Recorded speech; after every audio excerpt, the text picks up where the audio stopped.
Deputy Speaker, we note with concern as the African National Congress that the Mthatha Airport project has surpassed the allocated time for completion, and the exorbitant amount of funds continued to be directed towards this project. When exactly will this particular project be completed? The appeal that is to the MEC for transport to make sure that the officials and everybody else start to focus directly to this particular project. It is the position of the African National Congress, stated clearly in its manifesto, that consequence management must be applied. And consequence management must be applied even to all those particular officials and to everyone who has been found not to be doing as things that are supposed to be done.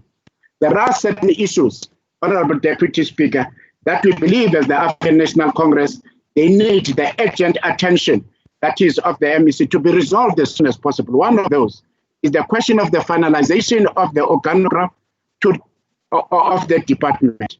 Because, Honorable Deputy Speaker, it will be easy for the department to budget for compensation of employees whilst there is an organogram. Without an organogram, how do you plan your COE? The second area, Deputy Speaker, which as African National Congress we want to be seen being done as urgently as possible. We note that the Department of Transport has regressed on its audit outcome and 90 million under expenditure during 2018-2019. This relapsing has badly affected government fleet services that is attached to this department. The question of transport, Honorable Deputy Speaker, has financial statement overstated by 55 million, an irregular expenditure of 2.4 million for transport operation. Contract management is reported during 2018-2019. These, Honorable Deputy Speaker, are the areas that we believe they need the attention and they need to be resolved as soon as possible. 1 minute. On the question, Deputy Speaker, of repetitive irregular expenditure with no steps taken by the department to address and prevent it, we as the African National Congress want to appeal that is consequence management should be implemented as soon as possible. Honorable Deputy Speaker, as the African National Congress, we support the report. I thank you very much. Thank you very much, Chairperson. We come now to the Honorable MEC, Honorable Tikane.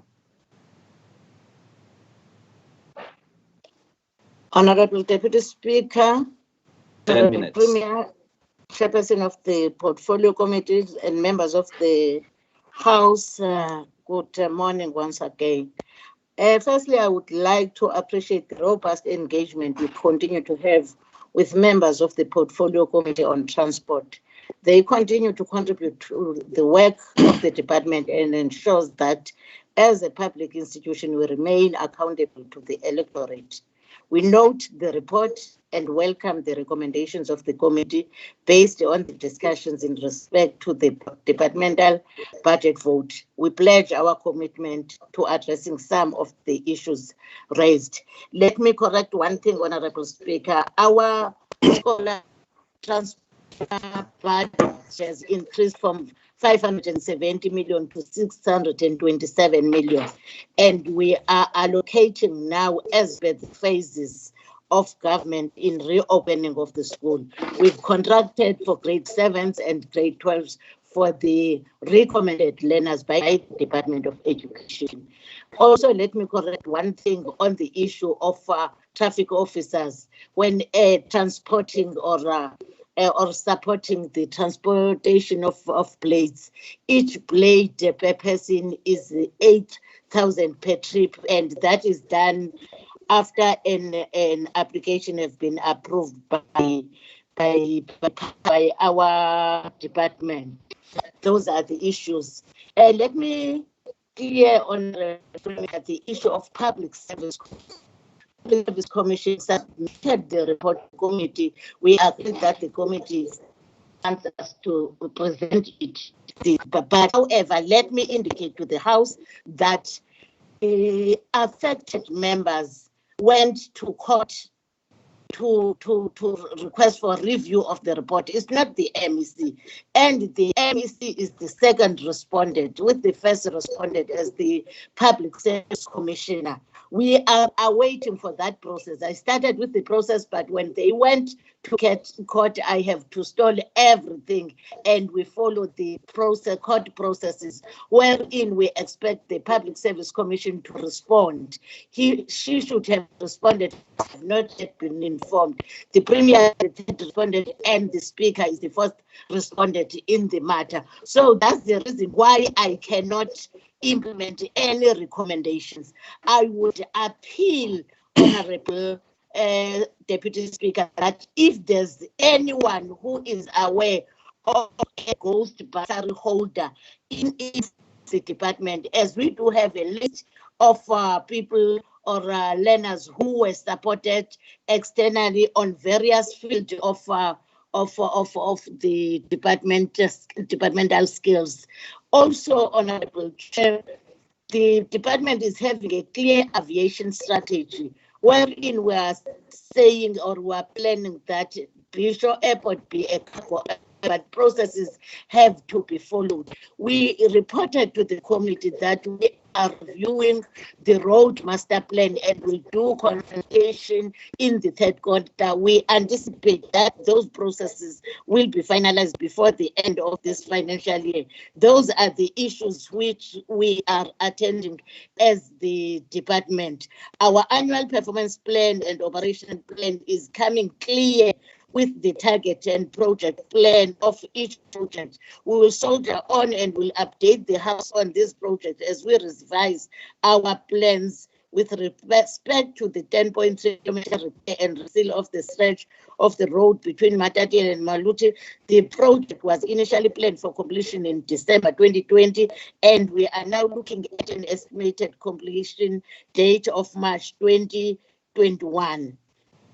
Honorable Speaker, Deputy Speaker, let me also indicate that so up to now we've paid an amount of 4.8 million as overtime to traffic officers. We are willing on, or we are acknowledge that it has taken us so long than anticipated to make the matter of Mfundisi and others to its logical conclusion.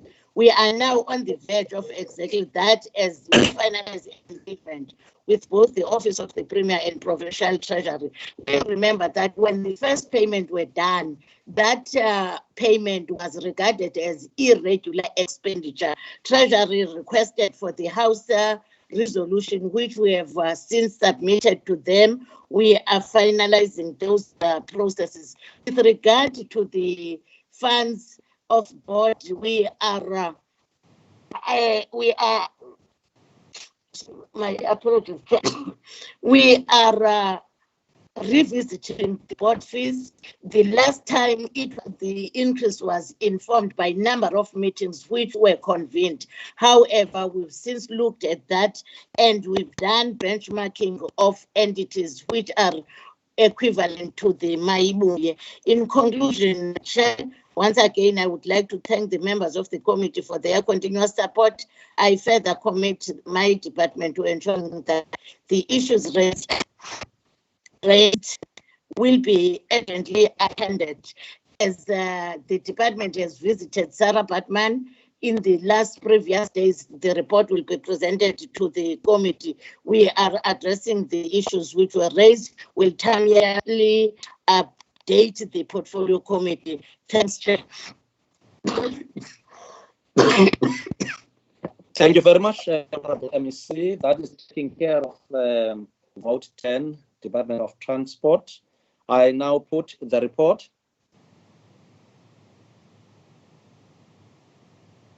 Agreed. Agreed. Agreed. Honorable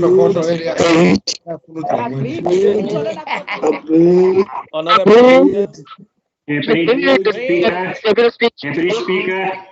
Thank you very much. Thank you very much. Deputy Speaker. Deputy Speaker. Yes, Honorable Member. The Democratic does not support. well noted, honourable member. Now I will ask the secretary to read the second order of the day. Consideration of the report of Portfolio Committee of Governance and Additional Affairs on budget. Thank you very much. I will now call upon the chairperson to report 15 minutes.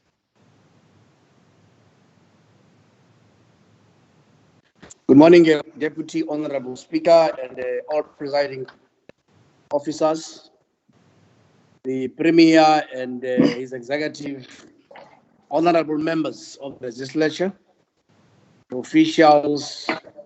Good morning to everybody.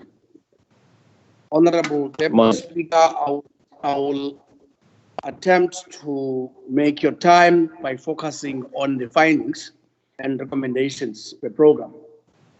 We're here to present cooperative governance and international affairs budget, which is $1 billion allocation for 2021. It's not the most, or is the least allocated budget department. Then I'll go to program one. On program one, the findings, the department is anticipating 9.8% increase in compensation of employees, which will increase the SCOE to a staggering 93.8 of the total budget of the department. The head of department has been placed on precautionary suspension, and disciplinary inquiry is not as yet due to lockdowns challenges. The process of supply chain officials have been underway, could not be completed due to national lockdown rather. Number four, there are some officials within the department who are doing business with the state. Finding number five, department budget has been cut by 43.6 million on goods and services, mostly on subsistence and traveling staff that provides municipalities to support municipalities. The department is still in the process of reviewing its organizational structure in order to decentralize some of the functions. The recommendation. First recommendation, the department must place a moratorium on the filling of non-critical vacant posts. The department instead must only prioritize recruitment of technical critical posts in order to offload this budget to be completely consumed by its SCOE or payroll. Two, the department must work with also the Premier to ensure that the pending hearing of the head of department is conducted virtually prior the lapse of the suspension period. Three, measures must be put in place to ensure that the vetting of the departmental officials completed within 30 days since the supply chain process.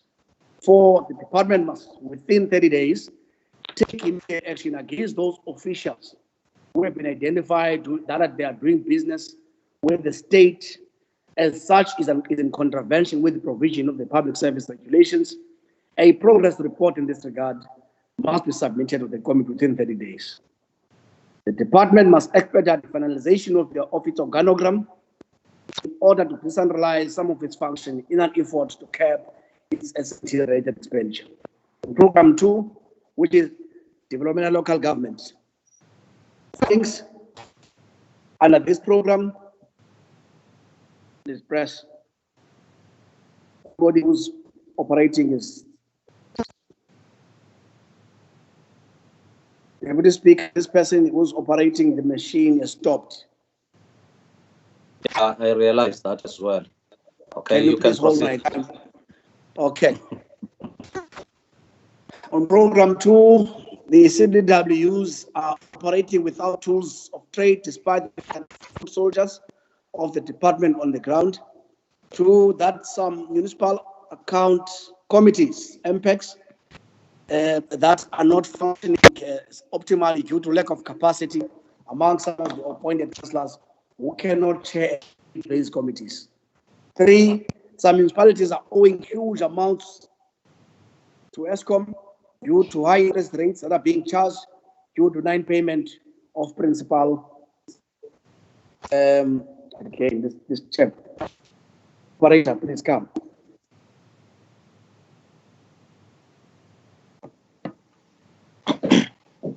Nanko, Deputy Speaker, there's Walendo. Can you move, please? Operator. Can I just go to my notes and then Yes. proceed? Yes. Okay. I think it's going I will to save your work. I will save your minute. I will save your minute. And then I was on program 2. Then let me go to the D. There is no target for the number of capacity building interventions to be conducted in municipalities, despite the fact that most municipalities lack capacity to perform their executive and administrative function. 5, the department is anticipating to conduct an advocacy campaign on local government anti-corruption strategies and municipal academic management framework at 4 municipalities, a target which is very low.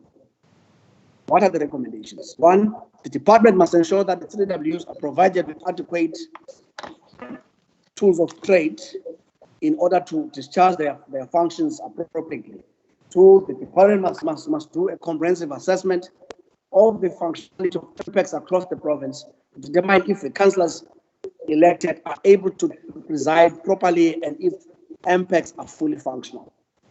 3, department must work with Office of the Premier and SALGA to explore a possibility of ESCOM writing off these interests and facilitate realistic payments agreements so that these municipalities can honor their current accounts. D, the department must, within its available budget, set funds to capacitate municipalities in line with Section 154 of the Constitution. A progress report in this regard must be submitted to the committee within 30 days of the adoption of this report. Must also, in this regard, say we've had a meeting last week with all those municipalities which are supported under Section 139, together with the department, with their mayors, municipal managers, and SALGA as the committee, just to get progress, the impression of SALGA about how the support and or intervention is performing. D, the department must consider within its budget that ensures that a sizable number of municipalities are targeted to benefit from this important program. Program 3, development and planning. Findings: there is no updated database of informal traders that are operating within the municipal space. 2, despite the fact that there are LED sector plans in most municipalities, the LED strategies of these municipalities do not support revenue collection. 3, integrated development plans or IDPs of municipalities do not respond to service delivery challenges. 4, the department submits a request of 80 million to ensure the efficient functioning of Provincial Disaster Management Center and has received a meager amount of 3.8 million. Recommendations on this program: the department must work hand in hand with the Department of Economic Development, Small Business Development, and municipalities to ensure that informal traders have trading permits and are registered in the municipal database so that they can easily gain access to support as they had a seat during the lockdown period and COVID. The beneficiation of SMEs on procurement spend must be ensured as well.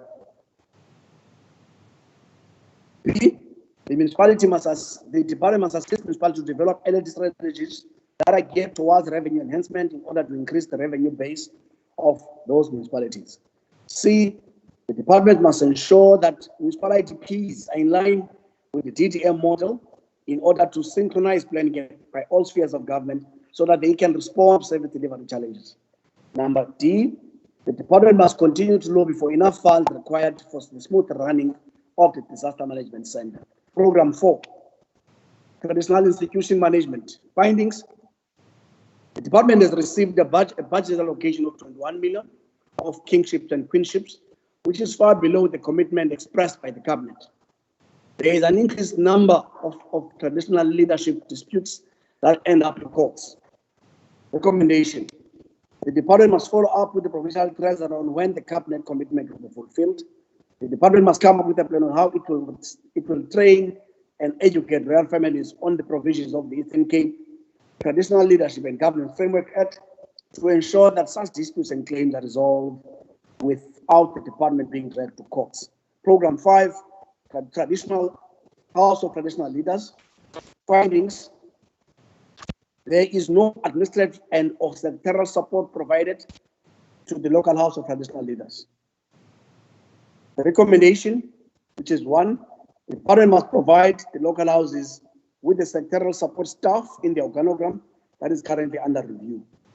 That is the program of the committee. Let me take this opportunity to thank the members of the department, the MEC and his team, the committee as a whole, for the exercise and the work that they've done diligently, the support staff for this report. Thank you very much, Honorable Speaker.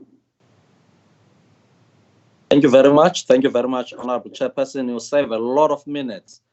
This is a good example. Honorable members, are there questions to the committee? The list. Honorable Tuabu, you are number one. Yes. Who else wants to take? Tejana. Honorable Tejana. Any third one? I'm trying to check the chat box as well. Thank you very much, Honorable Tuabu, you are there. Okay, fine. Mine is the speaker. Okay, no, just reserve that. Okay, Honorable Tuabu. Thanks, the Deputy Speaker. Greetings to the Premier, the EXCO, and all honorable members and officials. It's just a follow-up question on. It's a question on program 1D.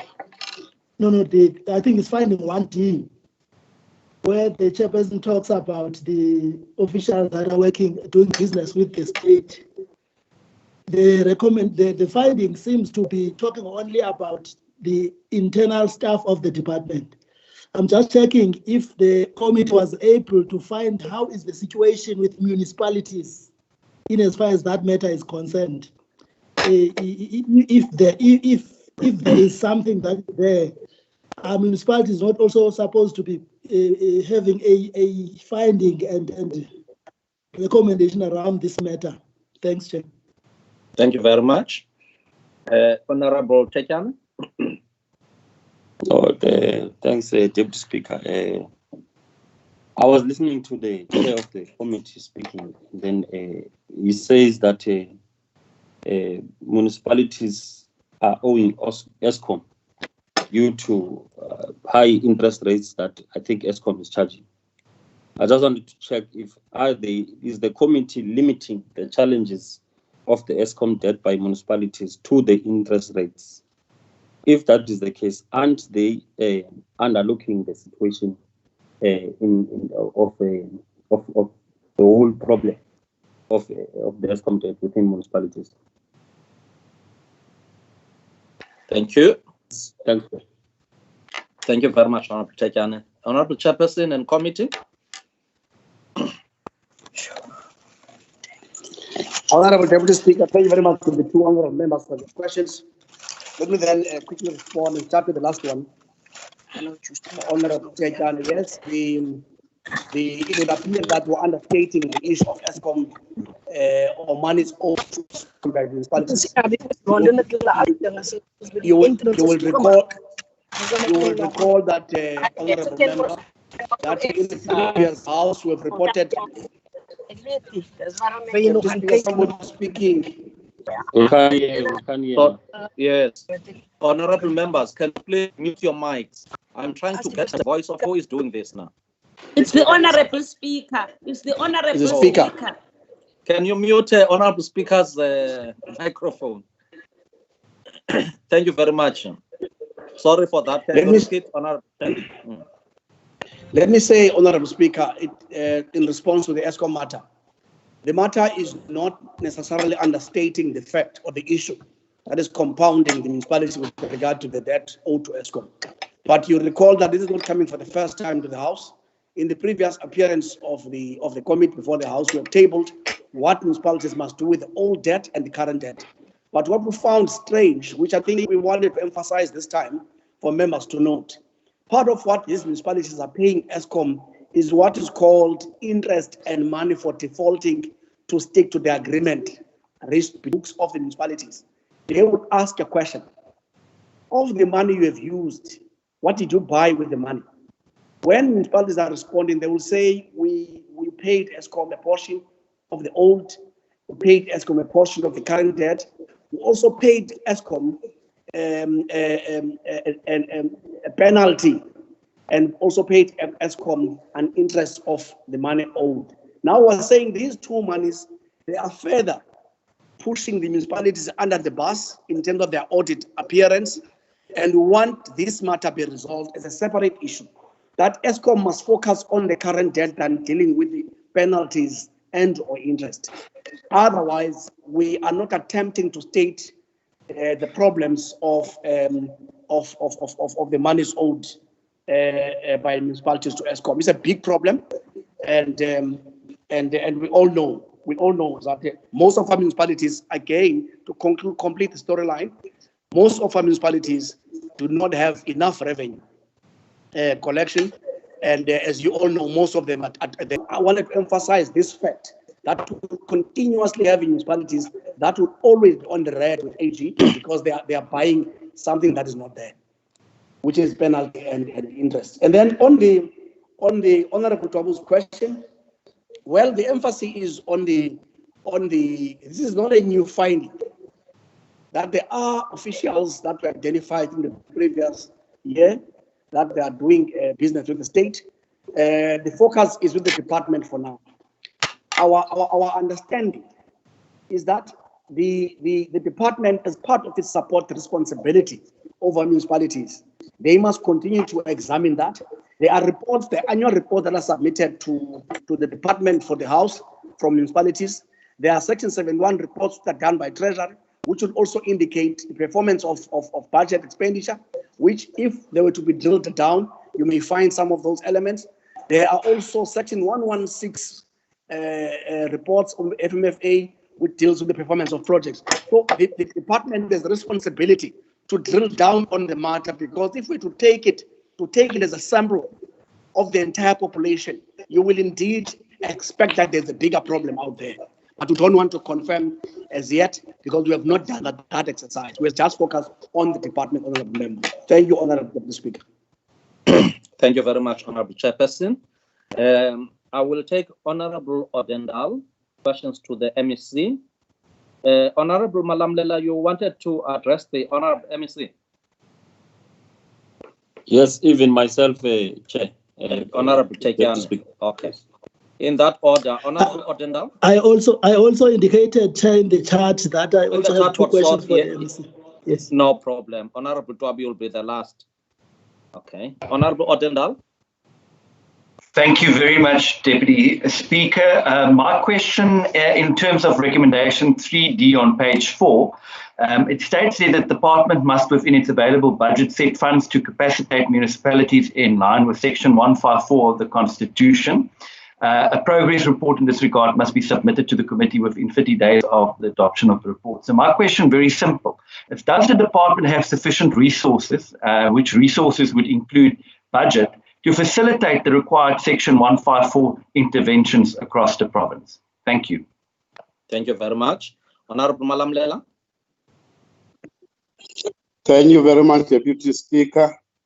I want to check from the Honorable MEC as to what is it that the department is doing on the municipalities that were amalgamated together and they are not financially viable. What is it that the department is doing around that? The second one, Chair, which is the last, I want to check from the MEC also. The report is talking about CDWs that are not provided with working tools. What could be the reason for that from the Honorable MEC? Thank you very much, Deputy Speaker. Thank you very much, Honorable Malamlela. Honorable Tekian. Thank you, Deputy Speaker. To the MEC, I understand. I can be corrected if I'm wrong, that there was an establishment of a rapid response team by the department to make interventions in municipalities that have got serious challenges.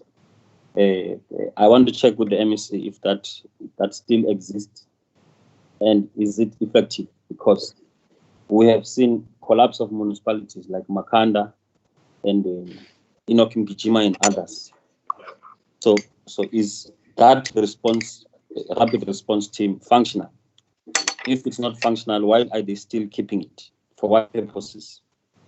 Secondly, Deputy Speaker, if you look at all the municipalities that are dysfunctional, there are structures of the ruling party that are also not functioning well.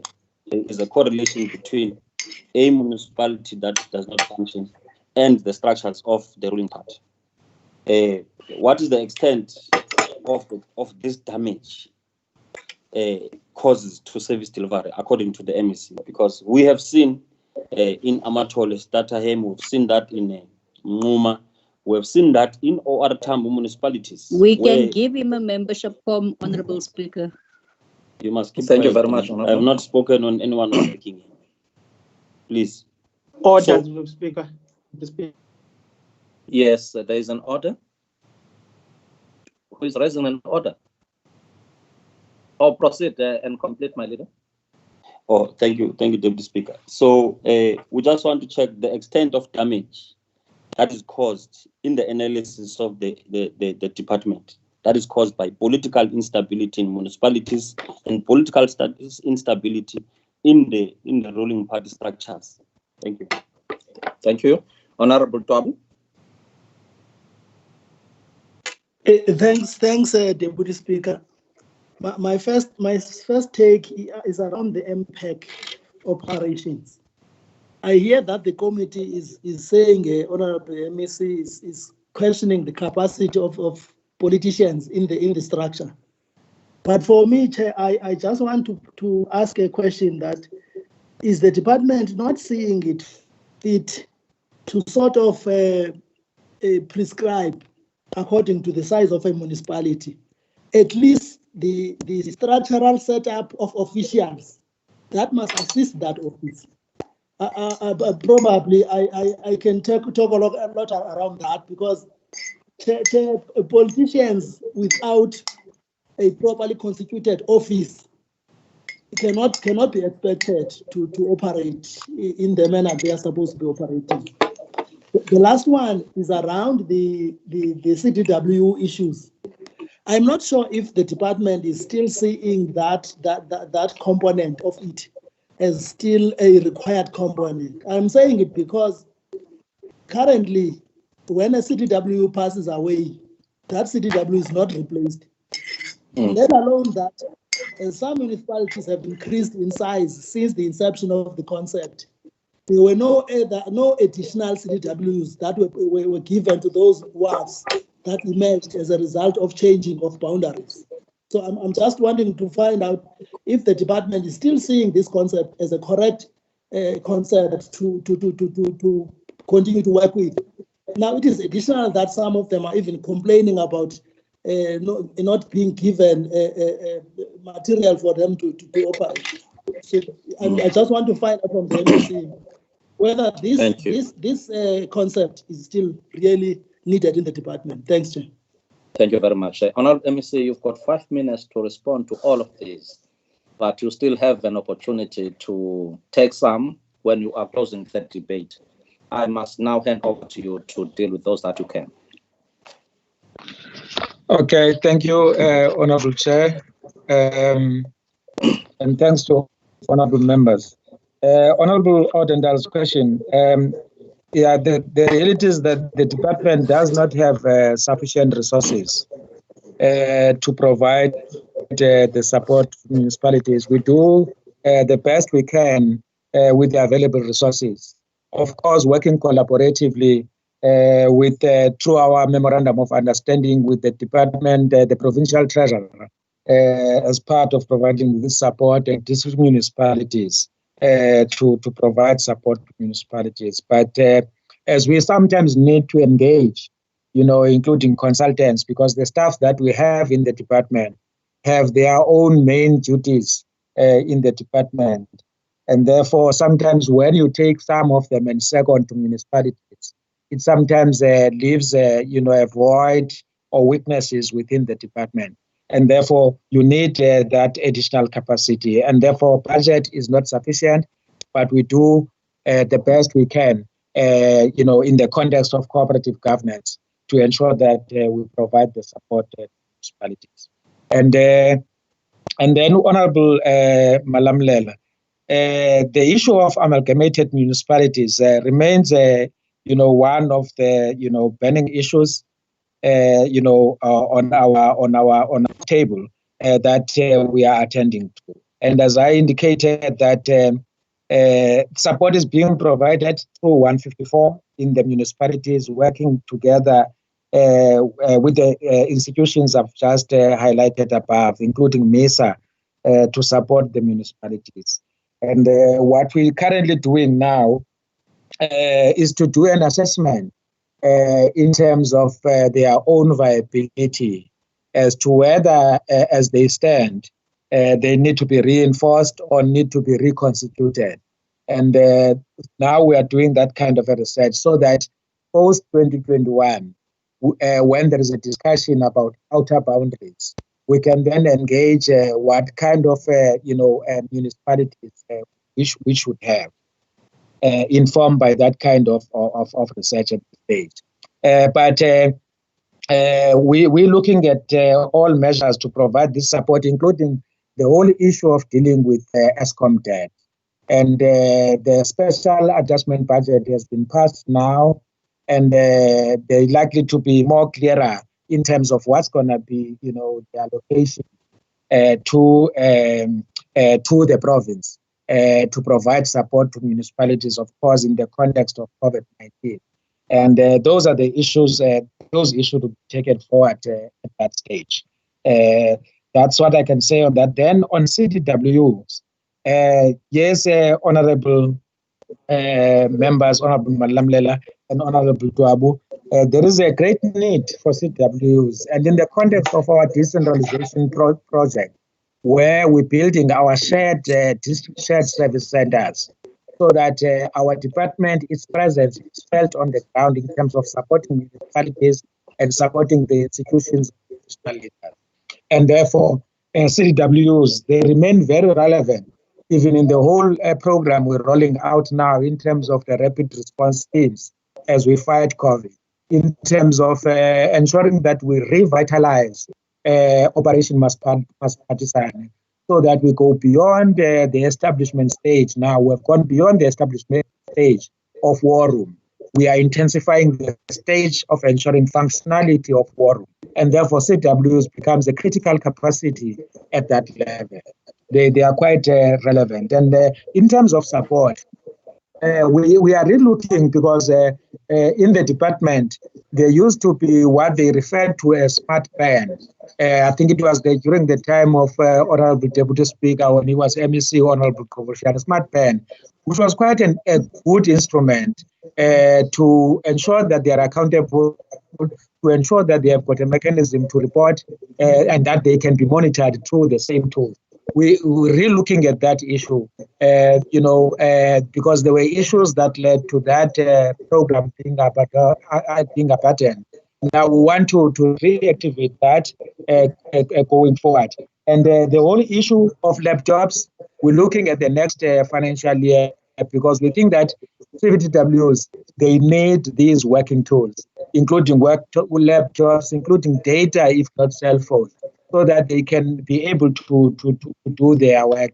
That's the commitment of the department to support them. Then Honorable Tejane, at some point again, there was Operation Clean Audit, which provided support, to municipalities. The audit outcomes of municipalities, are improved, and all those kind of issues.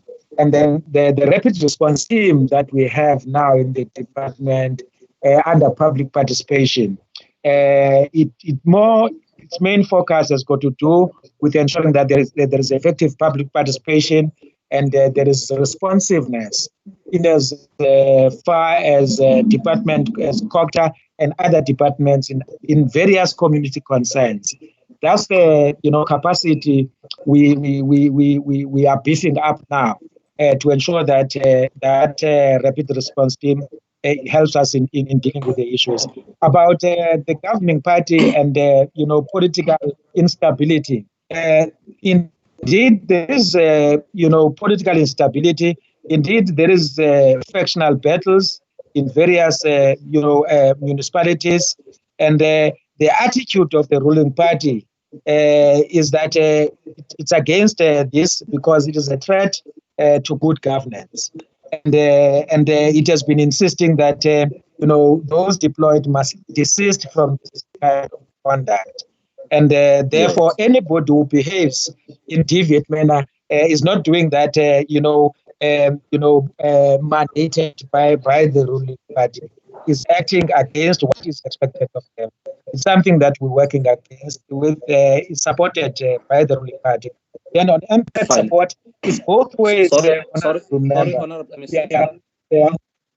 Yes. Want to propose that you can just stop where you are now on, okay, and you take the last part of the questions when you are debating.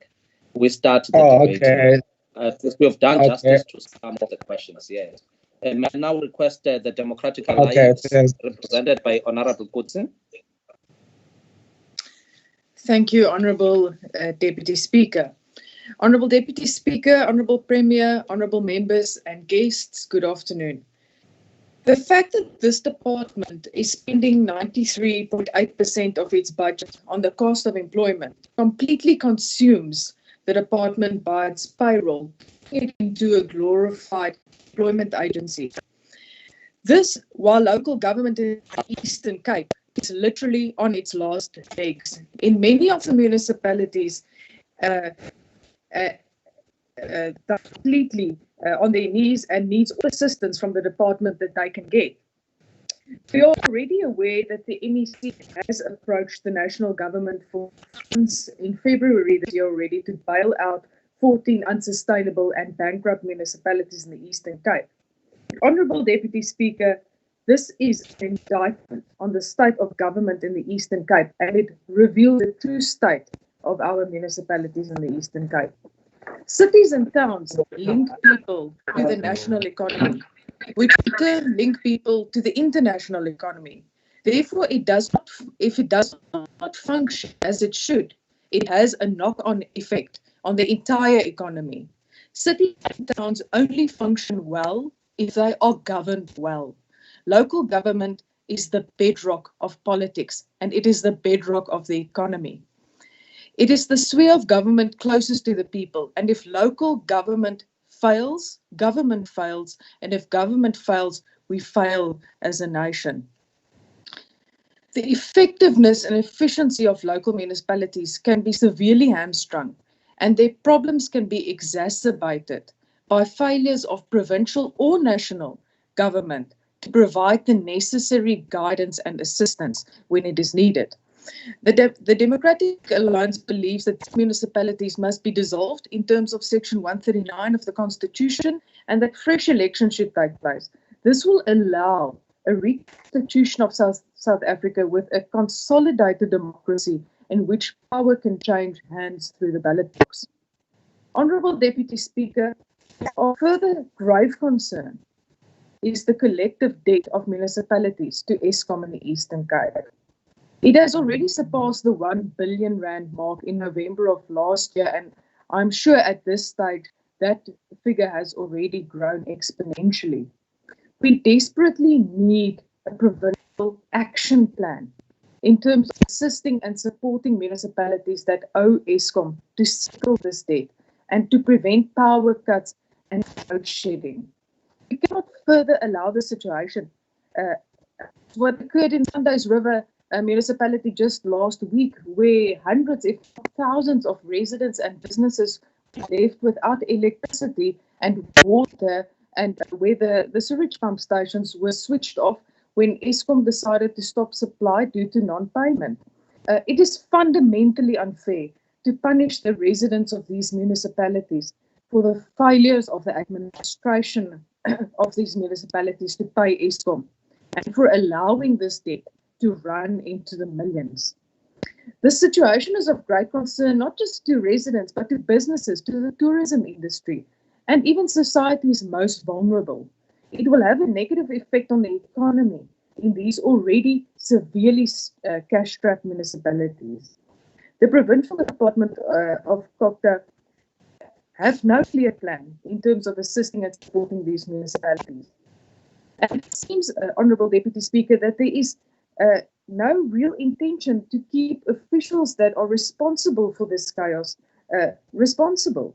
The situation is potentially disastrous for affected municipalities that are already in distress. The impact on service delivery and the quality of life of the people will be devastating. Money that is owed to Eskom must be ring-fenced in order for us to solve this situation. Honourable Deputy Speaker, the collapse of governance in the Eastern Cape is becoming more and more evident, as in the wake of more and more municipalities being identified as being in a state of distress. The collapse of governance normally coincides with economic collapse. And in terms of the Auditor General's report released yesterday, Honourable Deputy Speaker, the audit report is absolutely damning. And it paints the province as being guilty of widespread lack of financial controls and project management. And it goes further to even characterize the province as having a culture of a lack of accountability, which resulted in the further regression of audit outcomes. 13 Eastern Cape municipalities regressed in terms of the audit outcomes. 5 of these 13 municipalities are already on the list of distressed municipalities, but 8 of them are not even on that list. For example, Sakisizwe and Sundays River municipalities. Now, according to these audit outcomes, only 1 out of the 32 municipalities in the Eastern Cape received a clean audit. Honourable Deputy Speaker, that is 3% of the municipalities. It's an absolute disgrace. And it is the position of the Democratic Alliance in the Eastern Cape that this list of 14 municipalities are greatly underestimated, and that the number of municipalities in distress in the province are actually much higher. And in fact, the Auditor General's report says that 83% of the municipalities in the Eastern Cape are cash-strapped, and 24 municipalities in the Eastern Cape are severely cash-strapped and unable to pay their creditors. Now, so the reason for doing a re-estimation would be to really find out which municipalities are in distress, why are they in distress, and to really come up with an action plan of how we can better assist these municipalities. And on that point, I must thank the MEC of COGTA, which I have written to and asked whether we can do a re-estimation, and he agreed to do that. And I really believe that this is a step in the right direction. Lastly, Honourable Speaker, I must appeal that we insist on the stimulus packages that was promised to municipalities by President Cyril Ramaphosa. He said that 20 billion rand of the 500 billion rand stimulus packages would go to municipalities to keep them afloat during the COVID-19 pandemic. And this is supposed to be for emergency water supply, increased sanitation of public transport facilities, providing food and a shelter for homeless. And at this stage, it is really unclear when we will be getting these stimulus packages, and even if we will be getting these stimulus packages. And Honourable Deputy Speaker, we've heard rumours that it will be in the near future, but the fact is that this pandemic and this disaster is not going to hit us in the near future. It is hitting us now, and we need those funds now, and we need it desperately, more than ever. In conclusion, Honourable Deputy Speaker, local government is the bedrock of the economy, and when local government fails, everyone suffers.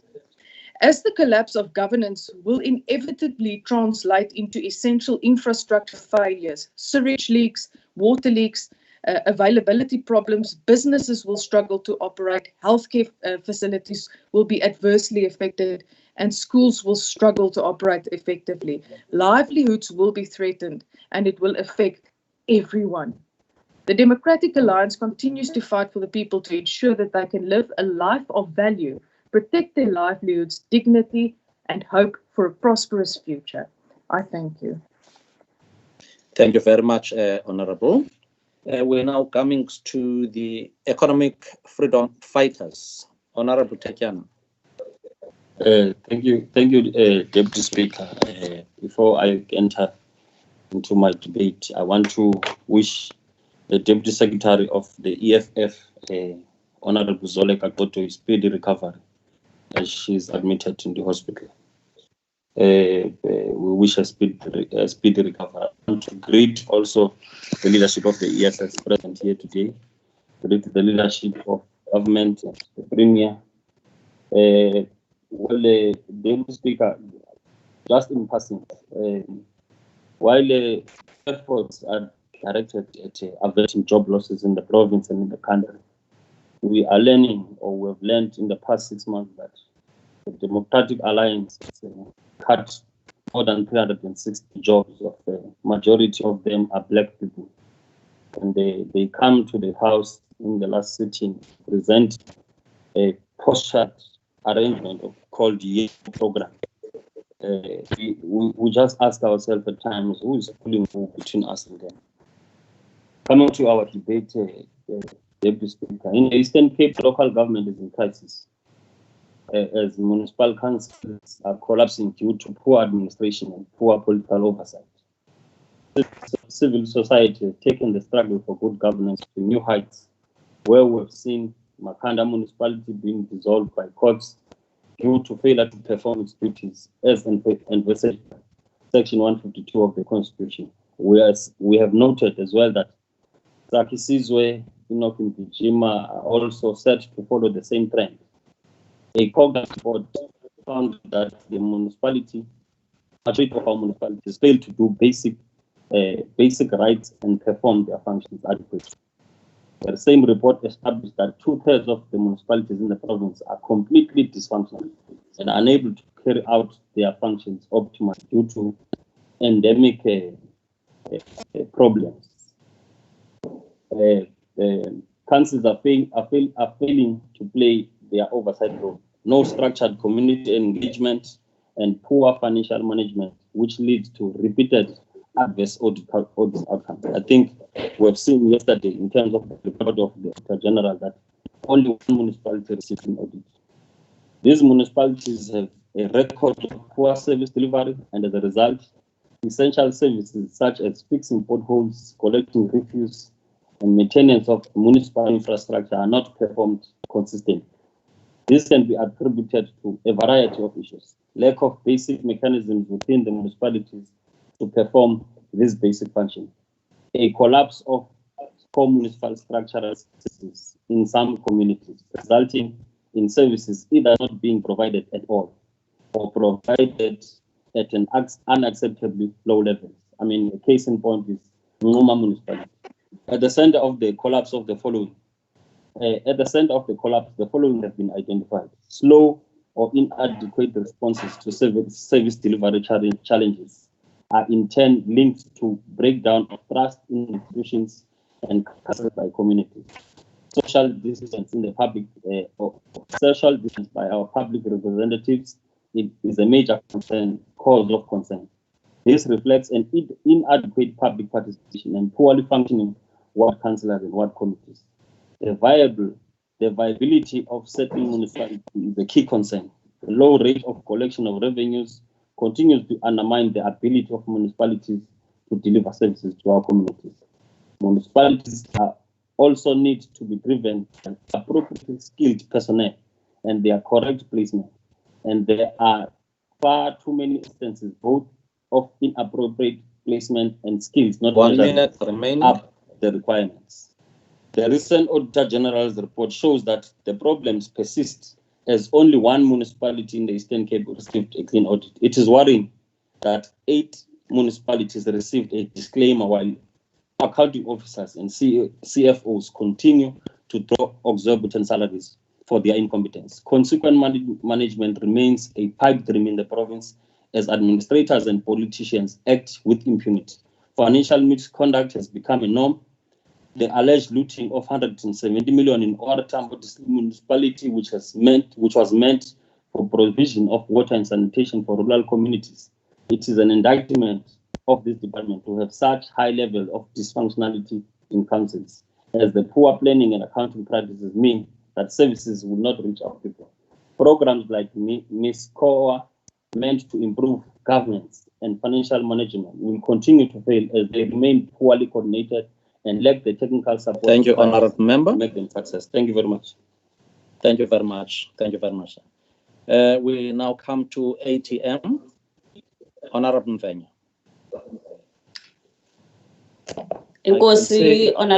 I can see in the chat box that in the presentation here that you are allocated Freedom Front as that is an error.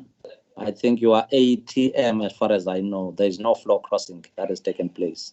Sorry for that. No, but the Honourable Speaker, you can Sorry, Deputy Speaker. Sorry, Yes, Deputy sir. Speaker.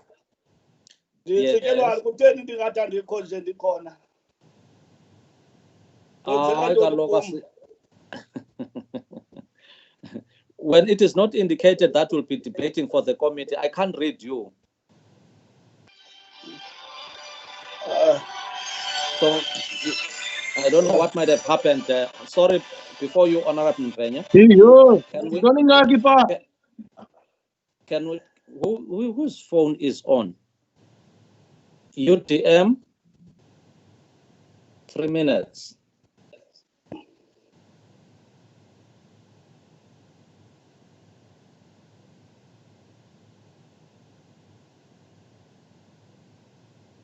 What's wrong now? Tete UTM. Ikhalele.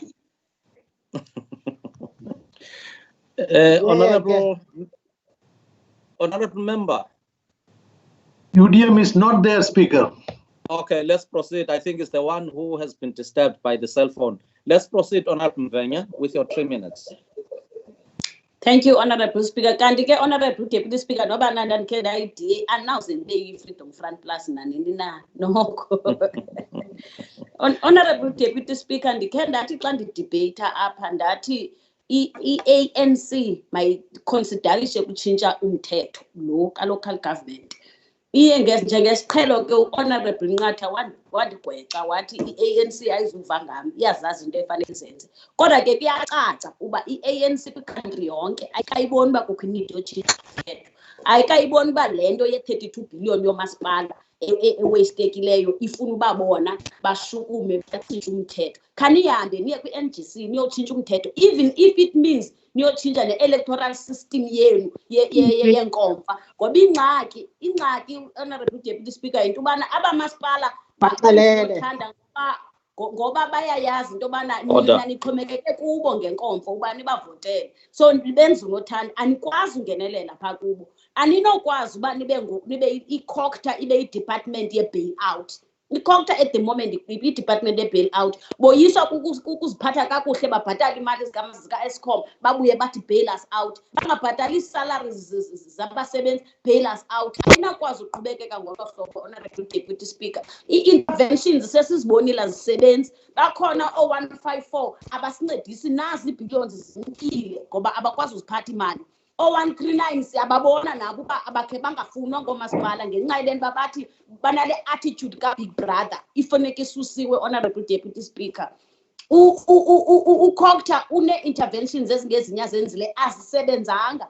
Kukho OMSIF ababekhona, kukho o-B2B, kukho o-10.10 azisebenzanga. ii-CWs nazo yayi-intervention oward committee zonke azisebenzanga. Into ebekayo kuba makutshintshwe umthetho, Honorable Deputy Speaker, ozakwenza uba i-department ibe involved, iye kuba i-department yokugalela imali, ibe involved, iye kuba i-department ye-interventions, kuba i-intervention yayo kukusimali qha, mayikhe ibe khona, ibe involved, makuyotshintshwa umthetho ozakwenza ukuba omasipala bakuzulawuleka balawule ngukhoktha. Kungenjalo, Deputy Speaker, Honorable Deputy Speaker, le department will be rendered useless.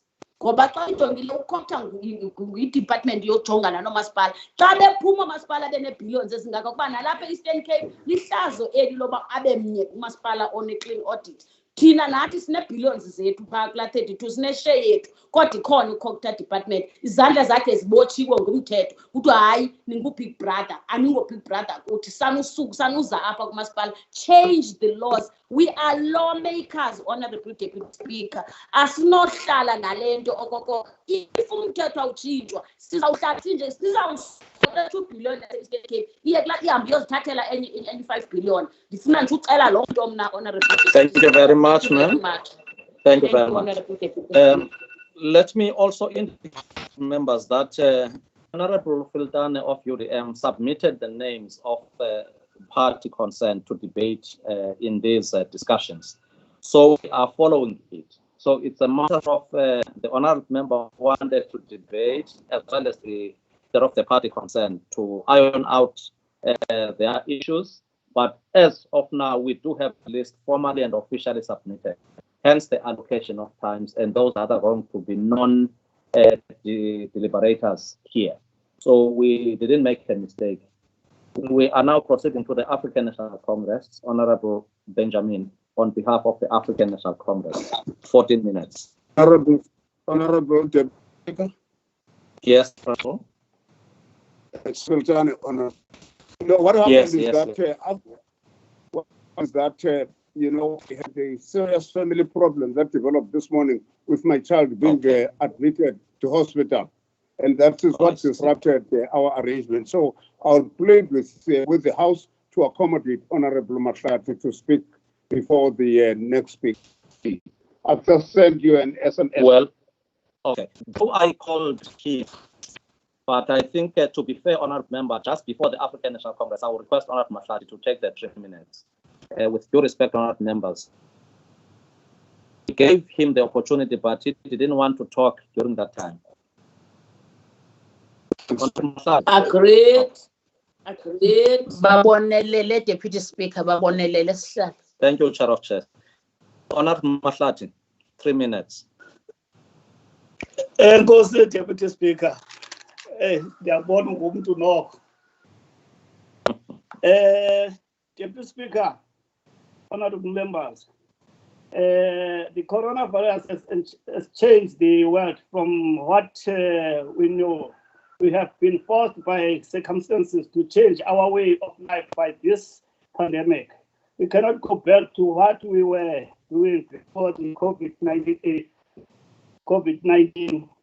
A party scholar named Toyota Kolabas said the following: everything past is unreal, everything future unreal, everything absent, mental unreal. Ultimately real is only the present moment of fiscal efficiency. That is the presentation moment of fiscal. Everything absent, mental is unreal. Ultimately, real is only the present moment of fiscal efficiency. That is the presentation, Madam Deputy Speaker, out of 37 municipalities in the Eastern Cape. Only one municipality received a clean audit. That municipality is Sengu municipality, which is a small rural municipality. I don't know if we have to remind all other municipalities of the role of the community. Government instead the delivery of some services to its local sphere of governance, which is in close contact with society, guided by the 1996 Constitution. Local municipalities are required to render basic services and to address existing backlogs that have accumulated over years of separate development. One of Ngoza municipality manager was suspended while other was fired. Why they both not suspended and taken to court? Ngoza finalized to fire accounting officer but not taken to court. Consequence management need to be emphasized in our institutions. The management is pledged to total payment of 68 billion to various companies. Where is he going to pay? When is he going to pay back the money? And why is not taken to court instead of suspending him? There are so many bad things done by ward councillors and ward committees using taxpayers' money to campaign for their party. If they are full person, paraffin, the party members only, even during the night while we are fast asleep, they are using the pandemic COVID-19 to campaign Thank you for very their much, party. honorable member. Thank you very much, honorable member. Your time is up. Let me now call upon the African National Congress. Thank you. Honorable Benjamin, on behalf of the African National Congress. Thank you, Honorable Deputy Speaker. Good afternoon, Honorable Premier and the Executive, members of Parliament, the House at large. Honorable Speaker, I stand here today with much humility to support the budget of the Department of COGTA to this august House, so that it may correctly be bound to the address pressing problems confronted by the masses of our people. As ANC-led government progress, many of our citizens have access to basic services like housing, water, sanitation, roads, electricity that were denied before. However, we admit that more still needs to be done. The functionality and effectiveness of ward committees is critical to improving the delivery of services and closing the distance between leadership and the communities and government at large. People must always be involved in the development and of the integrated development plans, the IDP. I quote, our primary goal in development must be to reduce the disparities across and within countries. The key development challenge of our time is the challenge of inclusion. The quote is from James Wilson, former president of the World Bank. I close quote. Honorable Deputy Speaker, it does not sit well to find out that in the 2020-2021 financial year, the total budget allocation for the department was cut due to COVID-19. The budget cut is more on goods and services. However, local governance and developmental planning are affected, which they are the existence of the very department.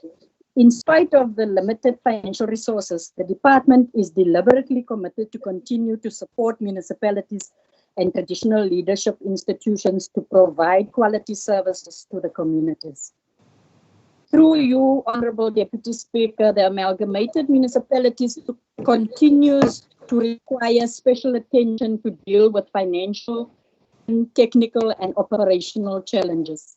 Amongst others, these municipalities inherited Eskom debt, like was said by prior speakers, from old financially struggling municipalities, which continue to create problems to these municipalities to be sustainable.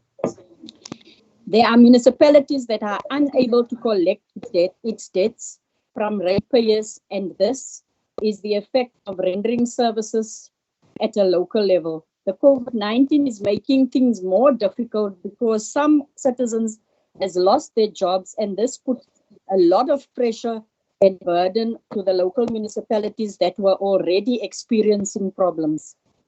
Honorable Deputy Speaker, it is a concern that in terms of the municipal audit report for the 2018-2019 financial year released by the Auditor General, out of the 39 municipalities, only 7 local municipality has received a clean audit outcome. 50 municipalities received a certified audit opinion with findings. 40 municipalities were qualified, 8 municipalities. The major challenges are in areas of weak governance, non-compliance with legislation, poor quality of annual financial management, internal control weaknesses, supply chain management performance challenges, as well as the lack of service delivery. However, we try by all means to ensure that we are dealing with issues that are creating negative tendencies on the financial management. In some municipalities, we deploy task teams to intervene on these challenges. The department must ensure that proper oversight on municipalities is the key to transparency at all levels, which is why the Municipal Structures Amendment Bill 2018 provides for the establishment of municipal public accounts committees in all municipalities. Their function is to hold the council accountable for the use of public resources to promote transparency, accountability, good governance, effective financial management, and quality service delivery to municipalities. The slow progress in the completion of the white paper, the provincial SPLUMA, remains a provincial challenge in that traditionally they claim land under tribal jurisdiction. Apartheid planning has left deep scars on the way our cities, towns, and rural areas has been established. Cities and towns were racially segregated, with the poor often living in townships away from businesses and industrial areas. The spatial integration of our settlements is critical. It will make our areas economically more efficient, since it will be easier and cheaper to provide services, reduce cost of public transport for workers, and enable social development. Therefore, spatial integration is also central to nation building. For people categorized as Black South Africans, property ownership was not even an option. In the main, Black South Africans were effectively identified as being non-South Africans and confined to homelands, places to which some of those so located had no previous ties with. If you can remember, some of them, if they were regarded as troublemakers, they would be taken out of the communities and go put in a place where they know nobody. Thus, for many Black South Africans, their identities as South Africans were declared obsolete, and the spaces they were forced to occupy were translated as not being part of Africa. In conclusion, Honorable Deputy Speaker, the General Household Survey 2018 has revealed that there is an increase in the percentage of households that was not connected to the electricity supply from the mains, from 66% in 2000 to 84.7% in 2018. Was accompanied by a decrease in the use of wood, 20% to 7%, and paraffin 16% to 3% over the same period, which was the normal use of our people before. Despite early gains in the provision of water, provisions slowed down notably after 2014, although the percentage of households with an access to an improved source of water only increased by less than 5 percentage points between 2002 to 2018, growing from 84.4% to 89%. The increases were notable in the Eastern Cape and KwaZulu-Natal. Considering that the Eastern Cape is one of that is dominated with rural areas, one would see that this is an improvement, because to some it was not a privilege to have electricity and water before. This is an indication that as an ANC-led government, we learn from yesterday, we live for today, and we strive working together to improve the better for the future. I thank you, Honorable Speaker. The ANC supports the budget allocation of 1 billion for the department. Thank you very much. Thank you, Honorable Benjamin. Honorable MEC, Honorable Ngata.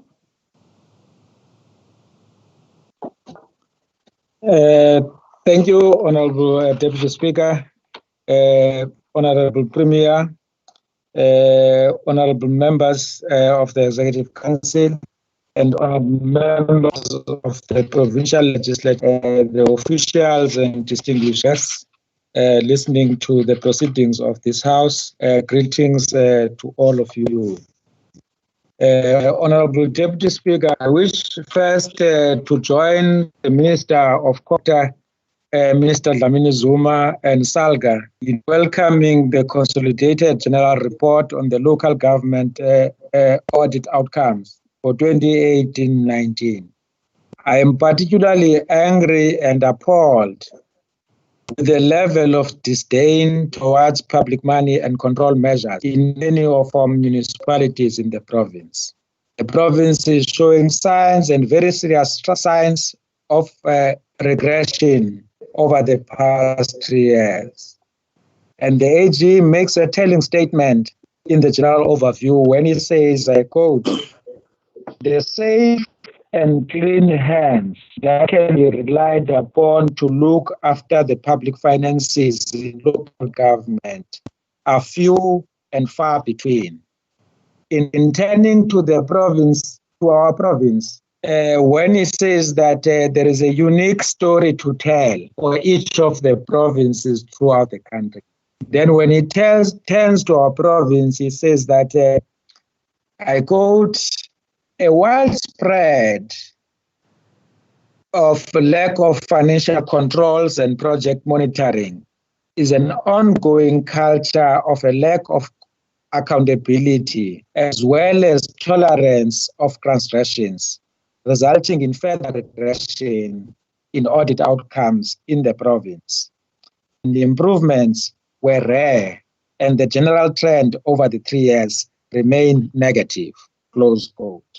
So, honorable members, this situation has to change, and as a result, I'm calling an urgent special unit to introduce more stricter measures, including, among other things that we'll put forward, is pledges or commitments that must be signed between the MEC and the mayors, where reports will be submitted to the MEC monthly by the honorable members on progress made in implementing the audit action plan, those reports must be submitted monthly. Those are the measures that I'm intending taking. So this needs to be consequences. That's the point, that there needs to be consequences for wrongdoing, and no political protection should be afforded for any of the culprits. And again, when SALGA was welcoming these audit outcomes, SALGA has this quote, "The belief that one can get away with wrongdoing fuels temptation. The absence of consequence management for wrongdoing engenders a sense of impunity. Without consequence management, the goal of good governance and clean audits will remain elusive."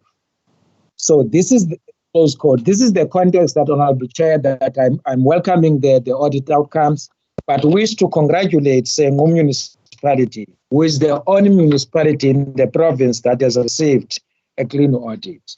And it is a good example, even though they are a rural municipality, they are leading all our municipalities in the province. Honorable Deputy Speaker, let me extend a word of gratitude to the Portfolio Committee on OCTA, led by Honorable Matiwane, for the oversight role they are playing over our department, and wish to welcome the committee's report on behalf of the department and commit to provide the detailed responses on the findings and recommendations that the committee has made. Having said that, Honorable Speaker, I'm not going to be responding to the issues that are raised in the report in line of what I've just said. I will just remark on few as part of welcoming the good work done by the Portfolio Committee. That we tabled the 2021 budget vote under a very difficult period as we battle with the outbreak of the COVID-19, which has been declared a pandemic by the World Health Organization. As the government were forced to lead the response to the pandemic and cushion the people against its devastating effects. It meant that we had to reprioritize, which affected the planning. When tabling 2020-2021 budget vote, I indicated that the department will submit revised plans after a special adjustment budget. in July, which has been done by the Honorable Minister to ensure legislative compliance and alignment. Honorable Speaker, it is in the public knowledge that most of the municipalities and some districts and metros are struggling to fulfill their constitutional responsibility, leaving the majority of our people vulnerable. There are 2 municipalities that were under Section 139 and 14 municipalities that are financially distressed. Even though we are faced with constant structural and systemic challenges like poverty, unemployment and inequality, constant and emerging challenges of political instability and deep-seated corruption, the advent of COVID-19 has introduced a new set of challenges, particularly in the municipalities. For instance, most of the municipalities' revenue streams have been low even before the introduction of the lockdown, meaning the reality of the lockdown has an adverse impact on the revenue collection capabilities. Is the centrality of the state in serving the people. For there is no one now who is relying on the markets. Must make sure that the state, including local state, is capacitated, professionalized and functional for it to be able to deliver by getting the basics right. We are committed to improve the IDPs in the province. The department will support development of 8 DDMs for 6 districts and 2 metros.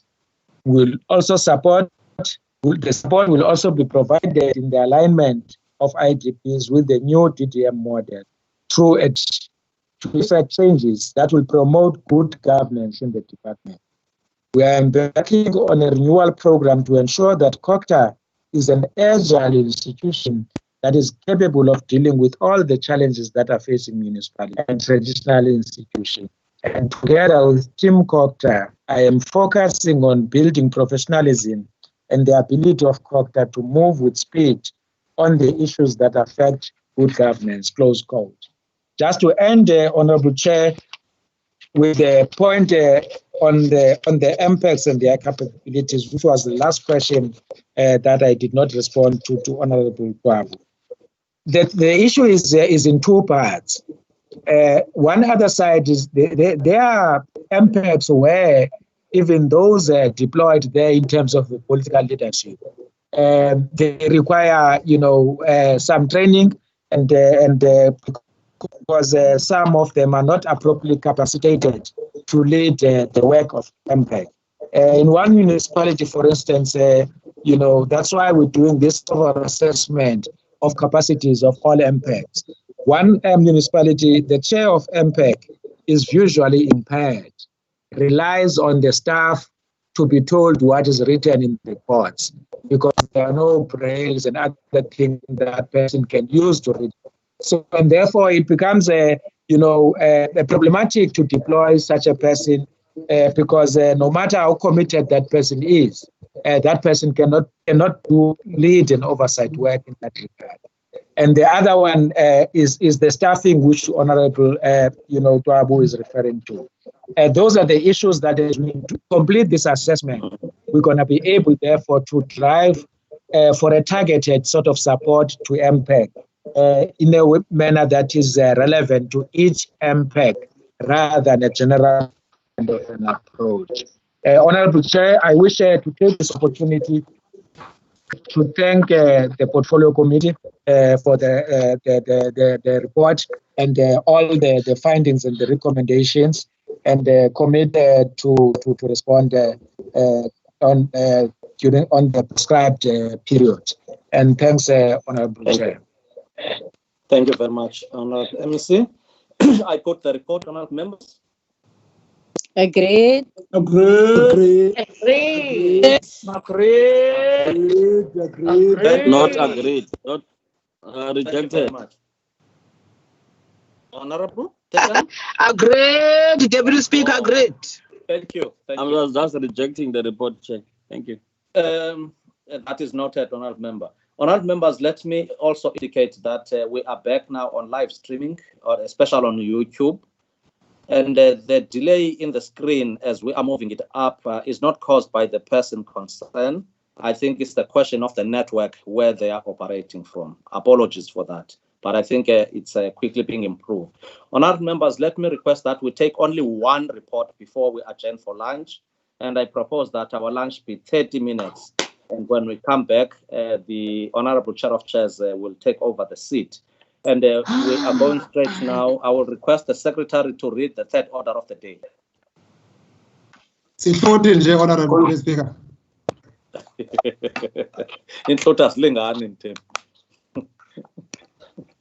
Consideration of the report of the Portfolio Committee on Rural Development and Agrarian Reform on budget vote number 8. Thank you very much. Honourable Chairperson of the Portfolio Committee, 15 minutes is starting. Can take the podium. Greetings to you, Honourable Deputy Speaker, Honourable Premier, and his executive. Honourable members, Honourable Speaker, first and foremost, I would like to alert you that if I'm not audible enough, Honourable Jalanga will take over as a whip of the committee. I'm just alerting you. But you are very clear. Okay. Okay. Honourable Deputy Speaker, I'm presenting a report of the Portfolio Committee for the Department of Rural Development and Agrarian Reform, which comprises of 8 programs. And I will zoom in to the recommendations due to the limited time that you have given me. First and foremost, again, Honourable Deputy Speaker, I will start with Program 1, which is administration. Recommendation A, the department is commended for meeting the requirement. However, full compliance with Section 6 of the Employment Equity Act number 55 of 1998, which must be adhered to. A clear plan to address this challenge must be submitted to the committee within 30 days after the adoption of this report. An audit outcome improvement plan with clear roles and responsibilities to improve the current situation must be submitted to the committee within 30 days after the adoption of this report. The department must suspend. No, different. Sure. The department must suspend all the non-core programs, and the budget must strictly be utilized for the implementation of core programs. The department again must ensure that the allocated budget is realigned and adjusted according to must be prioritized. A progress report on this matter must be submitted to the committee within 30 days after the adoption of this report. The department must increase this budget in order to ensure that all the departmental information is accessible. Budget cut from the non-core programs to supplement this allocation is further recommended. The department must prioritize the organogram review to ensure that it is in tandem with the departmental mandate. A progress report must be submitted to the committee within 30 days after the adoption of this report. A clear plan on how each program will contribute to job creation must be submitted to the committee within 30 days after the adoption of this report. Program 2, Sustainable Resource Management. Recommendation A, the department must double its effort in ensuring that land rehabilitation projects are implemented to prevent the excessive soil erosion. The department must play a leading role to accelerate the process as this has a potential to create job opportunities and also to change people's lives. A progress report must be submitted to the committee within 30 days after the adoption of this report. Program 3, Farmer Support and Development. The department must develop and implement effective capitation program to support the ordinary farmers in the deep rural areas in order to improve the farming activities. B, the department must provide the needed support to the feedlot to ensure that the objectives of the establishment is achieved and are self-sustainable. The department must ensure that the division and distribution of the relief funds are. Recommendation A, the department must ensure that allocated budget is realigned and adjusted according to the reduced set target. B, the department must, within 30 days after the adoption of this report, submit to the committee its plan with clear measures to mitigate the tick resistance. C, the department must ensure that notifiable diseases are managed as per schedule, and a detailed action plan must be submitted to the committee within 30 days after the adoption of this report. Program 5, that is research and technology development. The department is commended for the good work. However, the research outcomes must be made available to the public for daily use. B, the department must ensure that research trials are conducted in the areas where cropping programs are actually taking place in the province. C, the department must, within 30 days after the adoption of this report, submit to the committee the progress report on the seed bank development initiatives. When we talk of a seed bank, we are talking about the traditional seeds which are actually needed by our people on the ground, on Sikintsane, or Gambuja, and Jaloja. D, research on viable economic activities that can be linked to the spring water protection initiative must be conducted in order to advise the beneficiaries. A progress report must be submitted to the committee within 30 days after the adoption of this report. The department must, within 30 days after the adoption of this report, submit to the committee an action plan on how this will be addressed. Program 6, Agriculture Economics as a precaution. Recommendation A, the department must, within 30 days after the adoption of this report, submit to the committee a progress report on the development of rural market center initiative. Abantu bakuthi bakwazi ukuthengisa imfuyo zabo phaya emakhaya. We need market centers in our wards. B, an effective economic model to advise subsistence farmers must be developed in order to promote profitable farming. C, the department must ensure that the subsistence farmers are updated with the latest commodity information prices. Umfama ayazi price yoboya before abuso boya bakhe emarketing. Ayazi ixabiso lebhusha yakhe before ibhusha isemarketing. Program 7, structures, education and training. Recommendation A, the department must double its effort in engaging the Department of Higher Education and Training to absorb the agricultural colleges. A progress report must be submitted to the committee within 30 days after adoption of this report. The department must ensure that these are linked as they are complementary. C, the department must ensure that the process is transparent and is of benefit to all the farmers. A list of farmers that were trained in the last financial year, excluding cash beneficiaries, must be submitted to the committee within 30 days after the adoption of the report. Program 8, Rural Development Coordination. What is key here? A, social facilitation must be at the center of every project established, and it must be responsible of all the departmental programs to ensure that it's a continuous process. The department must initiate and strengthen partnership with other departments like cooperative governance and traditional affairs, that is COGTA, in goals. The evaluation of the desired impact of all the establishment projects must be conducted in every financial year to ensure that funds follow the function. D, the department must strengthen its systems of monitoring on funds that are transferred to the project or cooperative to ensure that they are strictly utilized for the intended purposes. And same procedure must be applied to the equipment of the department. E, the spending performance of the SRDA must be formally evaluated in every financial year to ensure that the funds follow the function. A performance evaluation report must be submitted to the committee. F, an urgent intervention must be provided to the project to ensure that operations are in progress. Furthermore, a meaningful social facilitation must be conducted in the project. A detailed report on how the department will address the challenges at Chabo Red Hub to normalize the current situation and also ensure that the initial plans are implemented must be submitted to the committee within 30 days after the adoption of this report. H, the role of ECRDA as the implementing agent of the departmental projects is of paramount importance during this oversight visit. Therefore, we need the presence of ECRDA during the oversight visit of the portfolio committee.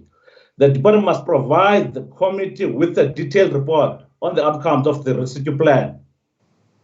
The department is commended for the transparency on this matter. However, the recommendations of the report must be implemented with immediate effect. A progress report of the implementation must be submitted to the committee within 30 days after adoption of this report. General findings. There is a congruence between the policy speech and the departmental plans.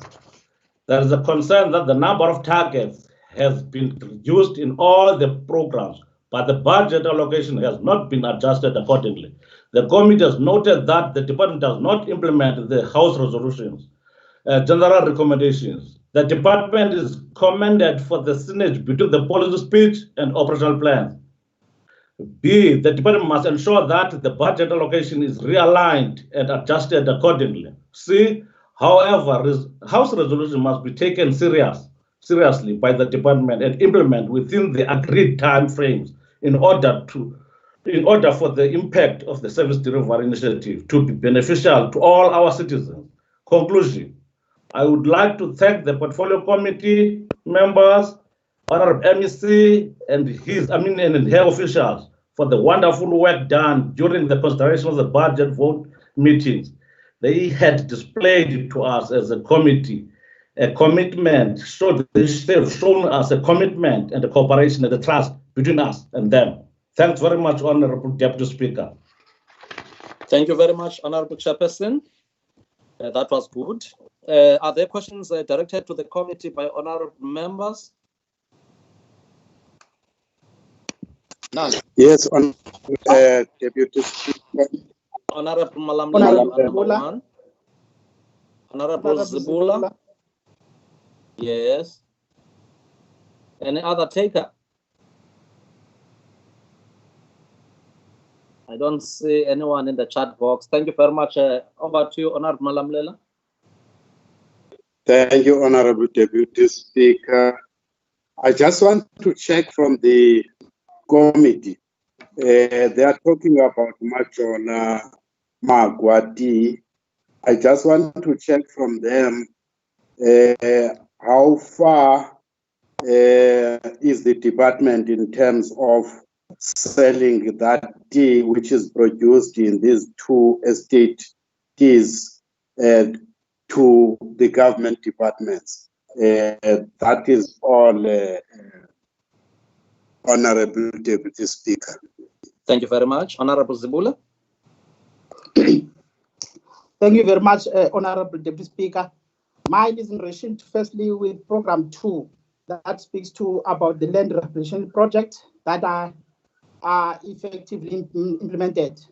I wanted to check what is the plan? Why is the committee not requiring that they must submit the report within 30 days on that program? Also, in Program 3, there are no 30-day submissions. If you look at all the recommendations that have been done by the committee.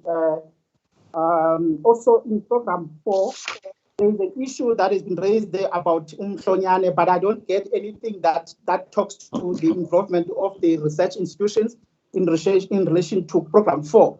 But also, in relation to Program 8I, there is a report there that in the finding there is something that says the department has never submitted anything on the report. But when I look at it, why is it not in the general finding? Because that is a very serious transgression that the department has never submitted any report in relation to that one. That is finding in Program 8 in relation to Magwa, to the committee. And also, why are we not getting anything in relation to Macedonia ownership and anything that gets to that one as per the report? Thank you very much, Honorable. Thank you very much.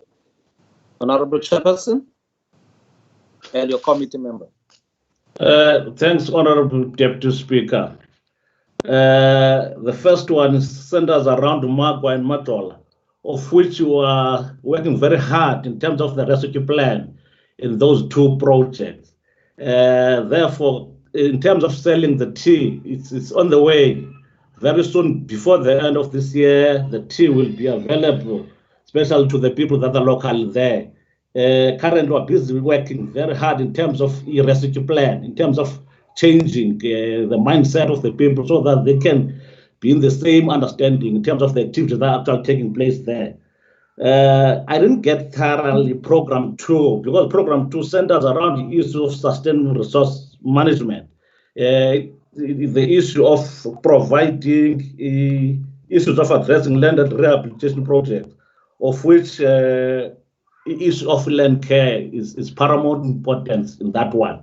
But I didn't get thoroughly Program 2. What is it? What the member is actually looking for? In program, come again? Program 2. Provide clarity on. Yes, come. Yes, okay. I'm the one chairing, Honorable Chair. Okay, but clarity is important. In relation to Program 2, my understanding is that it also has got a lot of impact to the community. But if you look at the recommendations there, it does not talk to the submission of the plan to the committee in relation to the rehabilitation, because the rehabilitation project is a long-standing project that has been done by the department for a long time. But if you're saying it has not been effectively implemented, it's a concern, which is why I'm checking whether has the plan to ensure that, because the committee just says they must double the effort. But I wanted to check whether that doubling the effort has the plan or the committee requested that the department submit the plan to them so that they could check whether the doubling of effort is going to be implemented in course. Thank you very much. Okay, thank you. Okay, thanks, Honorable Deputy Speaker. Honorable Member, your concern is noted. Your concern is noted. Otherwise, when it comes to issues of land rehabilitation, the government has done a lot, especially in the areas of tax spread, So otherwise, your concern is noted, Honorable Member. Yes. Coming Umhlonyane, this is going to be a long-term project in terms of your research. Doni Research Institute is busy working on this matter of Umhlonyane, but the results won't be available quickly. It's a long-term research program which is going to be conducted, this one of Umhlonyane. So we can't say currently we recommend what, because research outcomes will take a long time, Yes. Program 8. Program 8. Under Program 8, we are also on that program, looking forward in terms of bringing forward the restitution plan so that our people on the ground can also benefit in that program.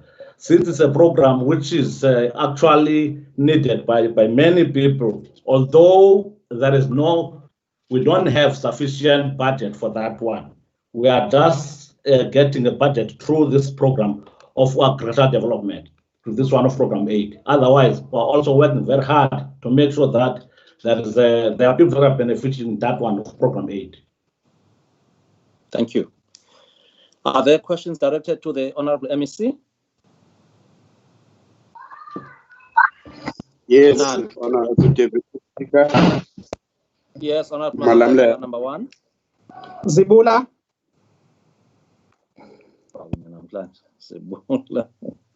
Zibula. Anyone else? Thank you very much. Honorable Malamlela. Matiwa Okay. for MEC. Thank you. Yes, Honorable Malamlela. I don't see anyone in the chat box. Thank you very much, Honorable Deputy Speaker. I just want to check from the MEC because the report is not speaking to what I'm going to raise to end. It's around the cannabis project. How far are we with that project as a province, Honorable MEC? Thank you very much. Thank you. Honorable Zibula.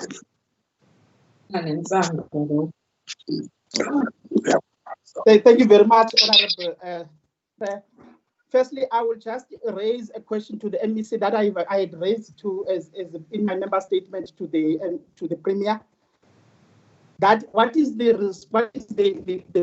department doing in relation to small farmers development, especially those that are being affected during this COVID-19? Because if I look at the report, there's relatively less that is being said in relation to aligning the programs to the stage of that we are in now, which is the epidemic.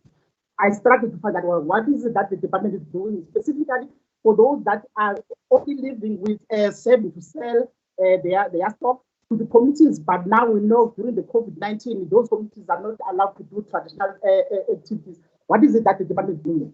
Second one, in relation to program 8, that says the department has never submitted the report in relation to the Magwati development and the rescue plan to the committee. Why is the department not having done that one? Because I think it is not only happening now that the department is not submitting that information, it has been an ongoing, continuous finding that has been done. Lastly, if the MEC could just explain to us what is the state of affairs in relation to ensure that committees own the Macedonia project.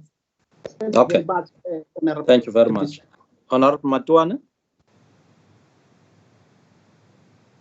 Honorable Chairperson, Honorable Deputy Speaker, given the situation we're all facing with regards to COVID-19,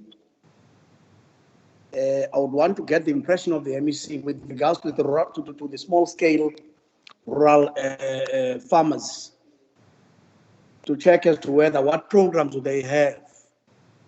I'm reminded here, coming from my constituency, of a situation wherein you don't even have feedlots. You are going to have all the elderly people being forced to go to town to look for something. And given the fact that in the Matola region, you still have huge droughts, you don't even have dipping tanks. I hear the chairperson of the speaking of veterinary services, we don't even know a program of distribution of animal medication in our rural communities by Abalimi. What is the plan about sustaining and supporting small-scale farmers in rural areas during the COVID-19? Thank you. Honorable MEC, you've got 5 minutes to respond. Thank you very much, and good afternoon, Honorable Deputy Speaker, and greetings to the leadership. Good afternoon. Apologies. We appreciate the questions by the honorable members.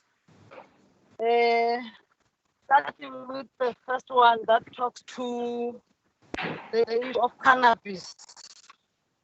We are doing work, working with SRDA, as we had said in our policy speech that we will be establishing a unit at SRDA to look for an expert to drive this program. But of course, we are working with the farmers who have permits on hemp, and we have allocated some funding to continue to support them. And we are also working with one farmer who has received a license from the Department of Health for the medicinal cannabis. But as for now, Honorable Deputy Speaker, that process is stalled a bit because of the pandemic and the issues that we are not in full operation as both the department and our agency, the ECRDA. On the issue of the small-scale farmers and the COVID-19, I think the questions from both members are almost the same. I'll combine them when reporting. That we are working with the National Department, in particular, on the disaster fund that was allocated, which was targeting the 800 billion of that was targeting the small-scale farmers from the rural areas to a maximum of 50,000 rand support per enterprise. So that process is ongoing. We are rolling out a voucher to those rural farmers. On the issue of the support in terms of infrastructure, we continue to do that work. We are delivering the dipping tanks to the farmers. We are having a program again through veterinary services of ensuring that we support our farmers on medication. But we don't have a special program that is related to COVID-19, except for our repurposing and the recovery plan that were presented to the President post-COVID. But we have assisted farmers in terms of COVID, as I said, and our own 20 million disaster intervention again that we have declared and prioritized is still in the process. The grid committees are sitting because we're piggybacking on the National Department for the voucher system, which we could not succeed. So we had to go our own route and advised by the provincial treasury that there must be an element of transparency in terms of following the transparent bid processes. So we are finalizing that. We are reporting about Magwa and Matola, and I agreed that there was an issue that was raised by the committee in terms of the finalized master plan, which is an outcome of the rescue event with Tumagwa and Majola. And we said that particular detailed report on the rescue plan will be presented to the committee. Thank you very much, Honorable Deputy Speaker. Thank you very much, Honorable MEC. We are now getting into the debate. Democratic Alliance. As the province is still fighting the scourge of the COVID-19 pandemic, I think everyone in this house will agree with me that the farmers of the Eastern Cape, both commercial and emerging, have done sterling work in ensuring food security amidst this very trying time.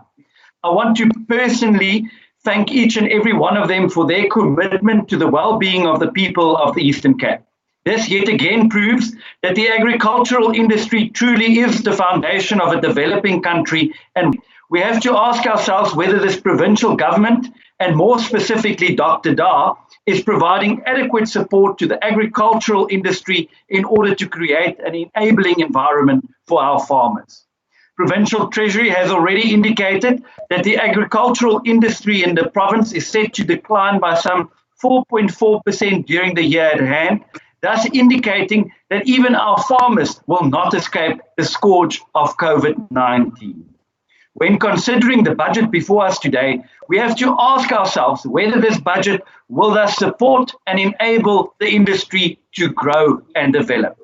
The fact that the department will be budgeting to spend close to 56% of its entire budget on the cost of employment should be a cause of great concern.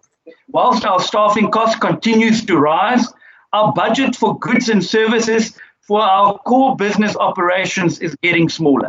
This year, the budget for goods and services is being reduced by a whopping 19.7%. This does not bode well for our business operations and is a very concerning trend.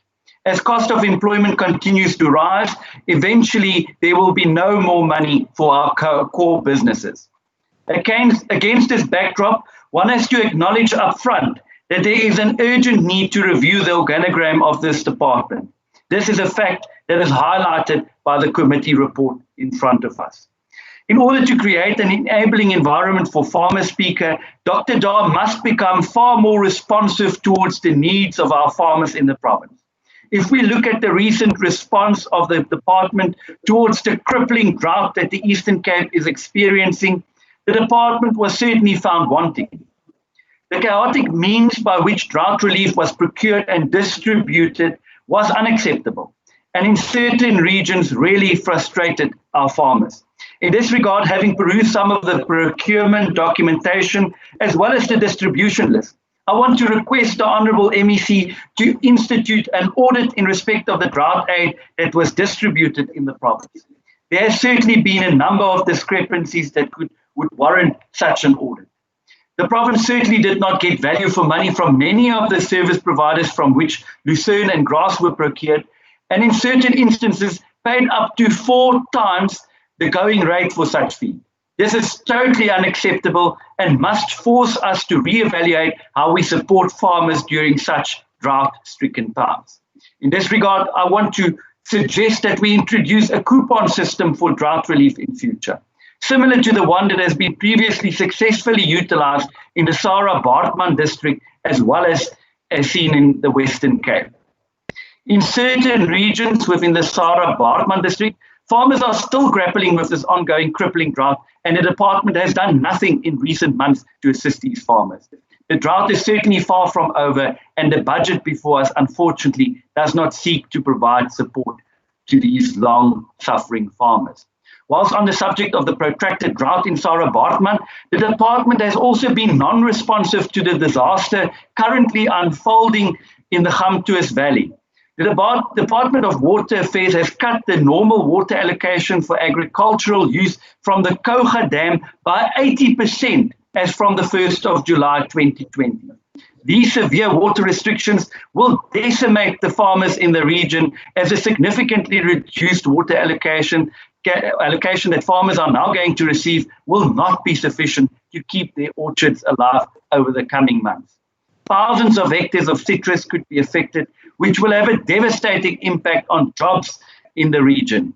This will cause untold hardship for people who are already battling in the current economic climate.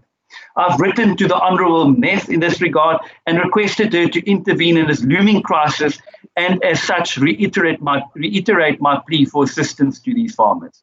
Speaker, the state of local government in rural Eastern Cape is fast becoming a threat to the agricultural industry, as support industries are increasingly leaving our rural towns and districts because of the dysfunctionality of municipalities. Deputy Speaker, last year I raised concern that the department has neglected its key mandate of rural development. Those same concerns remain valid today, as there continues to be no meaningful policy creation or joint developmental planning between Dr. Dar and other provincial departments, local governments, or national entities such as SANRAL in order to facilitate future development in rural Eastern Cape. The budget before us once again bears testimony to this fact. The Democratic Alliance agrees with the committee report that the department can no longer afford to fund our 2 agricultural colleges. These colleges remains an unaffordable albatross around the neck of the provincial government, and I would urge the Honourable Premier to personally start engaging with the Minister for Higher Education, Science and Technology in a bid to have these facilities transferred to the National Department in the very near future. Whilst we are on the subject matter of provincial entities, we simply have to find a way of ensuring that our entities are being run far more efficiently. In this regard, the Portfolio Committee will have no choice but to start vigorously interrogating the different projects and functions of its entities. I specifically want to caution the House that the agricultural loans issued by ECRD favorable loan funding has been written off by this entity over the last number of years. Even more concerning is the fact that the repayment rate of these loans have been on average only 75.5% over the last decade. This will likely mean that tens of millions of rands in irrecoverable loan funding will still have to be written off by the ECDRA in coming years. This type of wasteful expenditure is just adding to the department's financial woes and has to be stopped forthwith. In addition, there should also be cause for concern that our entities are not managing projects as well as they should. A visit to the Bizana read up earlier this year highlighted how dwindling crop yields over the last number of years have negatively affected the operations at the facility. Whilst the concept is absolute, Jola tea plantations also remains a cause for huge concerns, as these projects continue to bleed money without any viability within the foreseeable future. In this regard, I want to make it very clear that the department still does not have a workable solution for these plantations. Speaker, creating an enabling environment for farmers must be our #1 objective within the department. Farming is a passion, a way of life, not just a way of making a living. If we create a conducive environment for our farmers to prosper and to lead a value life, there are certainly plenty of opportunities in this sector for growth and job creation.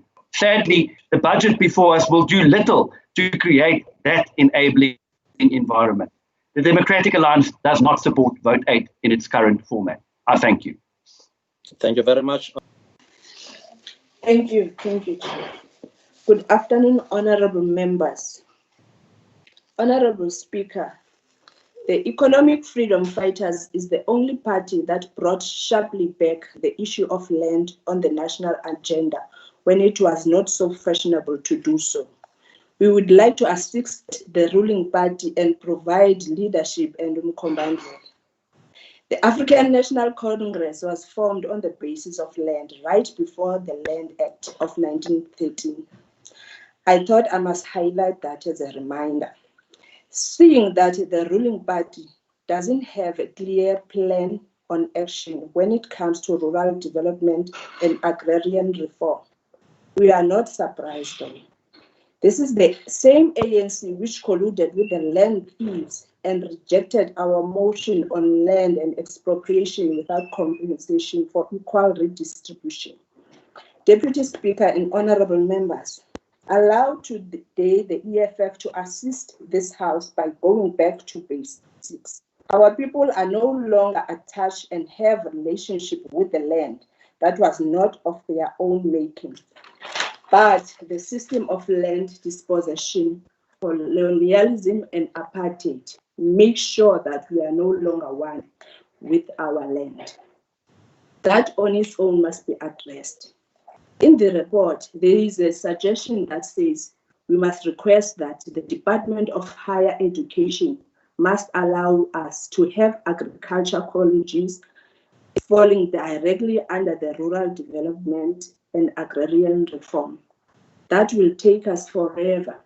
We currently have graduates in agriculture who are languishing in our townships and villages that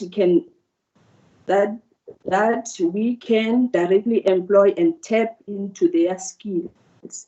We must assist our people by establishing farm cooperatives. By the way, that's what the apartheid government did through Koporasi and places like BKB to ensure that white farmers have support system. We can't continue being Father Christmas, dishing money and not getting value for it, but instead it is embezzles through tenders and corruption. In the report, there are traces of corruption and maladministration, and also failures of system and consequences management. Such must be rectified and dealt with before even thinking of budget allocation. The ruling party has established red caps.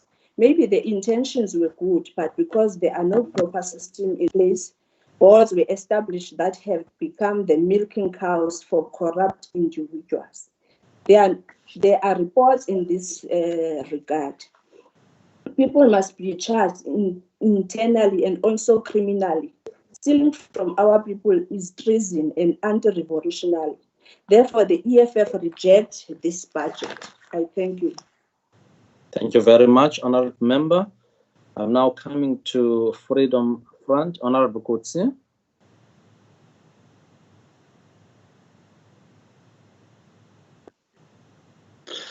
Thank you, Honorable Deputy Speaker. With your permission, all protocol observed. Rural development, as we know it as Dr. Da, is a cornerstone of our daily survival in our province.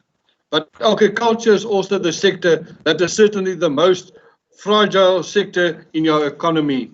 Over the last few years, agriculture in our province went through difficult times due to drought. As we are all aware, it is not only our farmers that suffers, but also their workers and their families. And we as consumers are also directly affected by the droughts. What a pity that our government and especially our Honourable President has shown no concern or sympathy with our farmers, which includes their workers, women and wives and children. They, the farmers, their wives and children, are as vulnerable as women and children not directly linked to our farmers' communities. But our president is quiet on all the murders on the farm, in many cases their workers as well. It is in the light of the above that the Freedom Front Plus is very much concerned about the farmers also on the budget allocated to the department and the manner it is spent. If we looked at the 2021 budget allocation, the agriculture has only received 2.4 billion. It is a great concern how this is spent. Of the 2.4 billion, 1.3 billion equals 55.9% of the budget is allocated to the compensation of employees. Then there is ECRDA, an agent of the Department of Agriculture, would take up 264 million rand, equal to 11% of Dr. Da's budget.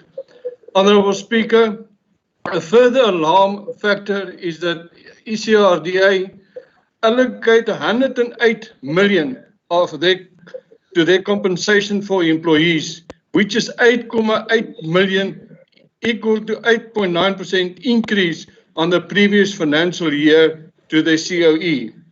This is the increase on COE come in spite of the fact that ECRDA budget for the department has been cut with 44 million, equal to 14.3%. Honourable Speaker, and then the members of ECRDA doesn't even bother to attend the community's meetings during our oversight visits.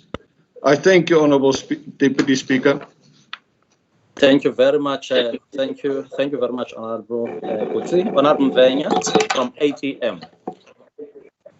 Enkosi, Honourable Deputy Speaker. Honourable Deputy Speaker, into esingavani ngayo nelisele ayithi ishiyeka ngasemva ayisebenzi njenjene lesele ikhona into engahambi kakuhle. Izinto ezinhle siziva ngabo ithetha ukuthi bazixhensa bezombelela ngoba thina siyikomiti xa siyile savisit ii-projects sifike sibuye nezinto ezirongo ezoyikekayo sizise departmentini ayikwazi department iphinde ihambe yozilungisa ezonto khe sizibone ke ngokuba hayi kuphinde kwatshintsha kudala ijikeleza ikomiti ibuye ize nereport akukho implementation ye-resolutions yeso size nekomiti. So nansi into ke embi phakula kwelasele ithi ke ngesilungu lonto all is not gold that glitters ngoba kaloku siyiva ngabo thina uba kuhle kodwa thina xa sisiya sifike kukho into ezimbi esithi sawuzizisa kubo bangaziboni. Urhulumente, Honourable Deputy Speaker, wasusa ii-entities ezazintathu weza ne-entity 1 weza ne-development agency i-CRDA uba makazokwenza yonke laa nto yayisenziwa phayana. Xa urhulumente eze ne-initiative makakhenze le nto ekuthiwa yi-evaluation. Xa niphinde niyo-assess okanye niyo-evaluate uba isaliqhuba kakuhle na i-CRDA niqale nijonge le element ye-loans uba bazi-administrarisha kakuhle na nigqithe niyojonga umsebenzi wabo niyojonga indlela ekulawulwa ngayo phaa uba kuqhutywa kakuhle na abantu bahepi na. Eyesithathu wena Honourable Deputy Speaker efuna ujonga yinto ubana zonke ii-initiatives zika-government okanye zale department eziza nokuphucuka kwabantu zimoshwa yi-conflict. O-Red Hub bachithwa yi-conflict, ii-irrigation schemes, ii-macadamia projects, ii-co-ops zonke yi-conflict. Kufuneka ke kuthiwe go back to i-drawing board, Honourable Deputy Speaker. Ke kujonga uba ingenziwa njani na into yobana aba bantu bekomiti baba involved kakhulu phaa kwezaa nto zemali xa benokhe basuswe i-department ingene ngaphakathi ibe involved iyeke ukuya xa kusithiwa konakele phaa kulaa co-op okanye nakweyiphi na kwezinto esendizibalulile iye ngoyo-intervene sekurongo sekonakele. I-conflict awunokwazi uyiresolve ubungeyo part yayo ubuhleli edepartmentini. Makhe kujongwe indlela ekunokwenziwa ngayo uba zingayekiswa zona but i-department ibe involved and abantu bona bakwazi ubenefita phaa. I think loo nto ingayiseyiva imali karhulumente, Honourable Deputy Speaker. Siyabulela. Nkosi kakhulu, ma. Thank you very much. African National Congress, Honourable Twabu, 14 minutes.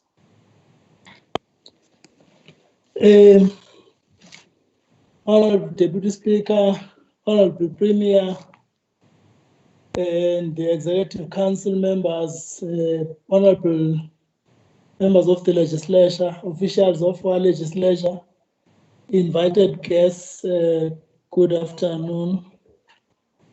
Honourable Deputy Speaker, I am deeply humbled by the opportunity afforded to me to table a debate speech for Dr. Da on behalf of our glorious movement, the ANC, which was mandated by the overwhelming majority of our people in the country and the province to be in charge of their aspirations as their government.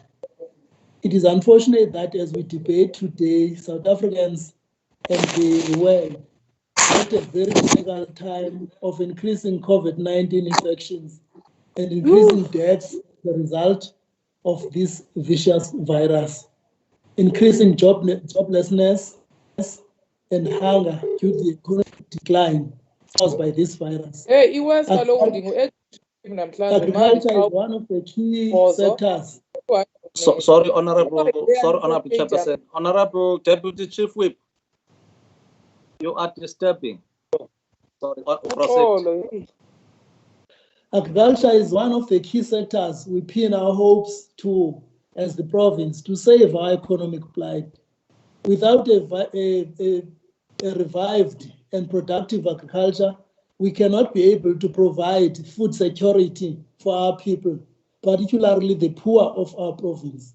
We applaud the role played by the department in collaboration with the farmers of this province to continuously provide food even during this hard period. We are aware that due to severity of the, we are aware, Honorable Deputy Speaker, that due to severity of the damage caused to the farming community of our province by this pandemic, our government has set aside a sum of about 1.2 billion for small-scale farmers' financial assistance nationally as a means to protect the country's food chain during lockdown and beyond. The ANC applauds the program by the Department of establishing a sanitizer production center at Doni in collaboration with Rhodes University, a program which is meant to benefit rural communities and farm workers in all districts. We also note with appreciation the department's support to health department by providing 6 mobile veterinarian clinics to increase field screening during the COVID-19. And additional to this, 3 ribonucleic acid extractors and polymerase chain reaction machine were given to the National Health Laboratory Services through the Health Department to augment the existing provincial capacity for laboratory testing. That's good work to the department. The MEC in her policy speech mentioned initiatives put in place to deal with drought that recently struck some districts hard, and an amount of 74 million for drought relief program, which was implemented in partnership with organized farmers from loans from local districts and provincial level. A program which benefited about 22,595 beneficiaries in the worst hit areas of our province. The ANC notes with concern, Honorable MEC, through you, Honorable Deputy Speaker, that the department has reduced its targets in a number of its programs, but the budget allocations have not been adjusted accordingly. We recommend that the department looks into that and corrects it. We have noted that the Rural Development Coordination Program of the department requires more attention for its effectiveness. Yes. So this will make the department play its critical role in land administration. We have also heard Honorable MEC complaining that the manner in which people, especially in rural areas, are occupying land is making it even hard for the department to increase its own role in agricultural production. So the capacity of DA in some of its programs shows some weaknesses that must be dealt with for the entity to produce the results we require. We note that the food soldiers of this department are its extension officers. As a result, we would like to see focused attention in their qualification upgrade so that they match the amount, extent of work that they should be doing. As the ANC Honorable Deputy Speaker, we are guided by certain principles to be able to support this budget vote. As the governing party, we made commitments to the people of South Africa and our province through our 2019 manifesto. As part of growing the economy, we said we shall speed up the resolution of all outstanding land restitution claims. We shall support the amendment of Section 25 of the Constitution to clearly define conditions under which expropriation of land without compensation can take place. This, of course, Honorable Deputy Speaker, is driven by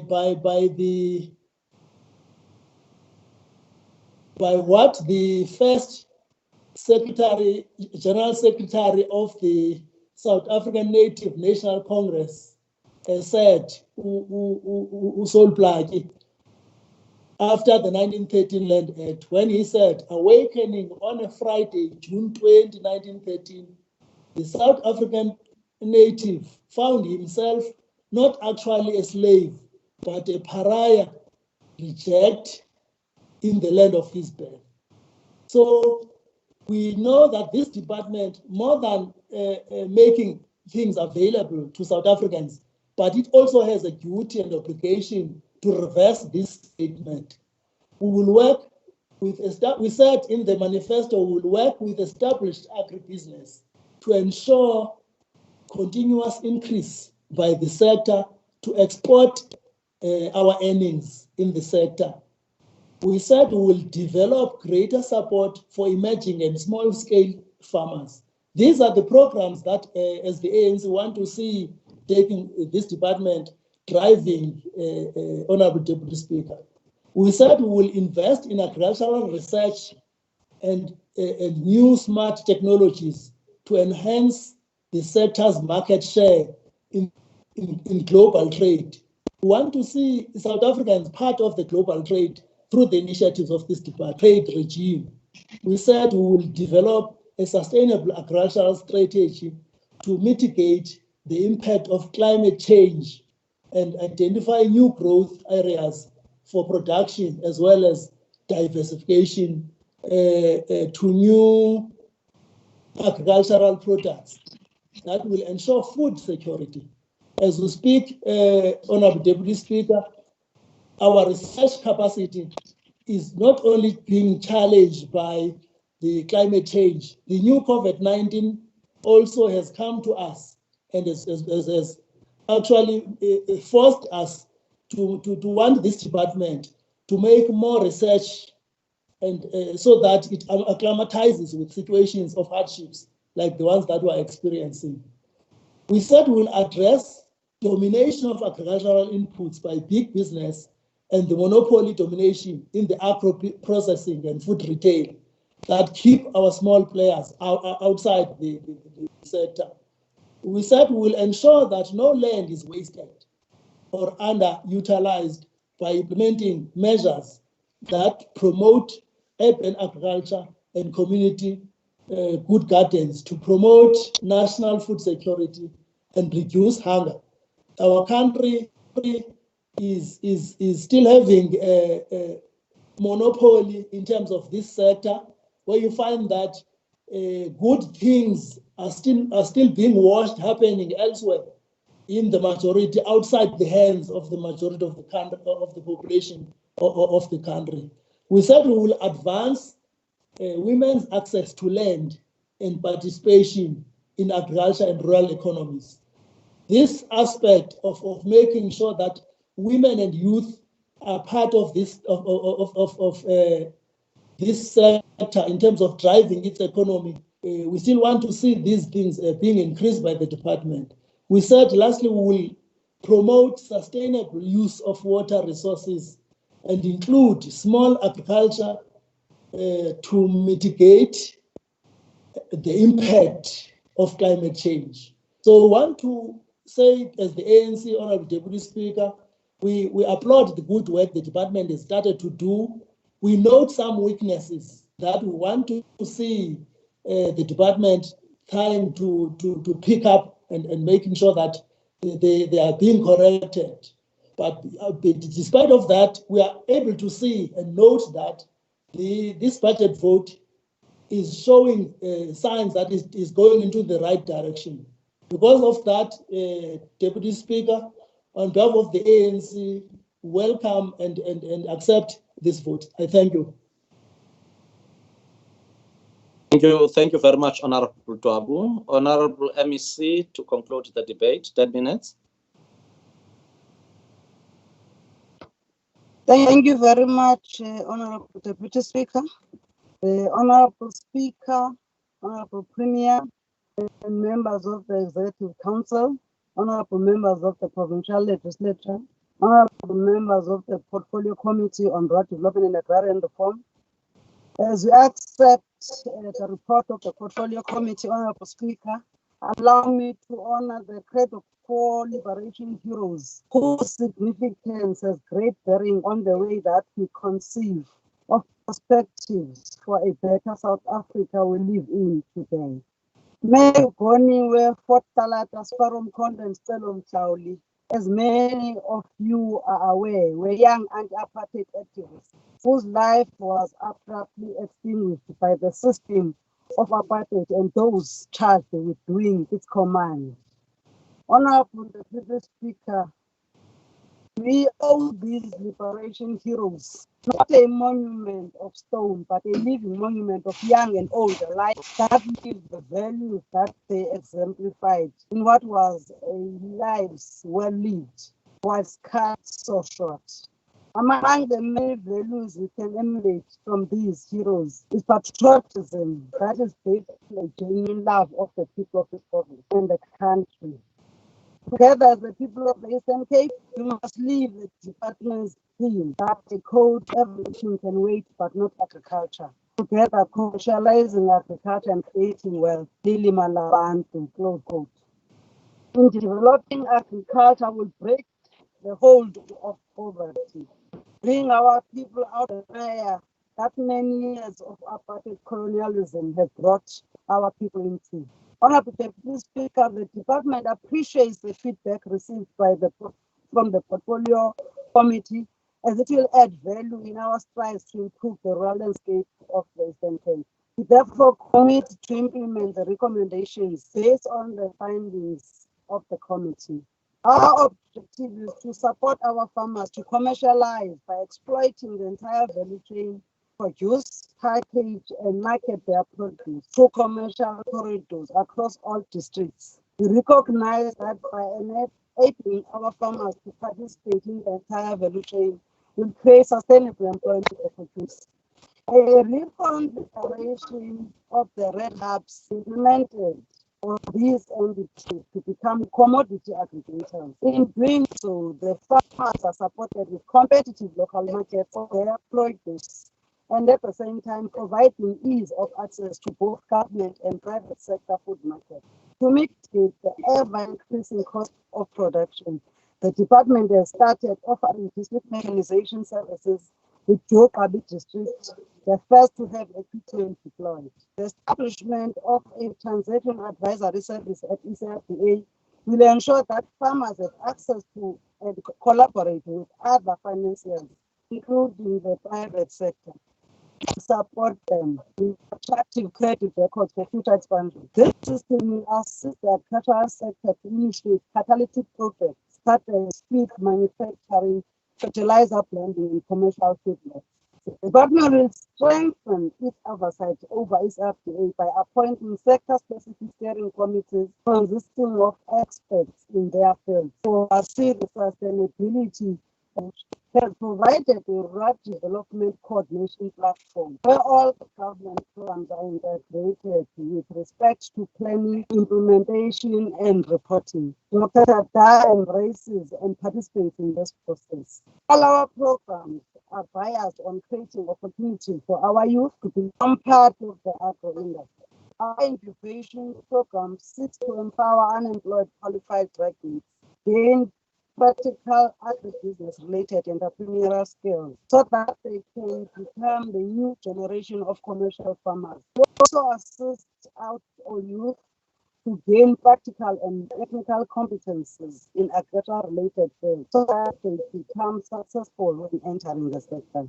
The findings of the committee are acknowledged, Honourable Deputy Speaker. In the current year under review, in terms of the land rehabilitation, we have decided to change the way we do things, because massive land degradation is proving to be unmanageable. Thus, we are now implementing community-based land care programs. 48 conservation committees composed of local land users and government officials will be established and functional to empower the communities through these structures, and also complement with the introduction of eco-ranger programs to monitor and support sustainable resource management. On research, Honourable Deputy Speaker, the department acknowledges the good work performed by research. However, we are now committed to the exposure of good work into the public domain. We have started to respond to COVID-19 by producing sanitizers for emerging farmers,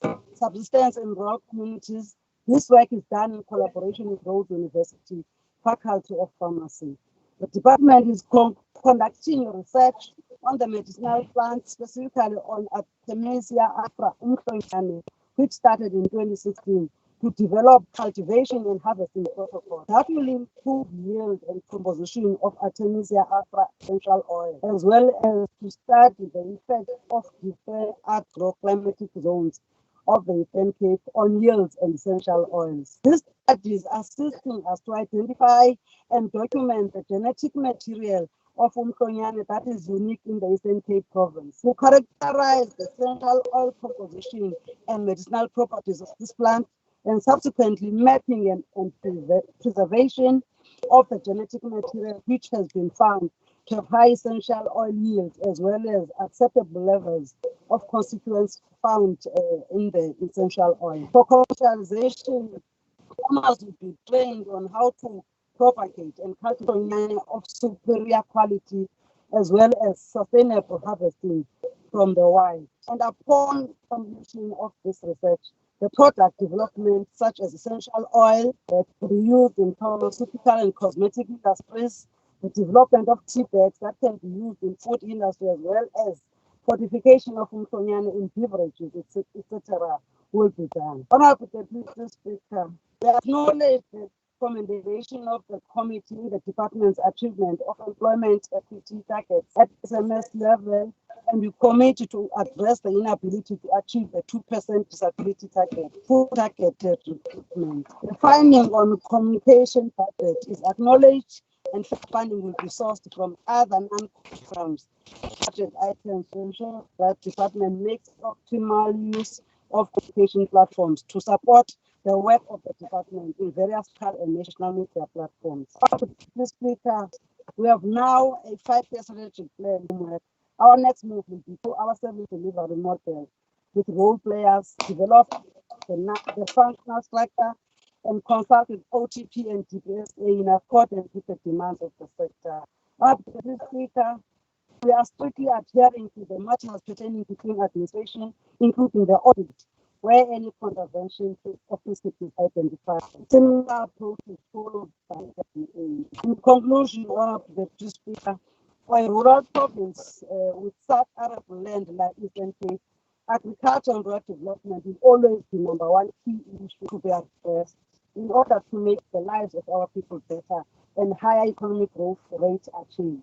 Allow me to borrow from the words of James Baldwin in his book titled Fire Next Time. I quote, "It demands great spiritual resilience not to hate a hater whose foot is on your neck, and even greater miracle of perception and charity not to teach your child to hate."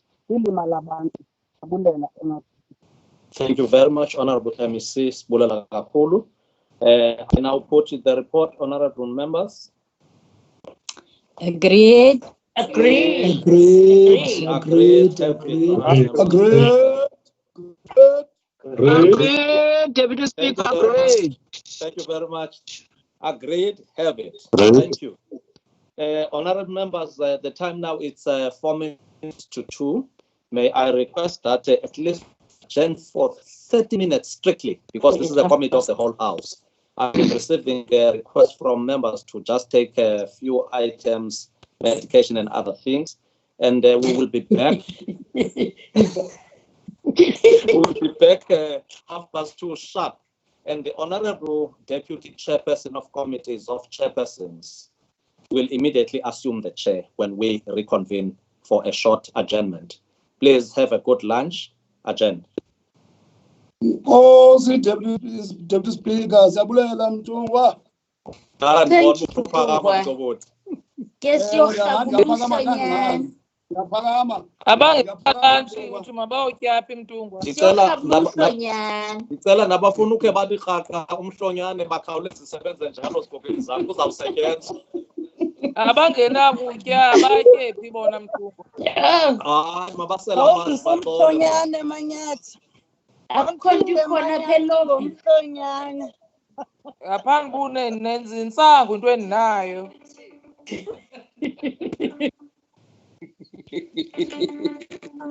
Uba umu-emailwa ngesini emailela mninzi kaphi emafundini. Ufake esayeni khanya uthumele lapha amaXhoseni.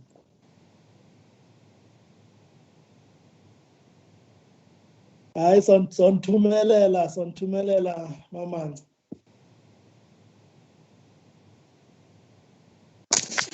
Khanyayo usenawo pha kuwe? Umhlonyane. Ekhanyayo. Isakhona seyisisikece yam. Yapha seyisisikece. Hayi mani imani ithi xa seyingathi ngoba ndihlala apha edolophini imani ingathi xa ingathi iyaphuma ndikhwaze ngapha amabhutini abafana bayizise. Hayi uzundiphusa incanga mpembe. Molo hlelo wam. Hello Manyauza. Hayi ngomanyauza. Oh hayi bo. Uxolo my whip ndingathi uphisa ngawe. Ngolomsi. Ngathi uphisa ngawe Manyawuzeni. Ngayi baba. Did you finish ngulo virtual? Hey. Simba yena ngisekewa umntana wemvutho uyayithanda imvutho. Hayi. Lwanyani ndixolele. Abantu hayi awumela sabaleka icorona. Unisagqibela udelelwa ngonozi madoda. Hey. Ndinikhumbula. Yabona indlela endibhitye ngayo nozi kunikhumbula qha. Yini madoda. Ndidiniwe finish mina ngu-virtual. Hayi kunzima. Hayi ngoku make le committee ilungiselela make ibize noba ihalf ye-housing. Mna ndifuna noba zii-committees shem ndinibone kwii-committee. Ii-committees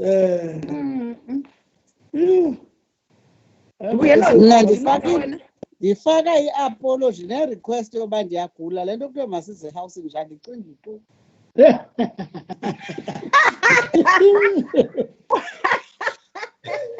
Uthi awuyiba kuloo house wena mamhlanje. Hayi andifuni noyifihla Khanyayo wam andicingi indlela le ndoyika ngayo. Hayi kodwa mna ndiyanikhumbula bethunani. Hayi kunzima. Hayi futhi ingathi ansofa indawo ebuhlungu yoba siyakhumbulana hayi ke yona ke ibuhlungu yona. Jonga indlela ebendiyonwabele ngayo laa nto ezi-school visits. Sokwaze ndisi babakhona ababonayo nohamba nabo. Yenze ewe omqobothi hayi noko babonile bona sibakhumbule as a result.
Honorable Chair of Chairs.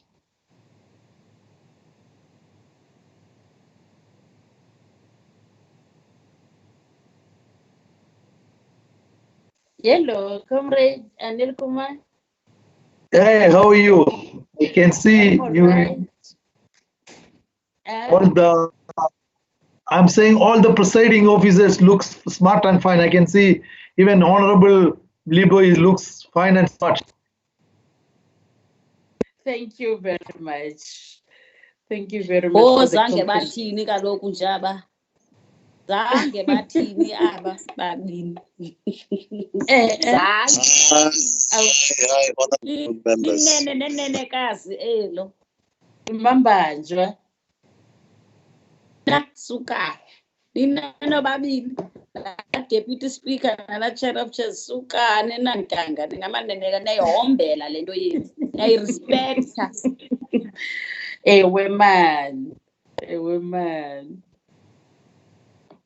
Uthe ke omnye umuntu sasinje kwangokuya sisengospeaker koomasipala. Qaqo bathini ukhumbula into zakudala waze wandivezela Ukurespecta kwenu. Ni respecta umsebenzi wenu. That's respect for your work. That's right. The time is 14:31, Honorable Chair of Chairs. Thank you. Ndiyavuya uva ilizwi lakho, Comrade Mvenya. Whip elitshoyo Chair of The Chairs. time Oh, kaloku yini sisiqunqu. Yini sisiqunqu. Yini unqaba kangaka. Yini into. Deputy Chair of Chairs. Ithi ndinguTuthu, sumane usithi nkqunkqu apha kuNtuthu wena. Ndidibanisa umaqhubela ke tana. Nawe Okay. Kaloku uNkqunkqu uNkqunkqu sitsho uNkqubela uPeters. Hayi man, ndiyayiqonda. Ndicela wena mna. Ndiyavuya ukubona. Utheni uPeters bazalwane?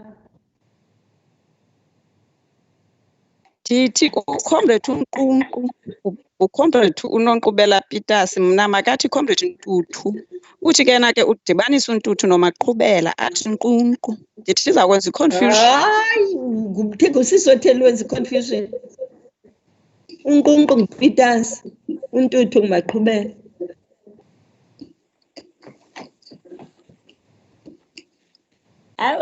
Umsebenzi ndiyandithanda nobabini. Ayongxaki leyo. Uvile ke Mvenya sithandwa sam. Ile ndivile sithandwa sam, anduphinda futhi. Anduphinda. Kanivezeni ubuso yini? Trying, I don't know what's happening, whether you just can hear you now. Molo GL. Hi GL, right GL. Right GL njani? Uthetha usemotweni. Inetwork yandiphoxa ndiye ndaphuma ngoba xa ndizawuthi ngcondo ize ithi biyamka apha ndibe ndisendaweni right ubapha endlini imani yam. But I'm back now to the house. Okay, ukhwele phezu kwendlu. Utsho uprimi uthi ukhwela phezu kwendlu. Andiphoxa. Axela baphuma uyokhwela phezu kwendlu. Faka ibooster, mama umema. Honorable members, can we start, resume the house? I'm told. I'm told that we do have the quorum, and I'm going to hand over to welcome everybody, and I'll hand over to the secretary of the legislative secretary to take us through to the next item on the agenda, as we resume the business of the legislature, which was started early this morning by the Deputy Speaker. Over to you, Secretary. Consideration of the report of the Portfolio Committee on Safety and Liaison on Budget Vote number 15. Okay.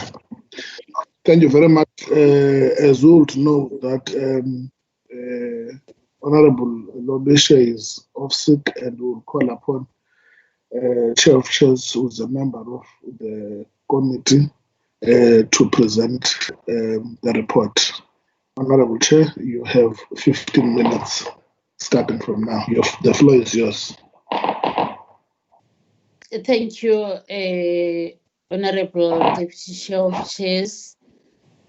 Mandicele ke ibekwa pha ebhodini le report ye safety and liaison.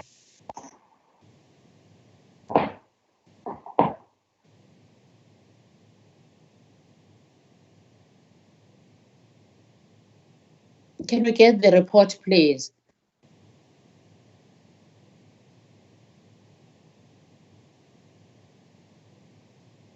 Can we fly to the report?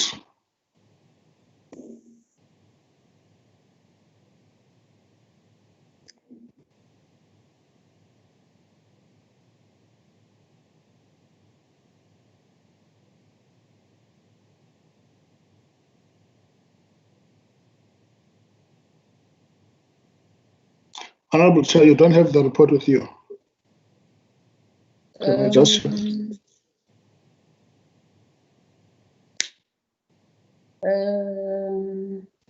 Sazama ukuyityhila ke kwakule nto siyisebenzisayo. Okay, Nancy, fly to. Can you see on your side? Yes. Mandibuyele ke back. Yes, thank you very much, Honorable Chair, and ndithathe zonke ke protocols esele zamkelwe in the House. I'll first state the budget, that is the budget of the Department of Safety and Liaison is sourced from both the provincial equitable share as well as the social sector expanded public works program that totals 116.1 million. Now let's go straight to the findings for program 1. The total allocated departmental budget in the period under review amounts to 116.1 million. From this budget, an amount of 29.3 million, which is 26% of the total, is allocated to the goods and services. B finding, from the already inadequate goods and services budget, a cut of 7.9 million will be effected by Provincial Treasury to fund the interventions relating to COVID-19. This budget cut will render the department unable to execute its mandate. The department has since communicated with the Provincial Treasury to request an exemption from the budget cut. C, the department will, in the period under review, embark on a process to change the name of the department.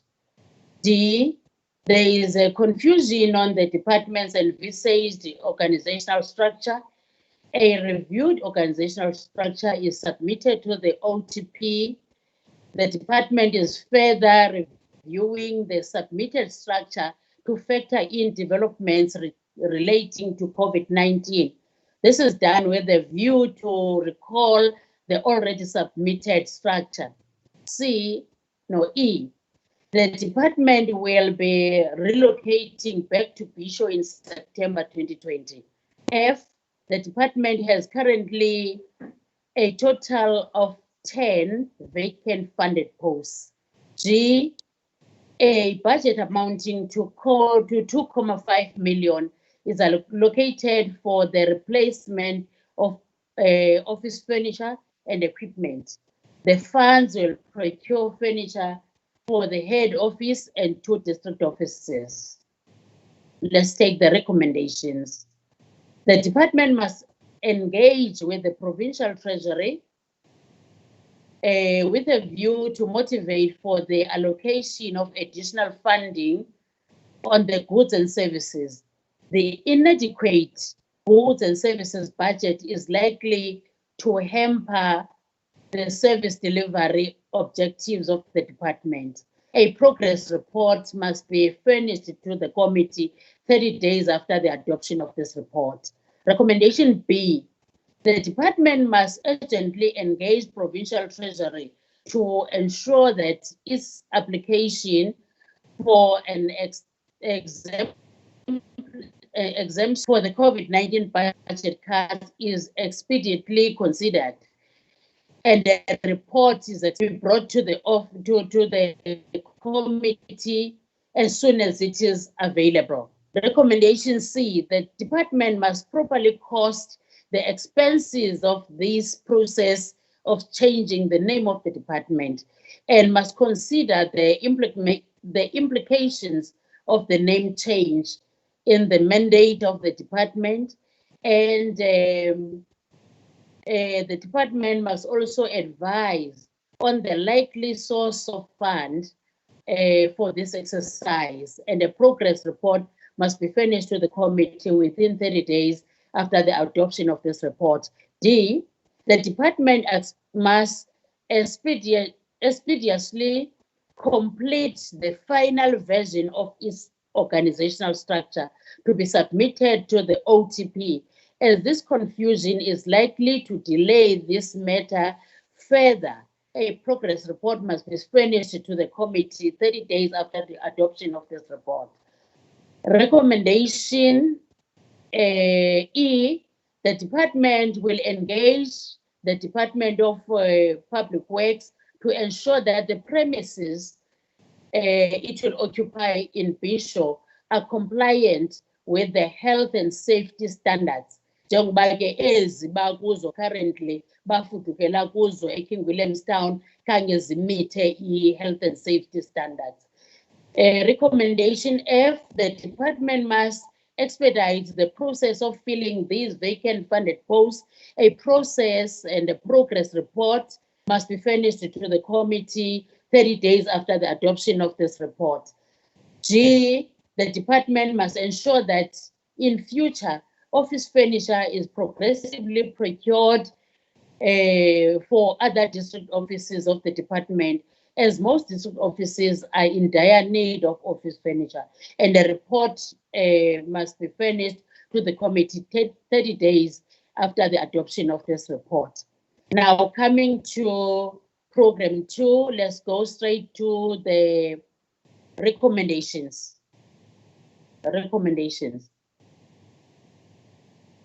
Let's skip the findings. Let's go straight to the recommendations, please. Technical team.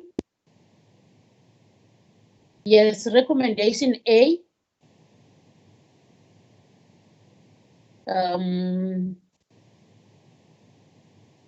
The department must cost the expenses that will be incurred in the implementation of the program.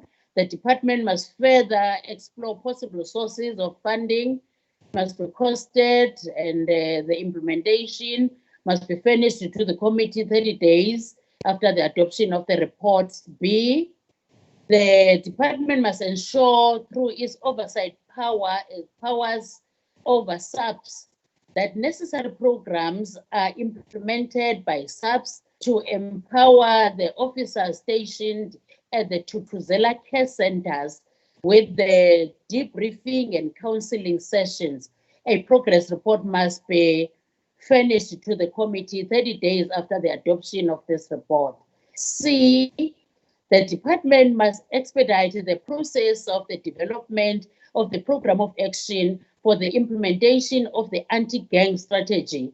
A final plan or program of action and the progress report on this implementation must be furnished to the committee 30 days after the adoption of this report.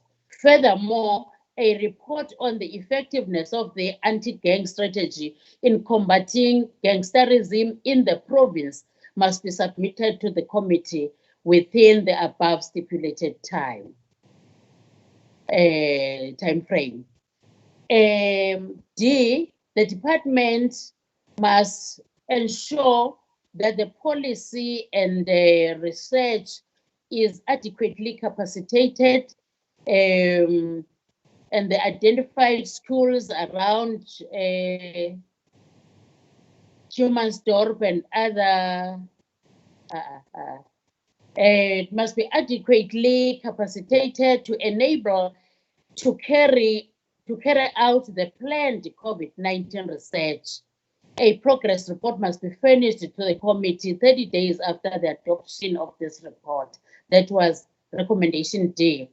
Recommendation E, the department must urgently intervene by engaging SAPS to monitor the identification of schools around Humansdorp as part of the province to contain the eruption and subsequent spread of gangsterism. Then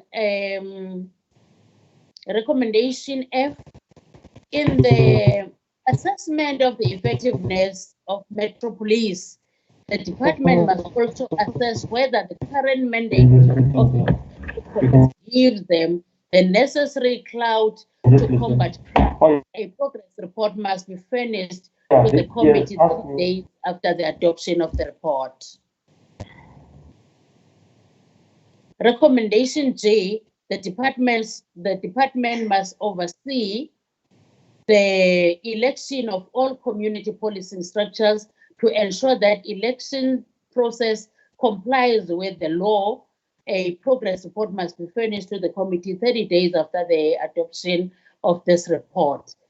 H, the departments must closely monitor the process of closing down of police stations due to COVID-19 infections to ensure that deep cleaning, sanitization, and fumigation is conducted without any delays so that police stations reopen quickly. In conclusion, Honorable Deputy Chair of Chairs and the House, the Portfolio Committee would like to thank the departmental officials for the patience and professionalism they have shown during the engagements. Furthermore, the committee would like to also welcome the newly appointed head of department, Mr. Vianney Mapolisa.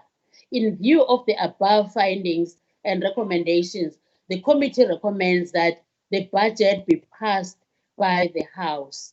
I thank you, Chairperson. Thank you very much, Honorable Chair of Chairs. Any questions to the committee members?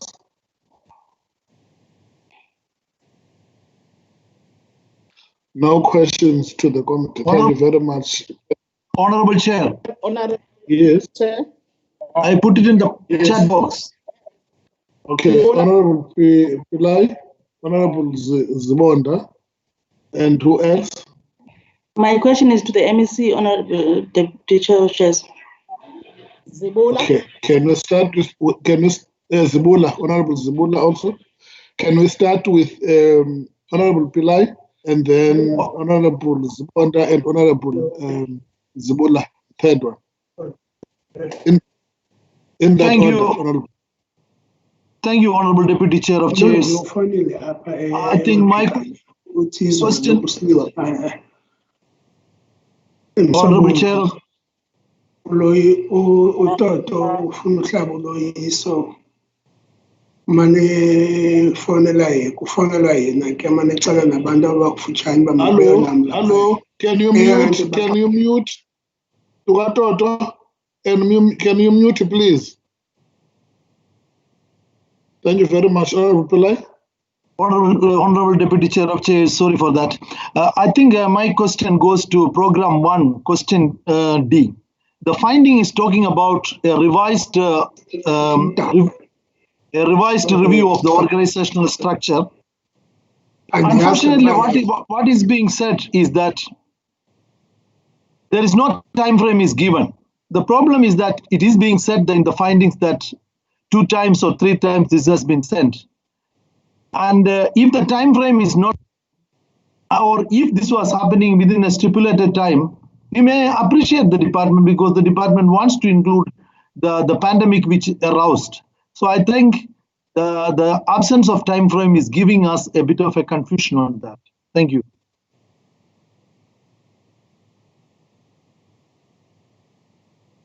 Honorable Zibonda. Chair, are we asking Honorable for the Zibonda. MEC? Yes. Are we Oh, asking to the for the MEC. MEC? Okay. Mine is And for the the Honorable MEC. Zibula. Are you to the Thank you committee? very much. Yes, I've got the question to the committee and also to the MEC. But my question to the committee is in relation to program 2 that speaks to the assessment of the effectiveness of metropolis in the province. Just wanted to check with the committee whether is that assessment only dealing with the metropolis or is not dealing with also the municipal police? I just wanted to check that. That's all to the committee. Okay, thank you very much. Can we then get a response, honorable members of the committee? Thank you, Honorable Deputy Chair of Chairs.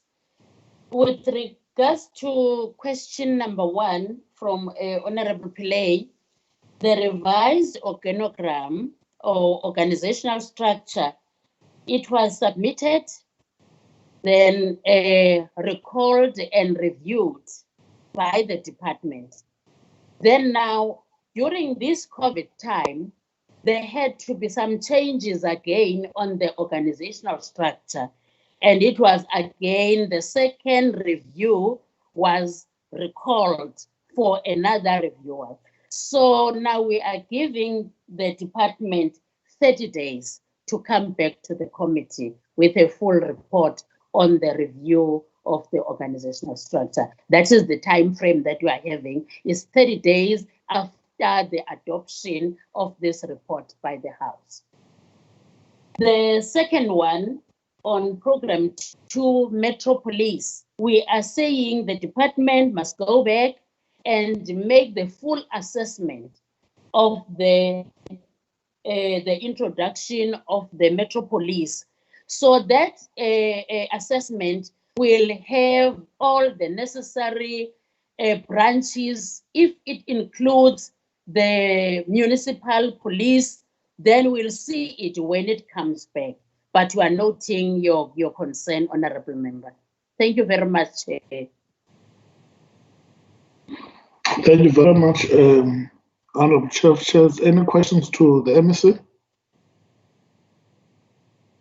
Honorable Zibonda, you're the first one. Yes, Chair. Honorable Zibula. Honorable Zibula, the second one.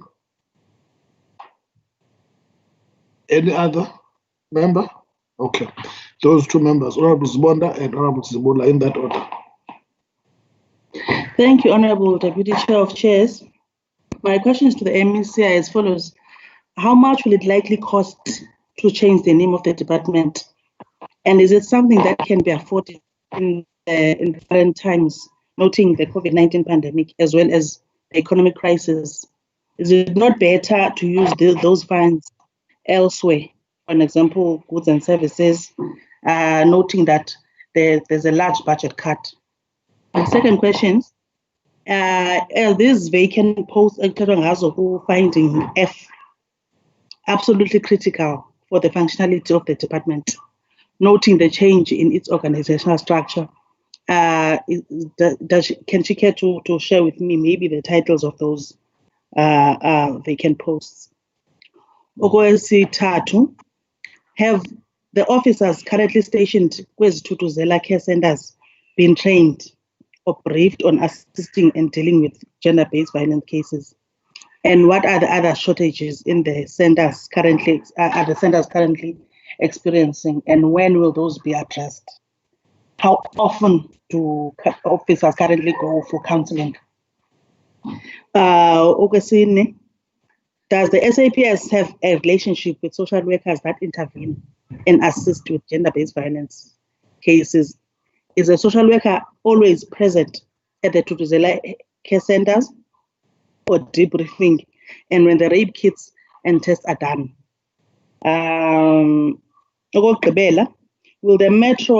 Will the Metropolis be considered for ABCM? If not, why not? If so, when is it likely that they will be deployed, and what will their mandate be? Thank you, Chair. Thanks very much, Honorable Zibula.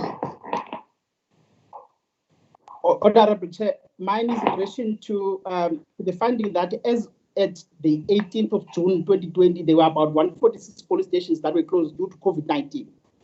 Out of those 146, 128 are currently opened, and now we are having about 34 that are closed for relatively 2 weeks. Now I wanted to check with the MEC, why are they taking this long to just fumigate police stations and be opened? And are those police stations not those that are relatively in poor rural communities that are taking about 2 weeks just to be fumigated and be opened? The last one, Chair, is in relation to the funded posts. How long have these funded posts been vacant? Thank you very much. Thank you very much, honorable members. Honorable MEC. Thank you, Deputy Chair of Chairs. Mandiqale ngale question ye-approval ye-BCM as a metro. I-approval ye-BCM as a metro, your sole responsibility of Department of Safety. We have to engage the MEC COGTA because there's a matter funding, which all municipalities, when they apply, they always say funds are available. And it's not the responsibility of safety to allocate or deploy police. They should appear in the organogram of that particular municipality. Hence, we have not yet approved. The latest communication with them was for them to give confirmation whether there's sufficient budget to sustain the post and the directorate, which will be established as a metro police in the metro. Those are the challenges we have to approved, informed by the local government MEC. Of course, it's not their mandate, but through intergovernmental approach, I've since taken a decision that he must advise, because I'm not the one who have to do assessment on the availability of the budget. Then the House must remember that that department is doing oversight. Also, when it's talk of name change, it wants to try and also do community safety programs, which we don't do. Remember that we should have civilian secretariat, which is not there as a standalone. What we are doing is the work of civilian secretariat, which is doing oversight over the police work and others. So when we're saying community safety, we want to extend our mandate to do the community safety programs and awareness. That's the plan and the vision of the department. That department is supposed to have 305 posts, but due to budget allocated to the department, it is only able to sustain 148 posts, which is a challenge. Hence, the organogram is delaying, because we have only to provide for funded posts, which currently are 148.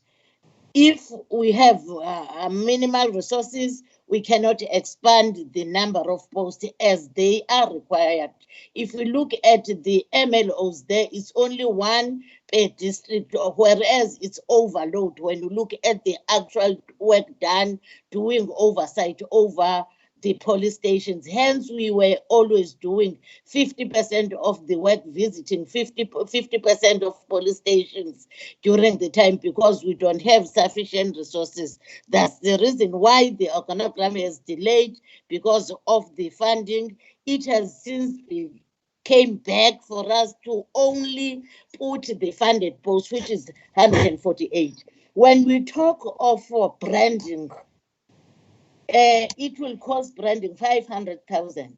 And with us, we still, if we want to align the work of the department without of that of community safety, we feel that it's still possible for us to do that. In name change and also proclamation does not require funding, but what will require funding, it will be the branding of the department. And that was pronounced in SOPACA 2018 by the Premier. So we are saying we have to work on that one and try to do that, but that will only be done after proclamation have been done. Ulendo yokufumigate. Ukufumigate is the responsibility of police services through the service providers they've come to contract with, but it's yaphela ezizinto as we see that the number of police stations affected is increasing on daily basis. So if there are no service providers appointed by that particular time, or they don't have PPEs, that fumigating material, that it means police stations won't operate. But we have sustained that through municipalities who are supporting some of the police stations. Hence, we cannot see that they take a long time to fumigate the police stations. It's worrisome, of course, but we cannot undermine the procurement processes which need to be followed whenever, as much there are those. But if you appoint a service provider and that particular service provider does not have money, you have to change that even if it has been appointed. That's what is taking place in police. In all our Thuthuzela centers, there are social workers which are linked to that particular Thuthuzela center, and all our police who are working with gender-based violence have been trained for that. Hence, we've been requesting that there must be rooms separated for that, or for servicing those people affected with gender-based violence. Thank you, Chair. Thank you very much, Honorable MSc. Due to the time factor, I think we have to now go to the debate. And any other issue, Honorable MSc, that you felt you might not have sufficiently covered, when you come back later, you can also come back and clarify it further. I will now call upon the TA, Honorable Stevenson, for the debate on the budget vote. Honorable Stevenson, the floor is yours.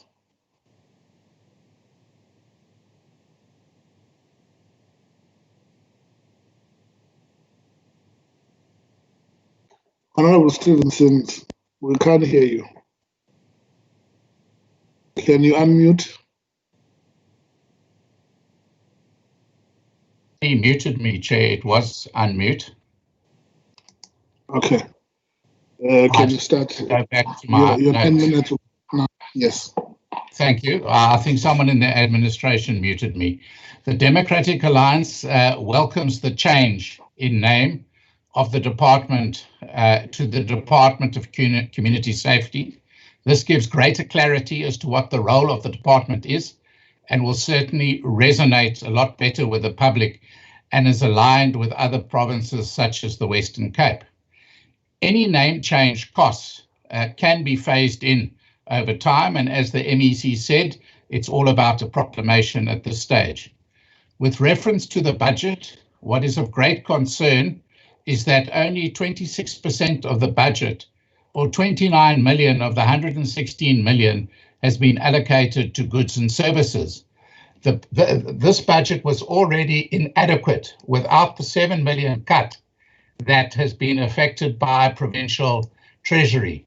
The department is not like an ordinary government department because its key work involves the monitoring and oversight of SAPS. And to do that, one needs an effective goods and services budget to do research, to run campaigns, as well as for travel and accommodation. The Democratic Alliance also welcomes the long-last appointment of a permanent HOD. This has really been a long time in coming, where one has been without a permanent HOD in this department for well over 3 years. And this delay highlights how the province has failed to prioritize the issue of safety and security. We trust that with a permanent head, the department will have a new vision, particularly when it comes to combating crime and marshalling the resources of society as a whole. Now, there are three key areas where I believe the department needs to inject new energy and life into fighting crime in the Eastern Cape. The first area is the utilization of technology by the provincial government and municipalities and SAPS itself in order to fight crime. More and more across the world, various agencies are using technology to improve safety and security.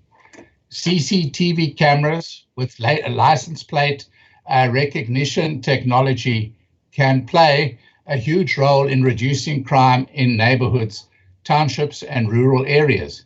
These cameras have the ability to pick up stolen vehicles or vehicles on a wanted list, and should vehicles become involved in any sort of crime, one can track them through the utilization of these cameras.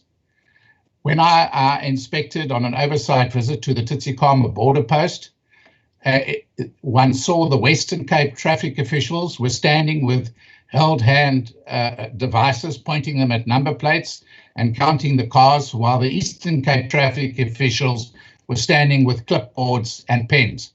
And this really highlights the difference between two approaches. So there needs to be a commitment from the department and also from the whole provincial government to really drive this issue of technology. And the department really needs to be the thought leader in this regard. Along with cameras, there are other technologies that can be used, such as ShotSpotter. This was introduced by the then DA-led coalition government, Honourable Leader of the EFF in Nelson Mandela Bay, and played a major role in the reduction of crime in the northern areas. This technology immediately detects gunfire, triangulates the spot from where the gun was fired, and sends off information to law enforcement agencies. Sadly, the contract around this lapsed, and the technology is no longer in operation in the northern areas. In the report, the committee recommends as a matter of urgency that the program of action is finalized around the implementation of the anti-gang strategy. For many years now, since about 2015, the then Premier appointed the HOD to coordinate the anti-gang task team of the northern areas. It really needs now to have a firm program of action and start delivering results that can end the scourge of gangsterism in that community, but also in other areas of our province, where it is spreading to such areas as Humansdorp. People are dying daily while the department is still in a planning mode. This is not acceptable, MEC. The people of the northern areas and other gang-ridden communities' lives are becoming valueless instead of living a life of value. Noting the shortage of manpower of SAPS, drone technology can play a major role in apprehending criminals and ensuring safety and security, particularly in our vast rural areas. Making use of drones in policing in rural areas can be a massive boost for both proactive and reactive policing. Proactively, drones not only have the ability to achieve conventional visible policing objectives, but can also outperform conventional policing. Crime hotspots can be prioritized and monitored automatically to ensure that a possible incident of crime can be addressed and the suspects pursued. By equipping the drones with thermal energy, night vision, or infrared technology, it is possible for suspects to be identified and pursued any time of the day or night. Rural policing drones will make it impossible for criminals to hide anywhere in the vast expanse. Thank you. Of our countryside. Thank you. This will play an important role in combating attacks on farms and on farm workers. Farm murders should be classified as hate crimes, given what is happening at the moment. and jobs and food security in rural areas need to be protected. The department needs to utilize its Watching Brief program to ensure that those who commit crimes against farmers and farm workers are prosecuted by monitoring these investigations so as to ensure they are brought to a head. Another area that the department needs to engage in more actively is mobilizing people to join the police reservists. SAPS has had a shortage of manpower in the Eastern Cape, and reservists will ensure that more boots are placed on the ground. A third area where I believe we need fresh energy is the coordinating role that this department can play between municipalities, the community, business, and security firms. We need new partnerships to ensure the safety of the people in this province. SAPS alone cannot hold the line. The department needs to energize all aspects of society to work in a coordinated fashion. So I'm calling on the department to take on a more activist role in this regard. The rising unemployment, which breeds inequality and poverty, is going to drive an increase in violence and property crimes, as well as gender-based violence and stock theft. The defiance of the taxi industry has effectively ended the lockdown and contributes to a culture of lawlessness in our society. The department needs to pioneer a new approach by building new partnerships and urgently promoting technology so the people in this province can live a life of value.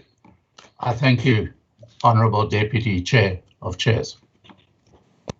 Thank you very much, Honourable Stevenson. Honourable Zumula, take the floor.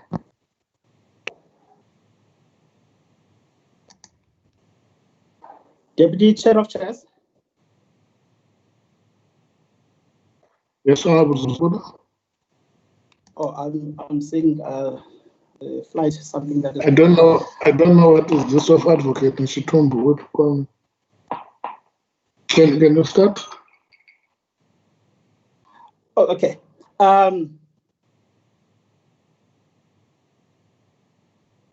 It's concerning that the state is found lagging behind in ensuring that the department is in par with the current COVID-19 epidemic. The department is currently busy with things that are not priority during the time of epidemic. They are busy with name change of the department and moving offices to Bishop, purchasing of the furniture for the head office and district office, yet it's crying the reduction of the budget for their core business while they are busy forced to budget for the current epidemic. This shows a lack of being in touch with the reality. These are expenses that are not necessarily a priority unless they are aligning with entrepreneurs that are set to benefit in this unnecessary exercise. EFF is opposed to the government continuous leasing and renting of the building instead of buying them, which is cost effective. The Eastern government pays annual rent for the buildings that are using at a cost amounting to the buying the same building in just 1 year. It's a concern that the department has not finalized the program of action of anti-gang strategy in combating gangsterism in the northern areas of Port Elizabeth. That shows a lack of commitment in ensuring that the killings due to gangsters be kept. The challenge of gangsterism has been with this province for years, and we cannot divorce gangsterism to the widespread abuse of drugs in the province, especially when dealing with the human stock schools where there is a rise in gangsterism.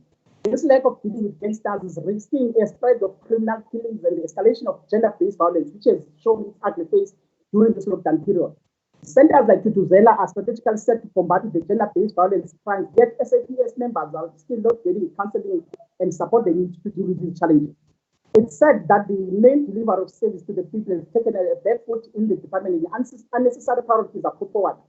The disservice of our community is to allow police stations to stay open for longer, to stay closed for a longer time, where 34 police stations are closed for 2 weeks is a concern because it is definitely police stations from poor communities that get affected. Concerning that, the department has not finalized the contract structure. The vacant funded post is a dangerous, is a serious concern concerning the high level of unemployment in the Cape. Despite the department is not employing qualifying young people, and we all know that Eastern Cape is the brain drain, losing young intellectuals to other provinces, while the ANC government is looking for a case that to be deployed. EFF does not support this current budget as it stands. Salute. Thank you very much, Honorable Zibula. Can we then go to the ANC, Honorable Benjamin?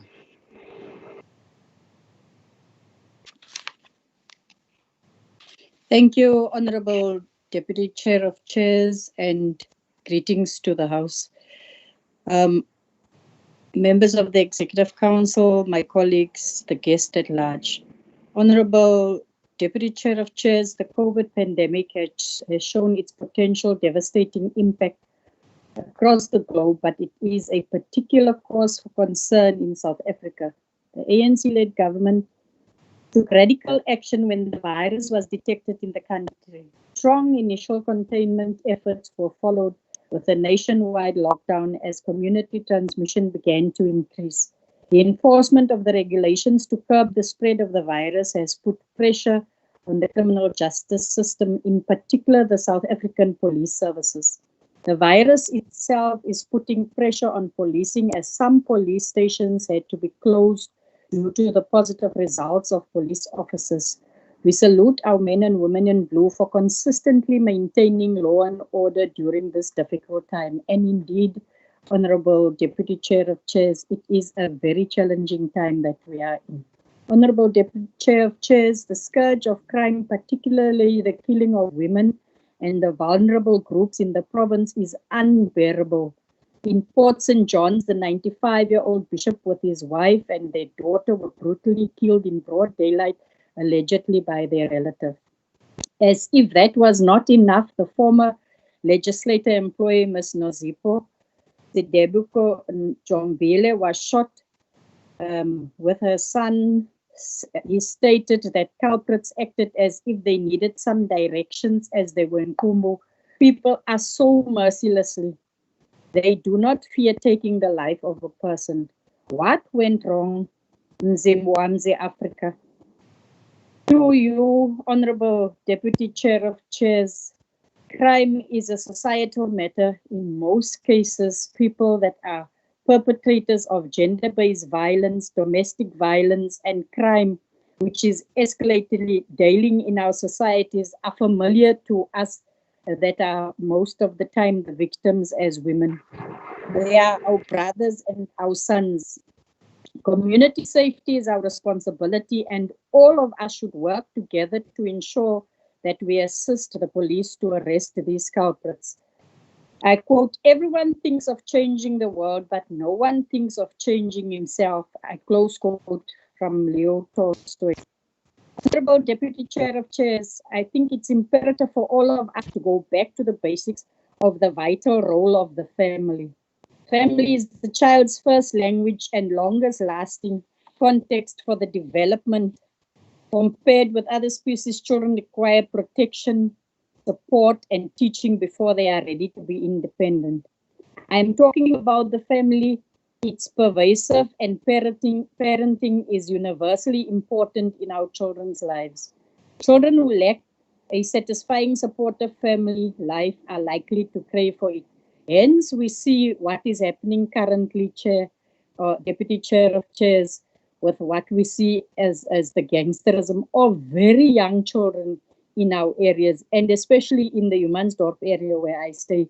It is protecting their turfs in different ways that you cannot begin to believe. It is an unreal situation which we are not used to in the current status that we are finding ourselves in with the lockdown. The absence of parents in their children's lives normally results in a dysfunctional society, as we currently can see.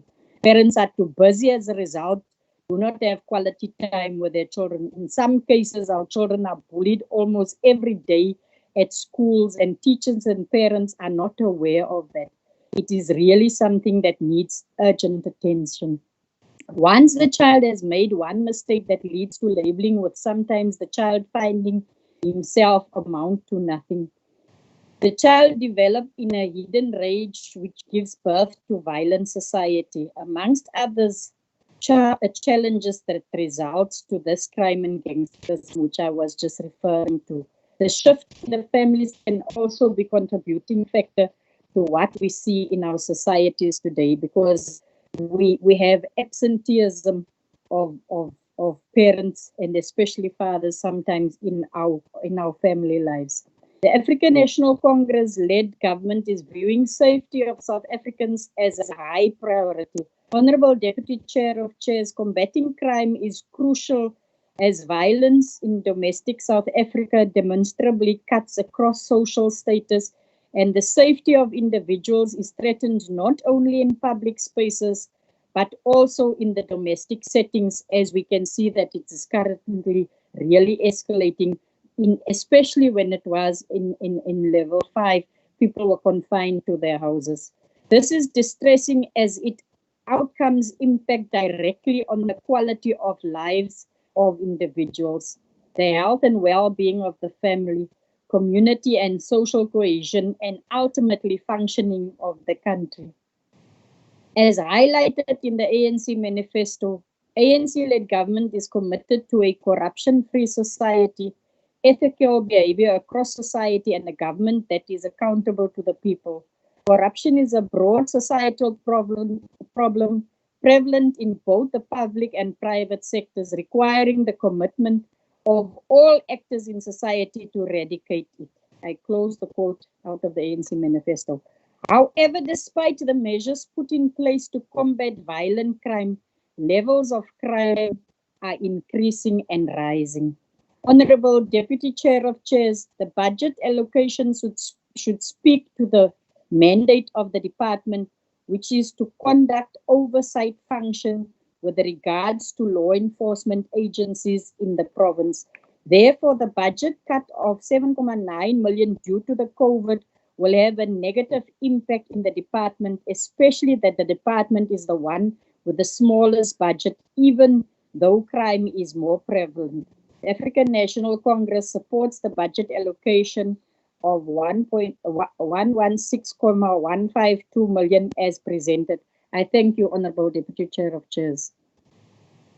Thank you very much, Honorable Benjamin. Honorable Emerson.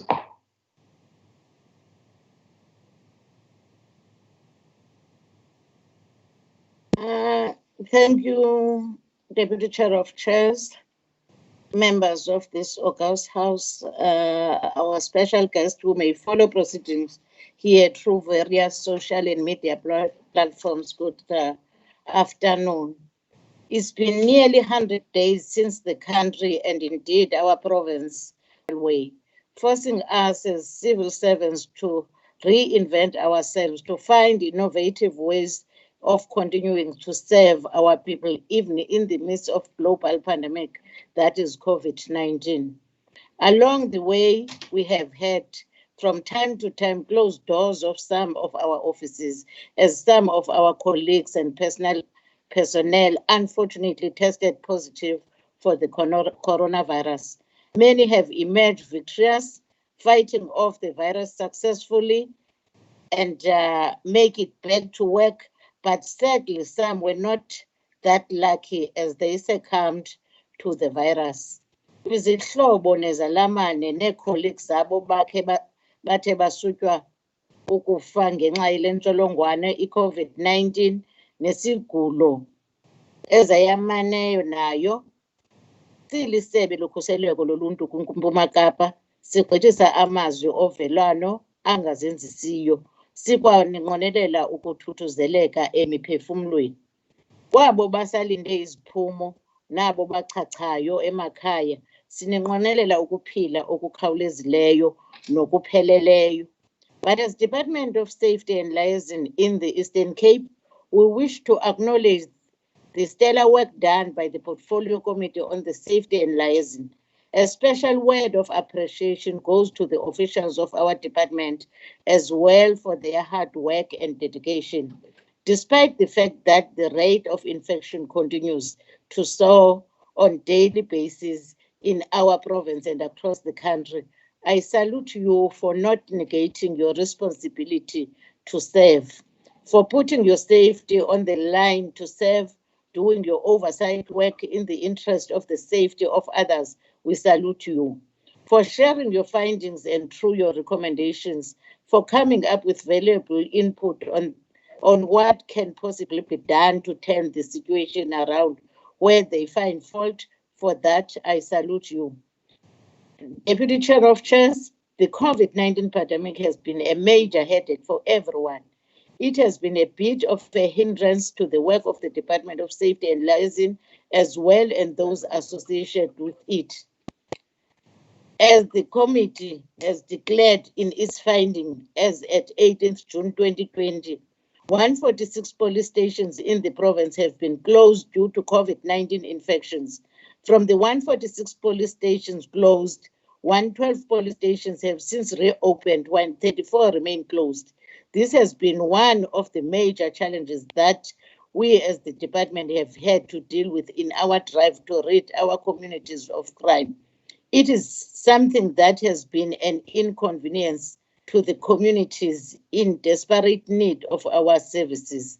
The issue of the Thuthuzela care centers and the pivotal role that they play in combating gender-based violence in the province can never be overemphasized.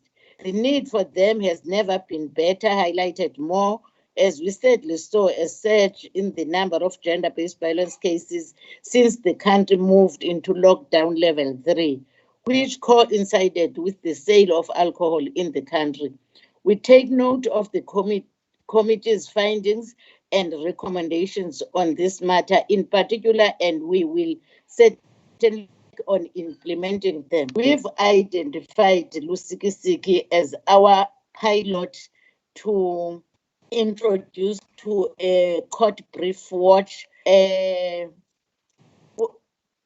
also will strengthen the capacity of members of police in the areas identified by the committee. The relocation of the department offices from the building they currently occupy in King Williamstown, which was found not to be compliant with health and safety standards, is going ahead and is set for September this year. It is unfortunate for those members who don't attend to some committee meetings and don't understand the challenges of the department with regard to office space. I think that's the reason we welcome the support of the committee when they say we must relocate and we are coming up with timeframes. It's about addressing the condition of services of our employees, and which have been a challenge in all our districts. We'll continue engaging public works for public works to provide suitable offices for our officials. The department is also in line for the name change, considering for that are also gaining momentum, and the committee will be kept abreast of development in that regard, as it will affect the name of the committee too. Lastly, Deputy Chair of Chairs, going back on the issue of hand, the budget will note the possible cut of nearly 8 million by Provincial Treasury on the already inadequate goods and service budget to fund the intervention related to COVID-19. The budget cut will indeed render the department unable to execute its mandate. Engagement with Provincial Treasury to request an exemption from the budget cut are ongoing. In the interest of time, Deputy Chair of Chairs, and while the technology still permits, allow me to say no issue pointed out by the Portfolio Committee has gone unnoticed, and not a single recommendation will not be given serious consideration. With those words, we welcome the Portfolio Committee findings and recommendations, and I want to say fighting crime is everybody's business, and it's a societal matter. Thank you, Honorable Deputy Chair of Chairs. Thank you very much, Honorable MSc. I put the budget vote number 15 unanimous. Agreed. Agreed. Any objection? Agreed. Never. Thank you very much.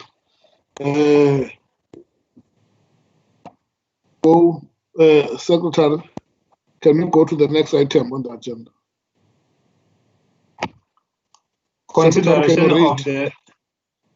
Consideration of the report of the Portfolio Committee on Economic Development, Environmental Affairs and Tourism on budget vote number 9. Thank you very much, Honorable Damasa, Chairperson of the Portfolio Committee. can you present the report?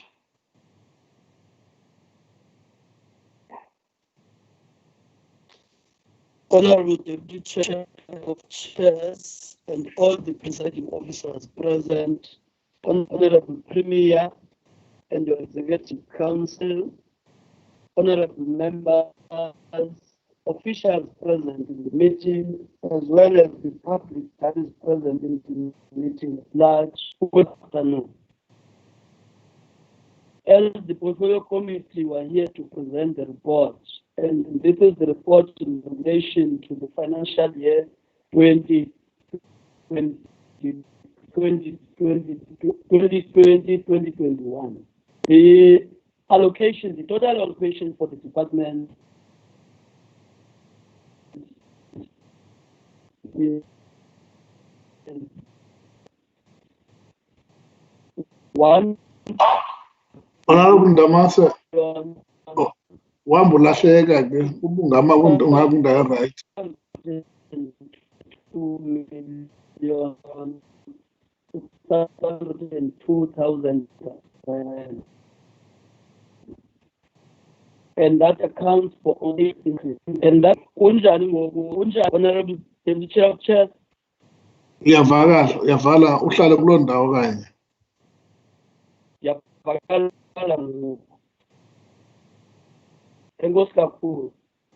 I was still saying this budget is spread across the 3 programs of the department, as well as the 6 entities that are the responsibility of the department. I will not read out the findings. I will go straight to the recommendations, and I will request whoever is assisting me to go to the recommendation of program 1. Recommendation.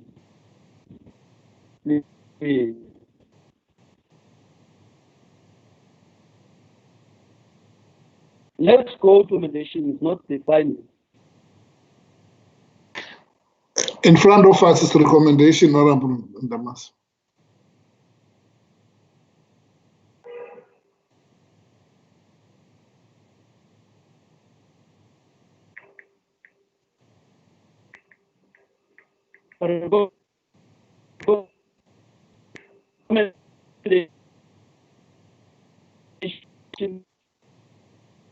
Honorable Ndamase, you seem to have a very bad network.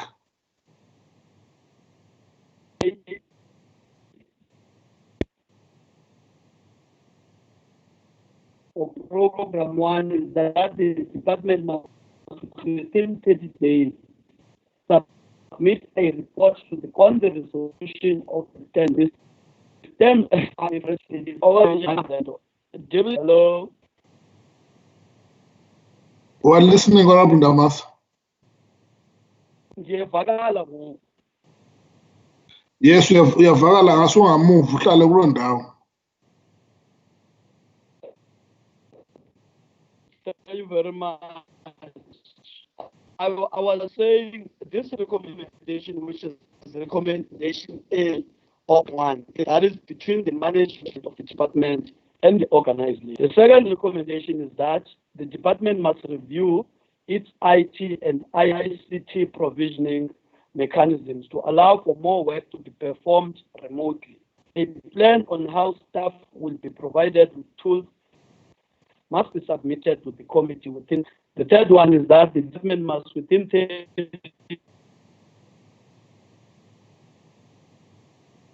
days submit a COVID-19 to deal in its plans, budget, and operations. Is that the department must within 30 days submit a detailed report to the committee and give good reasons for the budget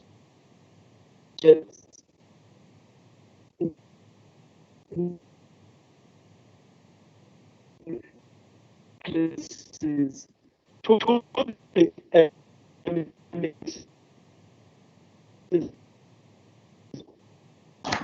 Uphinde walahleka Honorable Ndamasu. Is as well as the compensation of employees.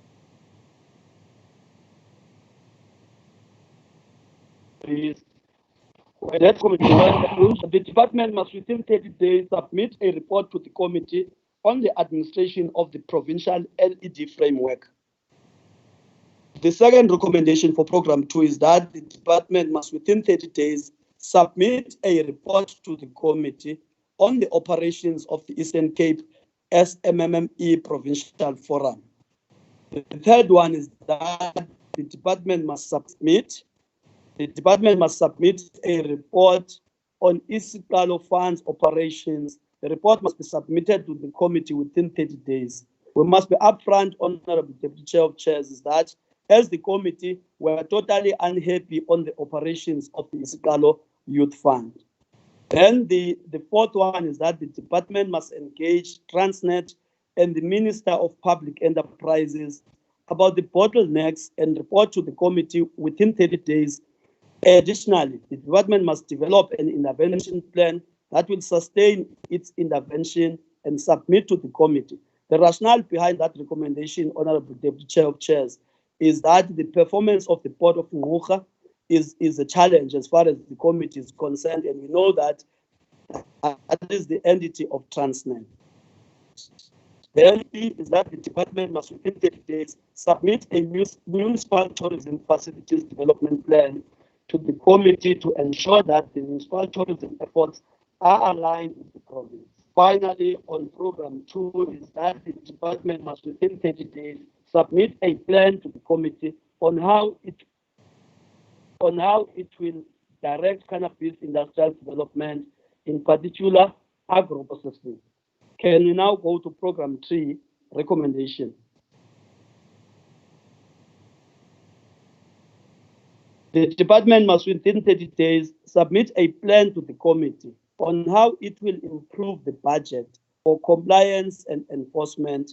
Furthermore, the department must reprioritize expenditure on goods and services in the sub-program. The last one on program 3 is that the department must within 30 days submit an enforcement intervention plan to the committee for the protection of endangered species, including the prevention of trade in endangered species. Let's go to entities. First one is ECDC, Eastern Cape Development Corporation. As far as the recommendations on ECDC, I will not read them out, but I would like to stress that we are very concerned that was meant to do a strategic intervention on economic development, but its financial situation leaves much to be making this appeal to the executive who as a result to this particular corporation standing on its 2 feet. As for now, it is limping. Let's leave ECDC and go to the next entity.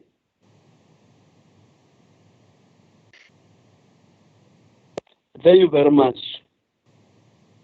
The next entity is Eastern and ITZ. A recommendation. The Eastern and ITZ must within 30 days submit a COVID-19 revenue intervention plan addressing rental collections and payment deferral arrangements. Second one is that a report must be submitted to the committee within 30 days. The matter that we're talking about on the recommendation B is the matter in the Eastern and ITZ is reporting that some of the service providers, the international service providers, are having a challenge in terms of making sure that they deliver on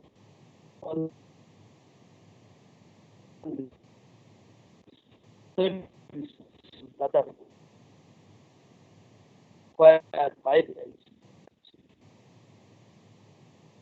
On third one is that East London ITZ and did must and submit a report to the challenge that is related to the implementation and as municipality. The fourth one is that the department must engage the Department of Trade and Industry regarding the review of the SEZ funding model and report to the committee.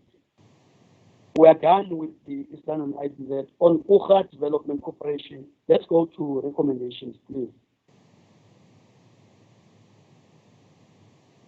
That's still fine. Can go to recommendation. Thank you very much.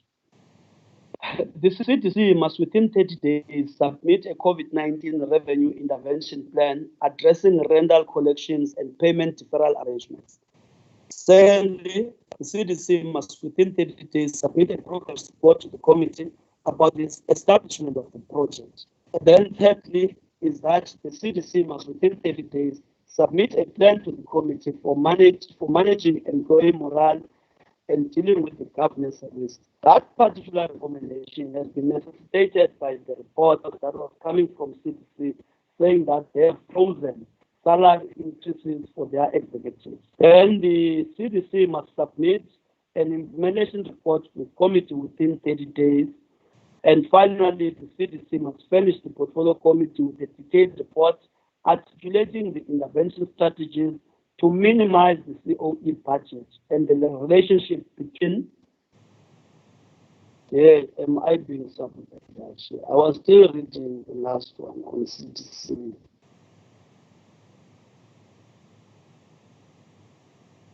The CDC must furnish the portfolio committee with a detailed 3 minutes left, Honorable Ndavaso.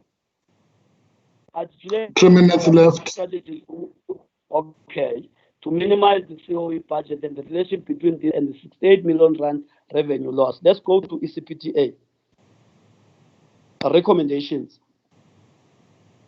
Go up to the recommendations of ECPTA. Please.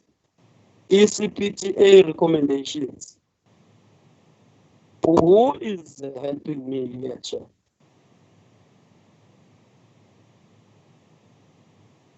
Can I therefore now go to my other gadget and try to get the recommendations for ECPTA, because this particular one is delaying. It's in front of us. There are 2 recommendations.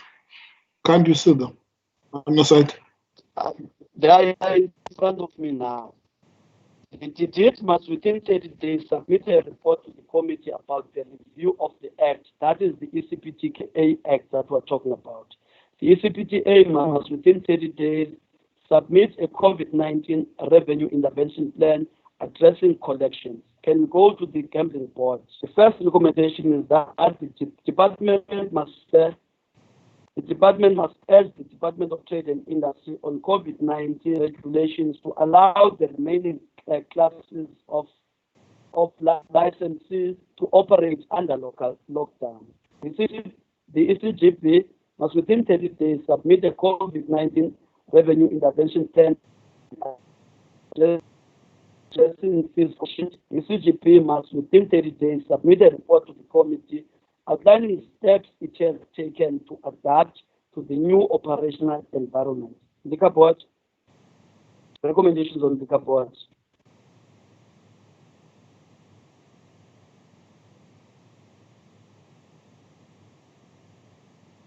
The challenge is the network.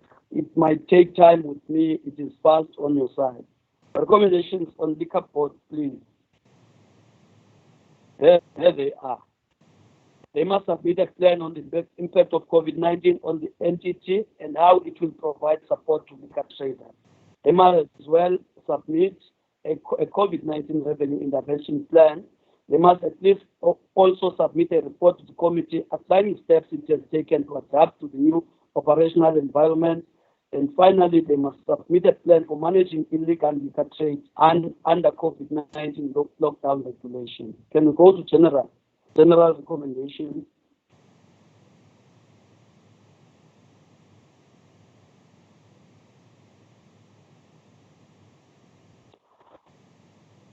The department must engage all the public entities and to develop an integrated COVID-19 intervention plan. The department must also report on the legislative review processes for the affected public entities. The standard at ICZ is encouraged to reach for new heights, knowing that we are together in this difficult time. Affected entities must come up with the plan on how they will avert the scourge of poverty caused by this job loss. MC must urgently meet portfolio committee about the outcomes of the meeting that was to be held with the ECDC. Thank you very much, the Chair of Chairs. I thank the support staff as well as the honorable members that have been part of the compilation of the report. Thank you very much. Thank you very much, Honorable Chairperson, Honorable Damasa. Can we get questions to the committee? I've noted you, Honorable Pillai. Any other person would want to have directive from the committee? The Honorable one, Honorable Pillai and Honorable one, in that order. Matiwane.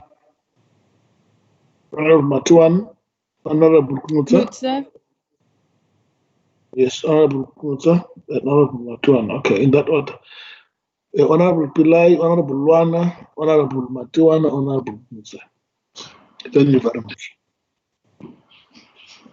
Honorable Deputy Chair of Chairs, I think there is a finding of the difference between the unions and the department in solving outsourcing and other issues. And the recommendation is actually saying to submit a report. But remember, in the findings, it's very clear that it is a persisting problem.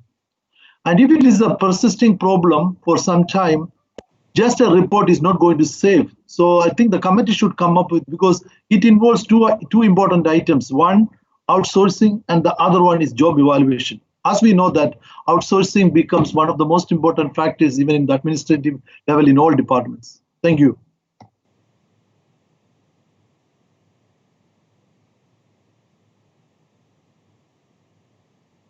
Honorable Lana.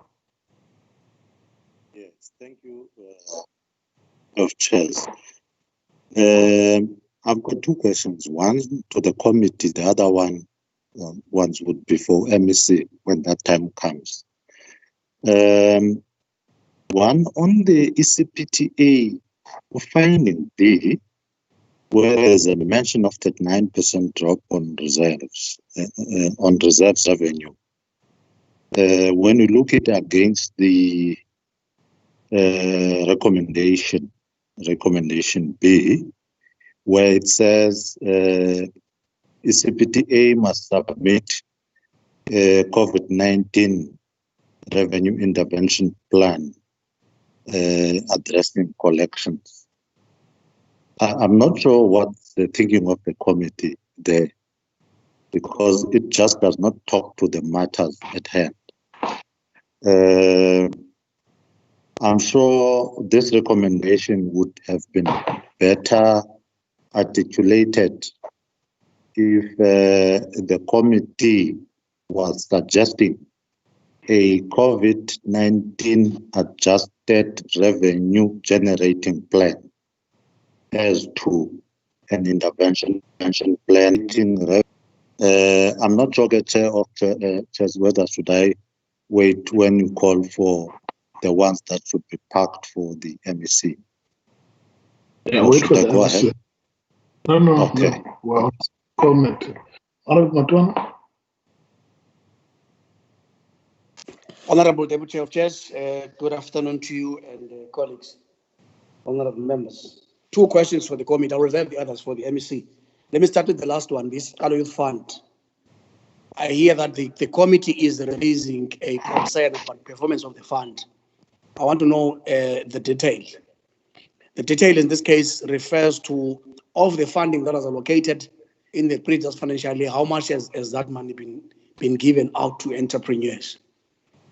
And the second question relates to ECDC. Of the entire property portfolio of the entity with its balance sheet, how many properties in that balance sheet are illegal occupied? I'll still have more questions on this matter into the MEC. Thank you, Chair. Thank you very much. Honorable Kumutse. Thank you, Chairperson. My question is with regards to the Port of Ngqura. In what way has the department intervened, if any, in the poor management and performance of that port, seeing that it is such a massive contributor to the economy of the Eastern Cape? Thank you. Okay. Committee members? Over to you. Thank you very much, Deputy Chair of Chairs. I wish I am audible now.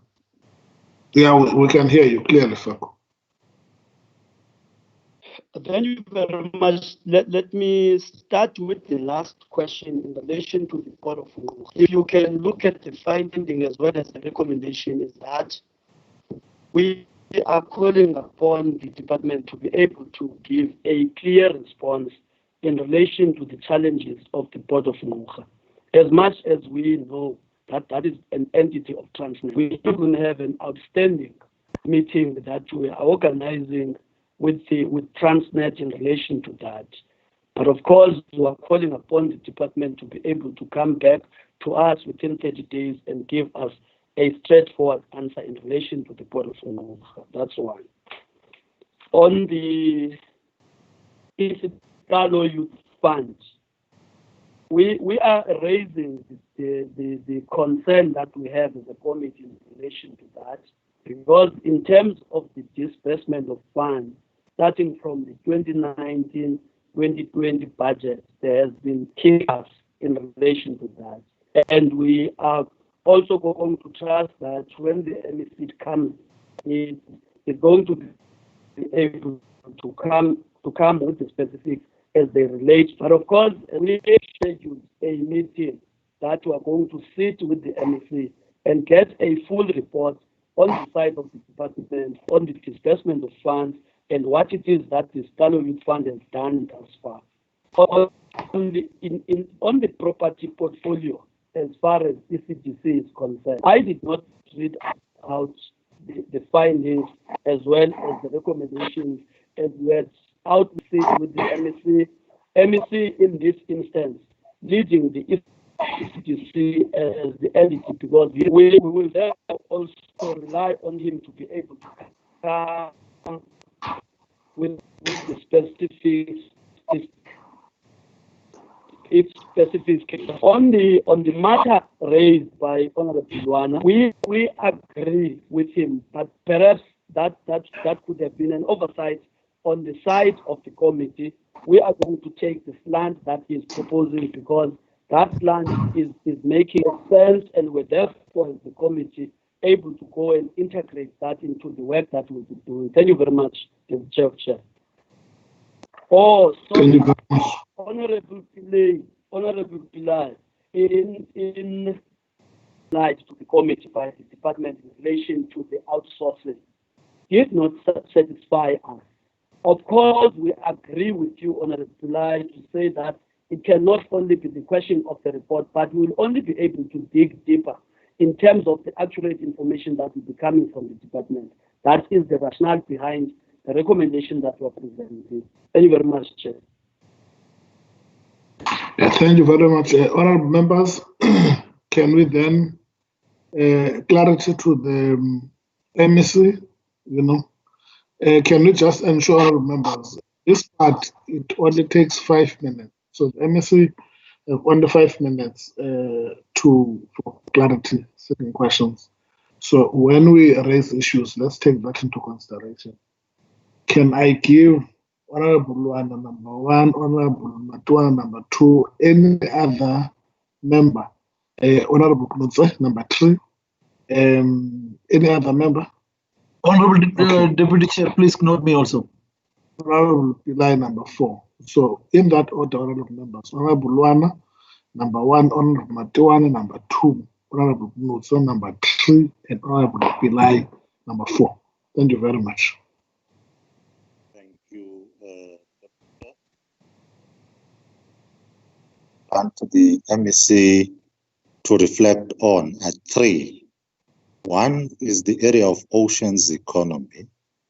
We've been having 2 to 3 schools, if I recall, in Buffalo City as well as Port St. John's that were said to be pilot schools in this area in terms of drawing in young people who should be receiving the capacity to that sector.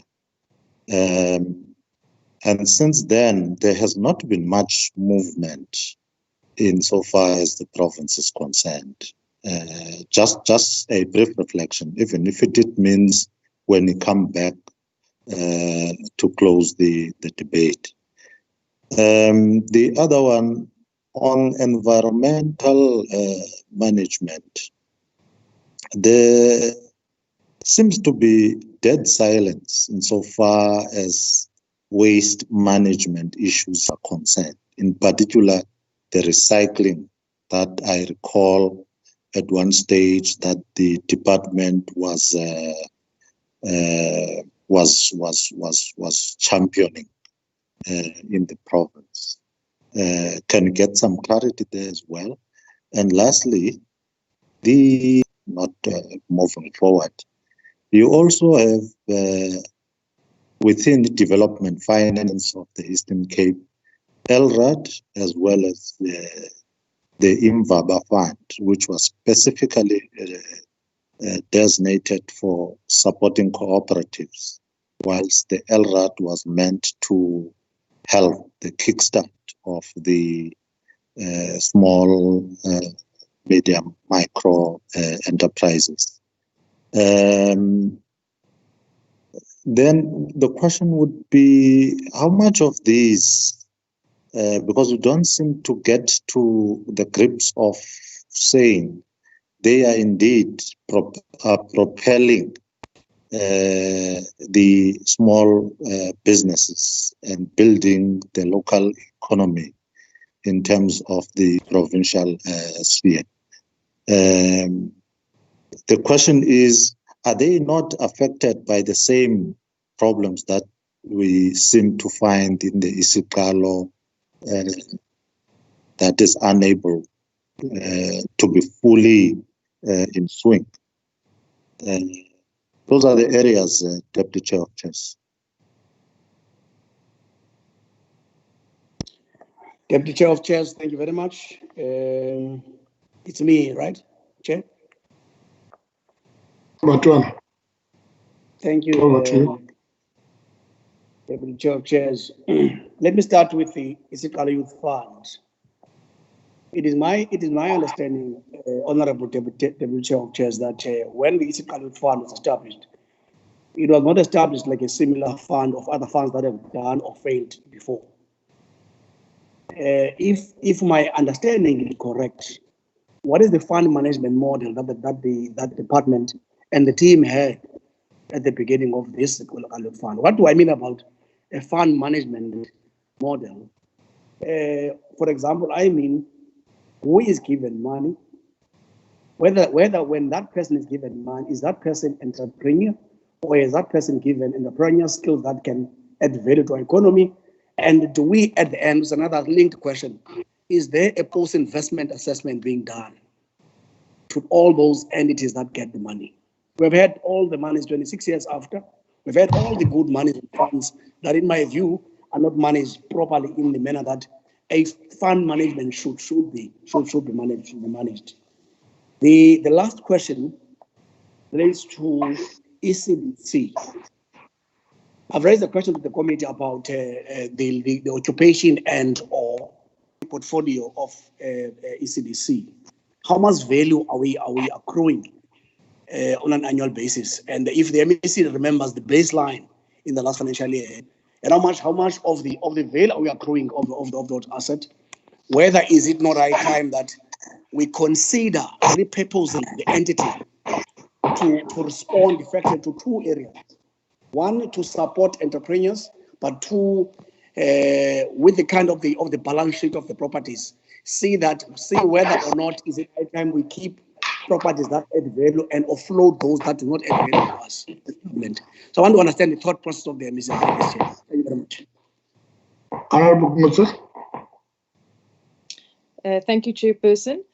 Chairperson, I want the MEC to just shortly give us an indication, if possible, of when the Eastern Cape Environmental Management Act will be completed and be ready to be brought into or in as legislation. Thank you.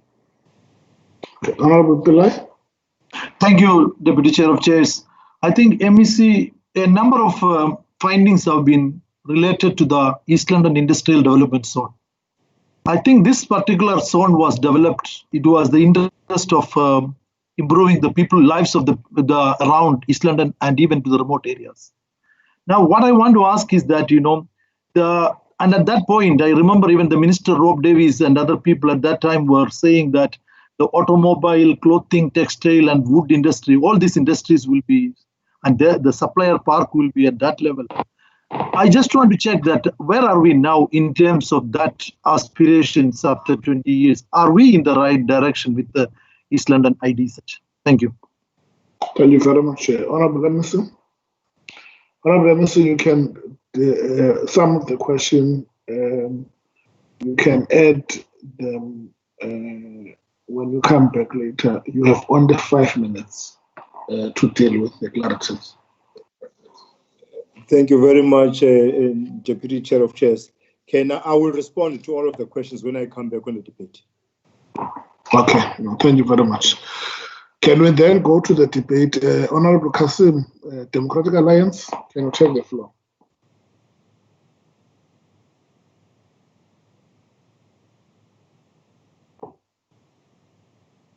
Honorable Kasim?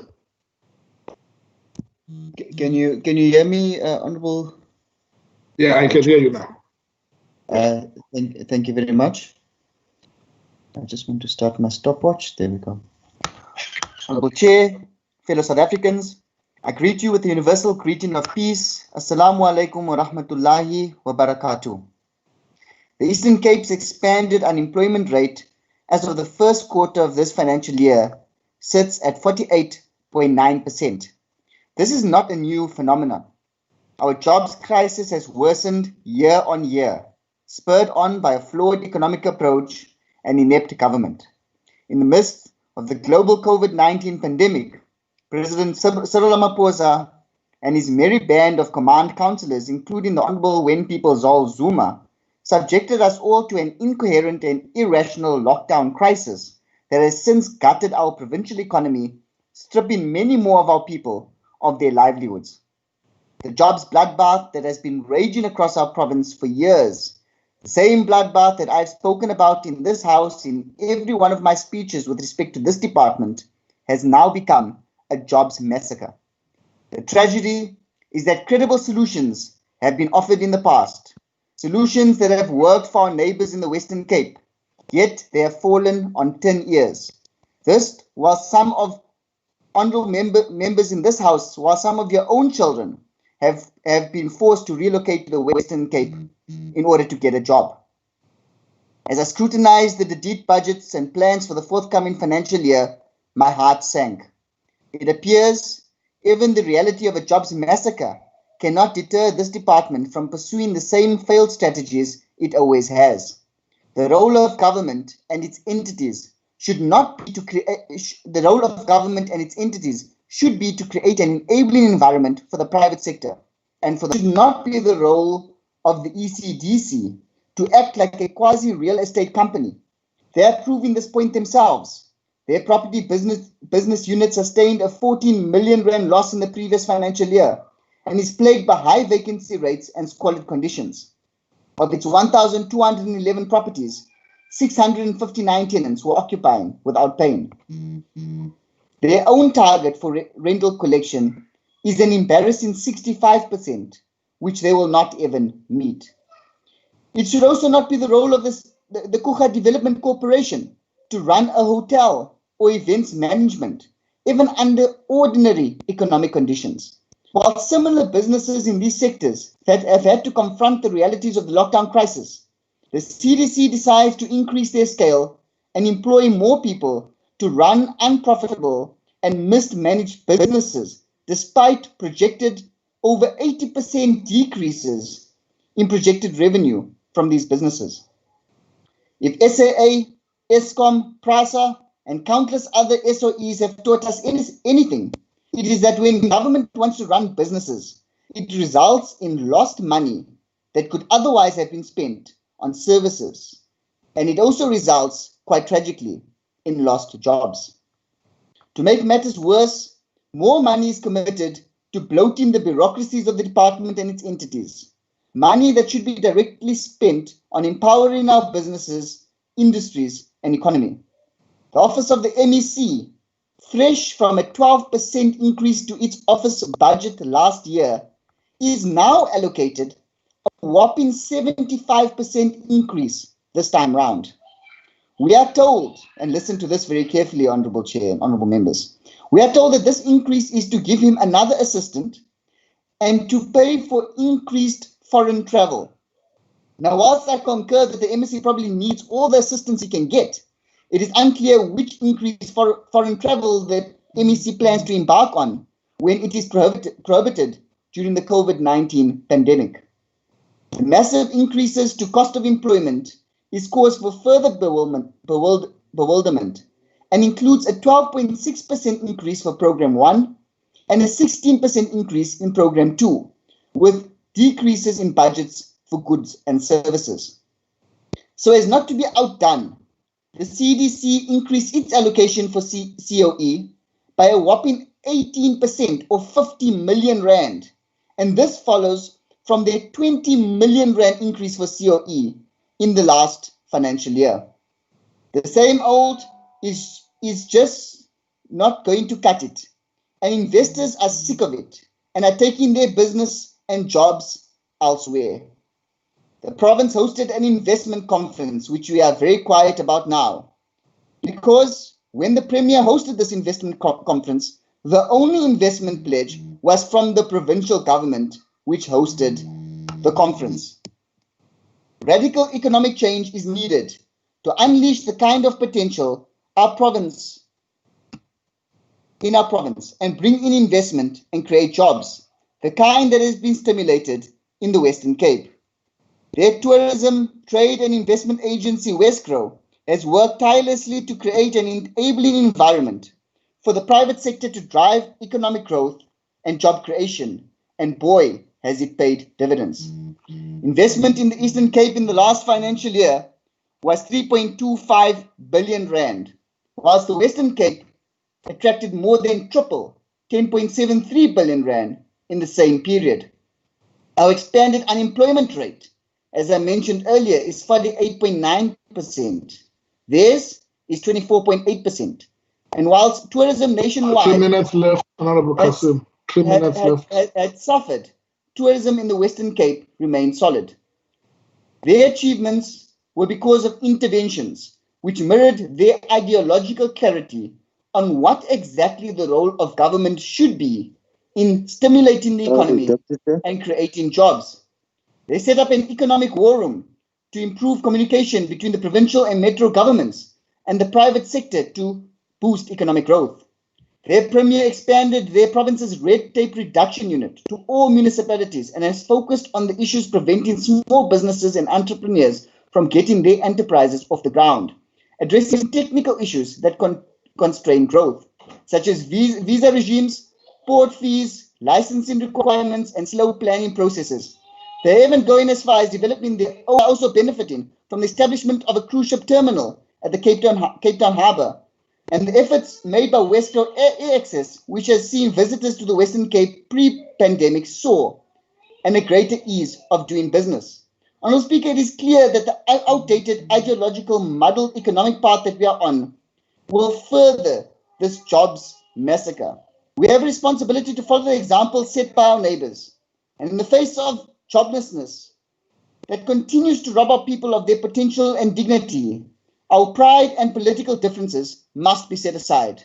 Honourable Chair and fellow members, whilst we support the report of the committee, we cannot support the budget of the department so long as it has these exponential increases in COE, both for itself and its entities, as well as these massive increases to bloat the office of the MEC. The absence of those changes in budget allocations mean that we cannot in good conscience support the budget that has been proposed to us. Thank you, Honourable Chairperson. Thank you very much, Honourable Kassim. UTM, Honourable Sultan. Thank you, Honourable Deputy Chair of Chairs. A budget which is less than 2% of the total provincial budget signals the low level of seriousness of the current has on economic development, especially when the remaining 2 years of the MTF period show a continuing further decline in its budget.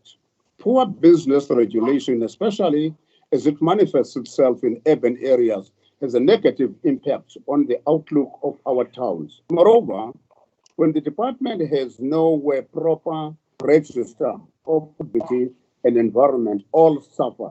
That is the kind of situation we are faced with in the Eastern Cape under this current government. Now, when government plans to intervene and assist, it may not be having ready data in its possession.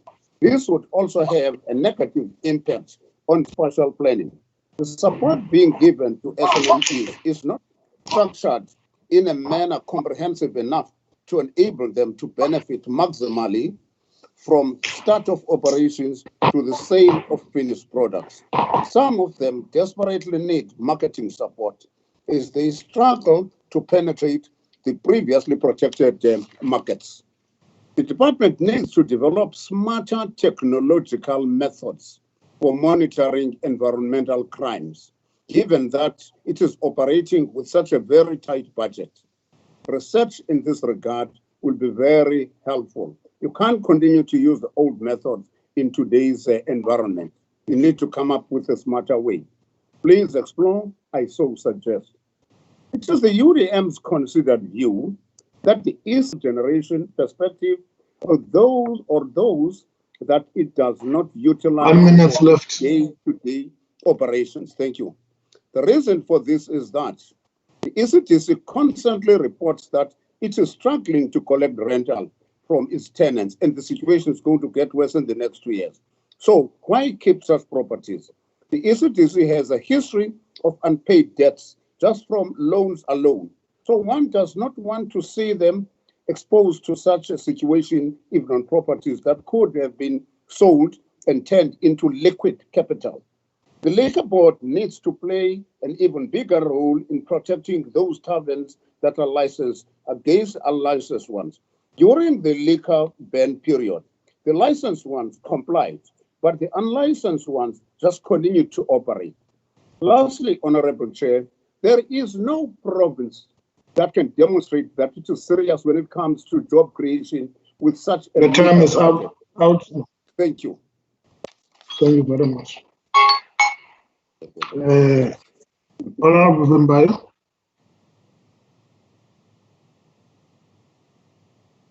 ANC. Honorable Deputy Chair of Chairs, am I audible? Okay. Honorable Deputy Chair of Chairs, Honorable Premier, Honorable members of the Executive Council, Honorable members of the Provincial Legislature, distinguished guests watching us through virtual conferencing, molweni. Manjoyine sihlalo abantu abavakalisa uluntu lovelwano kubantu abashiwe izihlobo zabo ngexesha singakwazi ubakhunga. Okwesibini, ndinqwenelele abo bakwi-isolation i-speedy recovery. Phakathi kwako ekukho Honorable Lomishe oyimember yale komiti. Sivuyele ke abo boyisileyo kubo kukho MEC wale department. Ngelithi, let us all have faith sizogqitha kwesi simo. Deputy Chair of Chairs, the global world is currently going through very, very difficult times that will go down in our history books as the most trying times. This health pandemic follows the world recession tragedy that we had unceremoniously witnessed in 2008.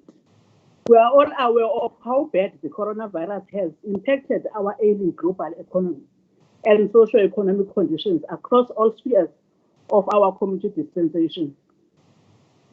Deputy Chair of Chairs, our hearts go out to the men and women in the front line providing essential services, especially our healthcare workers who have made sure that they work tirelessly to stop the spread of the virus, trying by all means to minimize the loss of lives of our people, risking their own lives in the process. We pay special and unconditional tribute to them. The Deputy Chair of Chairs, the COVID-19 pandemic has hit almost all African countries and appears poised to worsen dramatically.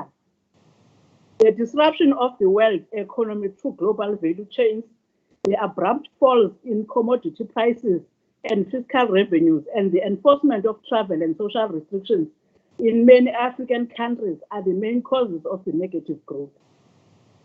The continent's three largest economies, South Africa, Nigeria, and Egypt, together accounting for just under 60% of African GDP, will see a significant weakening in economic growth this year.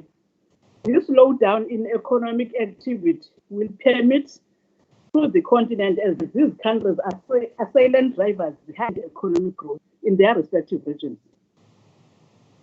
Africa's energy exporters will struggle to come to terms with a much more hostile external environment. Countries such as Nigeria, Angola, and Gabon are highly dependent on oil exports, not only to generate forex, but also to fund government spending. The South African economy had already entered 2020 on a very flat. This poses a risk of the impact in the economy is huge. In the fourth quarter of 2019, the expanded definition of unemployment, including people who have stopped looking for work, also remained unchanged at 8.7%. Also note with great concern the recently announcement by Stats SA that the South African economy recorded its third consecutive quarter of economic decline, falling by 2.0%, seasonally adjusted and annualized in the first quarter of 2020. This followed the contraction of minus 1.4% and minus 0.8% in the fourth and third quarters of 2019, respectively. Honorable members, as the African National Congress, we are very concerned that despite the higher national unemployment rate of the country, the Eastern Cape still remains higher than the national unemployment rate of 35.4%, which is the highest in South Africa. This was revealed by Stats SA. The Deputy Chair of Chairs, the downgrading by the Moody agents puts more strain in the provincial fiscal going forward. It also shrinks our economic growth opportunities, implementation of plans to address unemployment rate, and support for SMMEs in the province, especially amongst the youth. Honorable members will also applaud the national and provincial government intervention relief fund to assist the SMMEs and business community at large during these difficult times. The Deputy Chair of Chairs, the African National Congress is therefore appealing to the Department of Economic Development to find the way of resolving the staff standoff between itself, the organized labor, of implementing the approved organogram, and also providing employees with tools of trade to work remotely as we are facing the COVID-19. Honorable Deputy Chair of Chairs, the African National Congress is concerned that department-led Eastern Cape SMME provincial forums operations are unclear with respect to the coordination of SMME support across government departments, municipalities, and related public entities.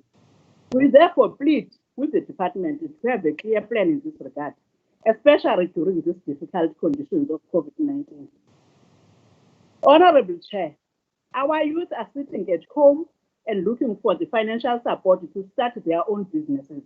As the ANC, we are concerned that the isiQalo Youth Fund operations have been unclear since inception. There is a lack of clarity with respect for the funding model, targeted sectors, and beneficiaries supported. Compounded in this is the fund growth under expenditure. We therefore urge the department to attend and address this issue as a matter of urgency, as this will reduce the unemployment rate, especially among the youth in our province. Honorable members, as the African National Congress, we thank the directive from the NCC and PCC. We have witnessed the Port Elizabeth Airport being open for operations for business, as this boosts the economy of the province. However, the Deputy Chair of Chairs, we are still concerned that East London Airport still remain closed for operation. We therefore requesting the department to continuously engage the PCC, to engage the NCC about negative impact that the closure of this airport brings to the economy of this province.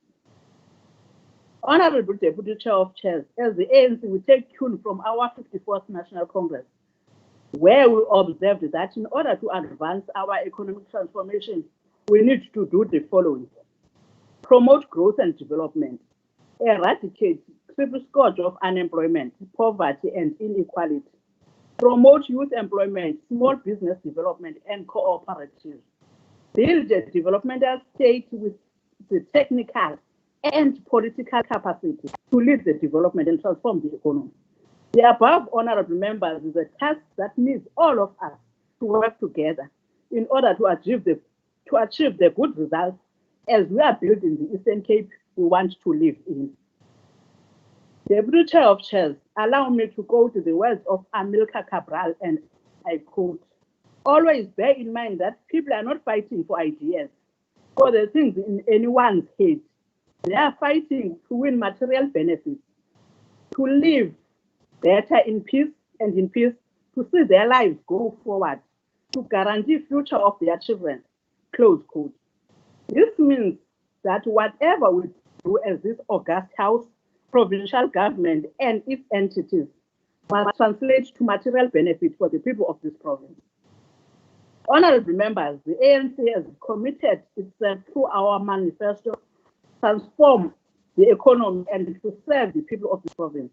One is a believer in the notion that transformation is not a synonym for change, but is about changing the material conditions of the people for the better.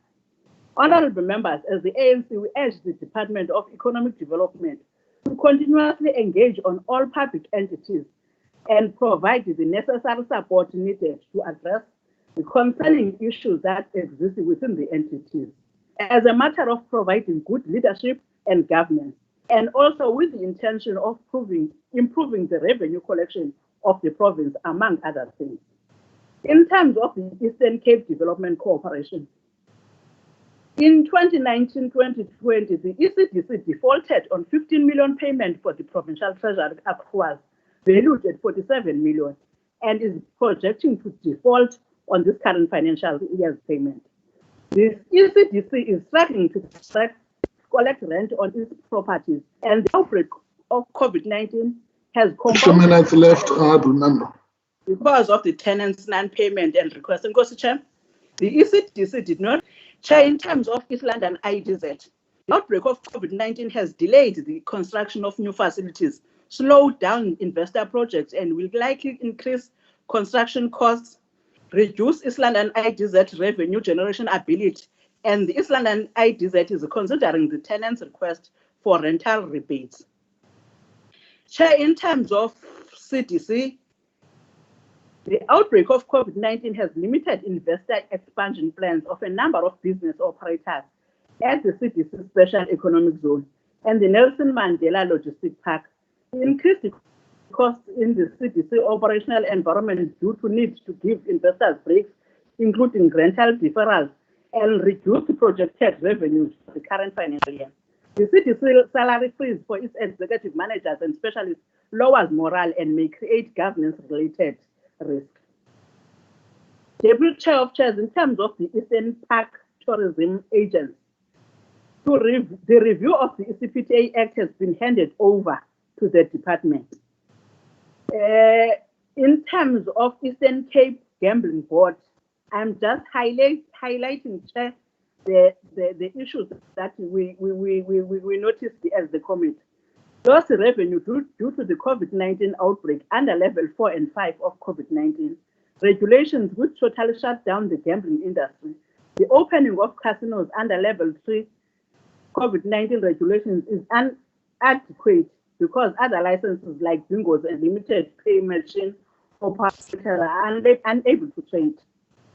In terms of Eastern Cape Liquor Board, the outbreak of COVID-19 negatively affected the ECLB's revenue collection under level 4 and 5 of COVID-19 regulations, as the liquor industry was totally shut down.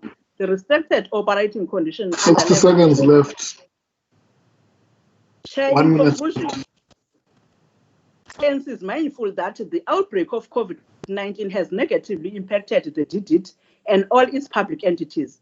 COVID-19 has necessitated the department to change its annual performance plan, corporate plans, revenue collection, and budget of the department and its respective public entities. It is therefore in this light that we see an important need for the department to engage all its public entities to develop an integrated COVID-19 intervention plan to address poverty caused by this sad reality. Deputy Chair of Chairs, the ANC supports the committee report as presented, and I thank you. Thank you very much, Honorable Mbayo, African National Congress. Can we then go to Honorable Emerson Mbogo?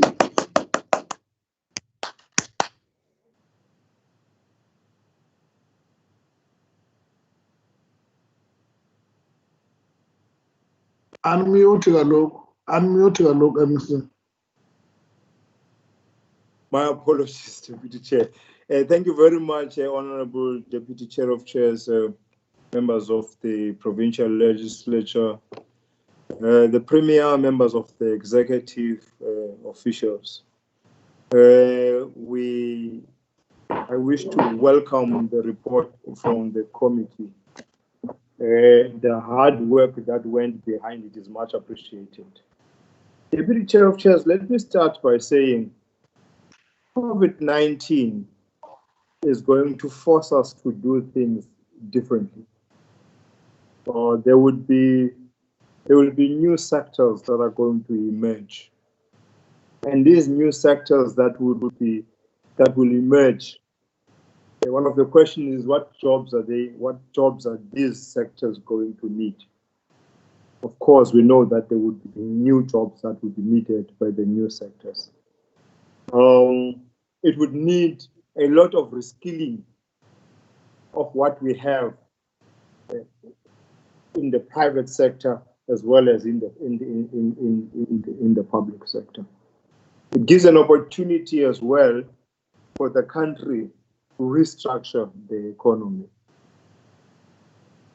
There is in fact, it is estimated that quite a number from the formal sector, if the COVID continues and the lockdown continues, quite a great number of them will move from the formal sector into the informal sector. Therefore, forces us to look at the informal sector as a department and as a country. We have to look at, and our planning should be on vertical linkages in almost everything. If we plan, we should look at how do we plan from the wholesaler to the spaza. That vertical linkage. It's going to compel us to do those kinds of planning. So it is a period that is going to change most of the things, such that we will not be business as usual. And as a department, as we present the recovery plan, we indicate some of these things that I am raising now. Chair, we are mindful. I was listening to a debate that was talking about, from the side of the minister, talking about how the SOEs are actually strangling the economy. Some of them will survive the COVID, but some will not survive the COVID. But if we look at ourselves in the province, there will be quite a number of entities that would be affected. And the revenue that is generated, and many of the entities that we have within DDIT generate a lot of revenue for the province. And understanding the situation now, that many of them are not going to be able to generate the revenue as expected. We'll have to do a huge revision on the revenue that they are going to generate. We are mindful of the challenges that are facing ECDC, and I think I did indicate to the committee that we were arranging to meet with ECDC precisely because of the challenges and that ECDC is facing. And in those discussions, earlier on, I had indicated to ECDC that as part, even in their strategy, that as part of their strategy, they need to look at their portfolio, at their property portfolio, such that they look at what is it that really they should be keeping as ECDC, what is it that they should be offloading.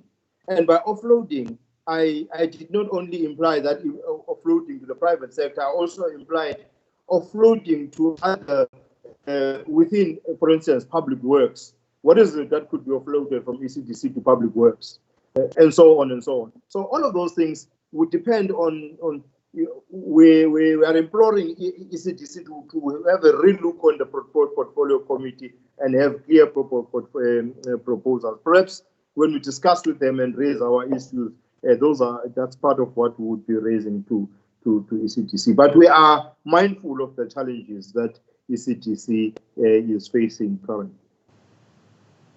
The Oceans Economy Master Plan, I must start by indicating that it was developed for the province by the Nelson Mandela University. But the schools for Oceans Economy, there was a question about it. It's a pilot project, and it's a pilot by the Department of Education and the South African International Maritime Institute. We will get a report, a detailed report on this, and we will submit it to the committee. How are we doing with recycling? I think this is one of the questions I had responded to as a department as a follow-up to the Good Green Deeds program yesterday on how we've budgeted for a program within the Bishop King Williamstown area of BCM just yesterday. But we are also, in most instances, we are partnering with municipalities on a number of EPWP initiatives. I know that we partnered with Kokama. I know that we partnered with Chokabi municipality in Chokabi municipality. So we've partnered with quite a number of municipalities. We'll compile a report on this one and submit to the department. On the LRED and Imvawa performance, we've conducted as a department a 5-year evaluation on LRED, and some of the lessons that we have learned from there would be used to strengthen the implementation. Perhaps what we need to do is provide the committee with that kind of evaluation that we have done. I know that whenever we talk about LRED, Imvaba, Isikato, there would be quite a number of challenges. And I must upfront acknowledge that there are very many challenges on these funds. It's unfortunate that COVID came at this time, that we might have to use these funding instruments to also mitigate against COVID. The question on the value of properties, we'll get the value of properties from ECDC. The meeting we're going to have with actually ECDC is a meeting where we are going to table an investigation, if one could say, done that I requested the provincial treasury to do on how ECDC is performing. Because I think before we can address many things in ECDC, we must also address their performance, how they are doing things. And that's the reason why we want to have that meeting, to table that. But we have commissioned a specific report on GTEC when it comes to ECDC. And that specific report has recommendations. Perhaps as soon as that is concluded, we'll submit to the committee. So the committee also has a view of what are the recommendations that are found within the GTEC report. But we know that there is a broader GTEC report that was done there, and I arrived in the department, it was there. And a first report with recommendations will go to 1 minute left, Honorable Minister. That report will go to the Economic Development Cabinet Committee with recommendations on how we're going to deal with that. The Environmental Management Bill is being finalized and will be tabled in August 2020. We will follow up on the Port of Ngqura, Chairperson. Quite a number of the other recommendations we will submit, will respond to the report as per the stipulated time frame on the report. Thank you very much, Honorable Deputy Chair of Chairs. Thank you very much, Honorable Minister. Honorable members, I put the report. Agreed. Agreed. Agreed. Objection. Never. Great. Thank Never. you very much. Honorable Chair. Yes, Honorable Kassim. Honorable Chair, please note the Democratic Alliance supports the report but objects objection to the adoption of the budget. Please note that. The objection is noted, Honorable Kassim. Secretary, can you read the next item on the agenda? Consideration of the report of the Portfolio Committee on Sport, Recreation, Arts and Culture on budget vote number 14. Honorable Kandi, Chairperson of the Portfolio Committee, you take the floor. Enkosi kakhulu Sihlalo. Mandizibulisele kuwe, ndizibulisele ku staff and the members of the public. Ndiyazibulisela. Ndivumele ke Sihlalo, Deputy Sihlalo ukubana ndipublishe i-report ka-2020-21 budget vote ye-Department of Sport, Recreation, Arts and Culture.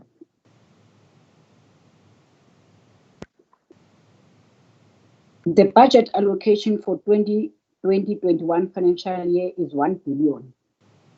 I will go straight to Honorable Deputy Chair of Chairs to Program 1, Administration, and I will only do findings to all programs.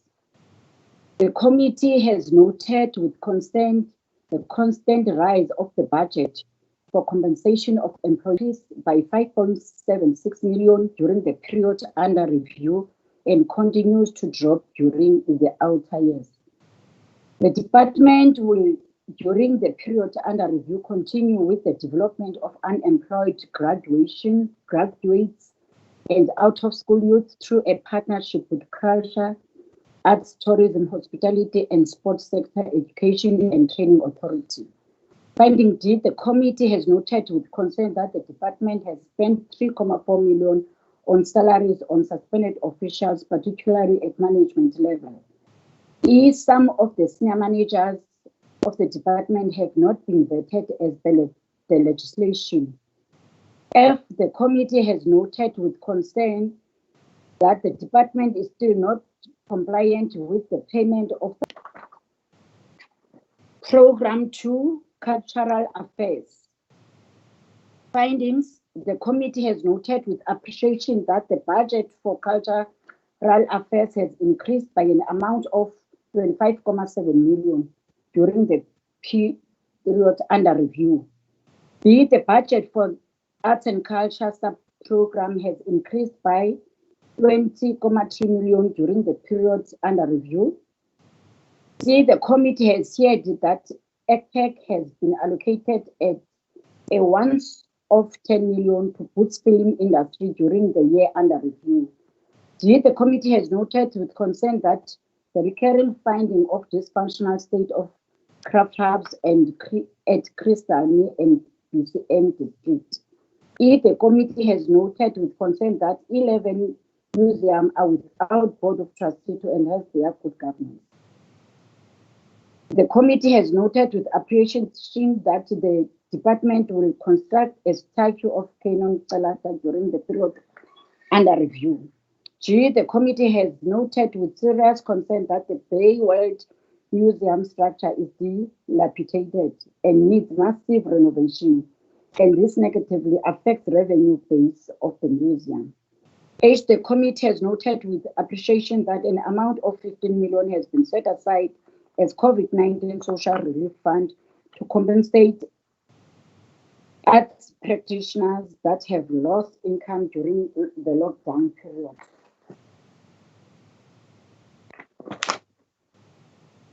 Program 3, Library and Archives Services. Findings, the CEO will increase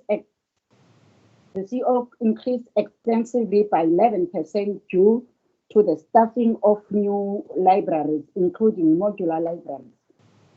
During this financial year, the department is planning to develop 5 policies. C, the committee has noted with appreciation that the department will deliver e-books to 144 public libraries. D, the equitable share of the directorate has decreased by an amount of 1.6 million during this financial year.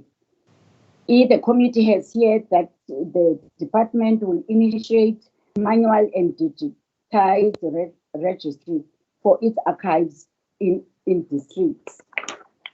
Program 4, Sports and Recreation. Finding sport and recreation budget has been cut by 10.6 million during the period under review. The committee has noted with concern that the budget for sport development has been cut by an amount of 4.8 million during this financial year. C, the budget for goods and services has been reduced by 16.8 million during the period under review. D, the committee has noted with concern that the department is silent about sports tourism fund in this financial year. E, the department does not have a plan in place to utilize the municipal infrastructure grant for sport and recreation facilities. F, the committee has noted with concern that the budget allocation for procurement and installation of borehole in Butterworth swimming pool is 1.7 million. I go straight to general findings, Chair, Deputy Chair of Chairs. The committee is concerned that there are 11 museums without board of trustees, particularly Bay World Museum, given infrastructure and staffing challenges. Recommendation, the Honorable MEC and HOD should ensure that governance structures of museum are launched with clear monitoring mechanism, including Bay World, that happen to be having serious infrastructure and staffing challenges. In conclusion, Keslalo, ndayibeka ke i-report i-committee sayiconsiderisha and ndiyabulela ku-MEC wakwa-Desrec, ndibulela kwi-members zonke zi-portfolio committee as well as the-support staff ngentsebenziswano. Enkosi kakhulu Sihlalo. Thank you very much, Honorable Kandi.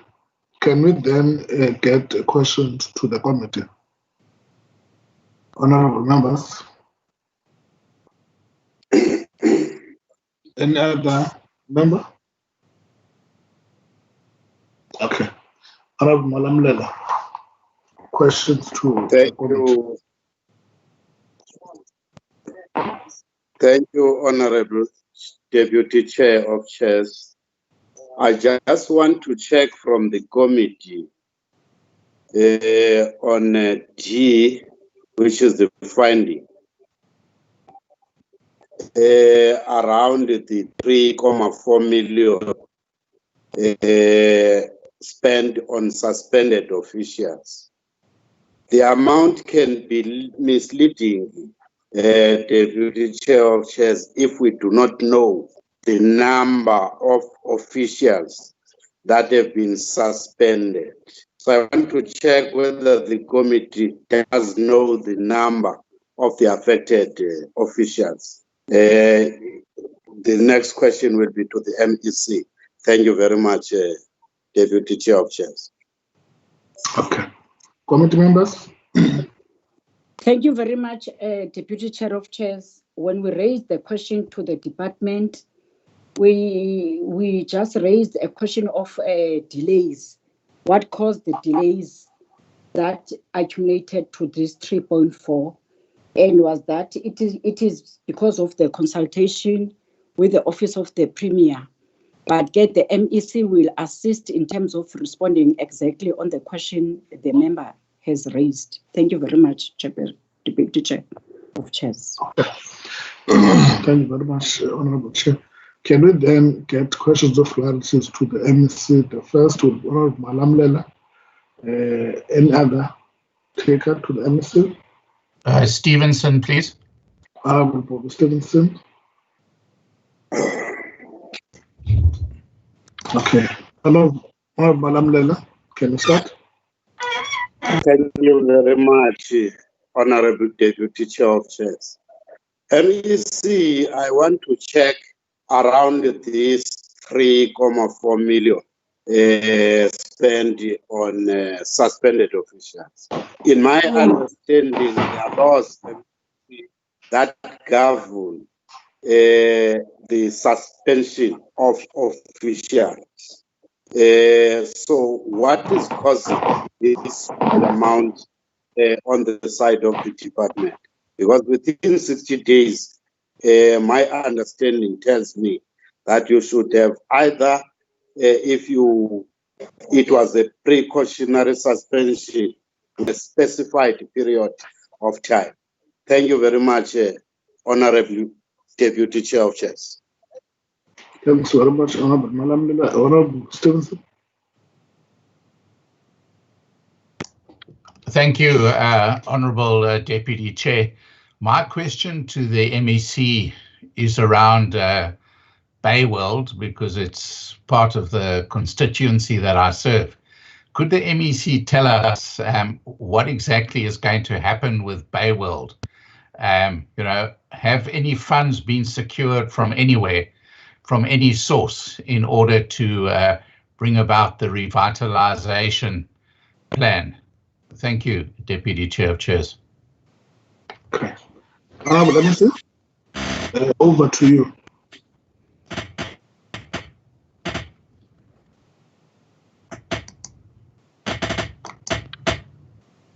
My apologies, Honorable Deputy. My apologies, Honorable Deputy Chair of Chairs. I've been trying to unmute. It took me longer.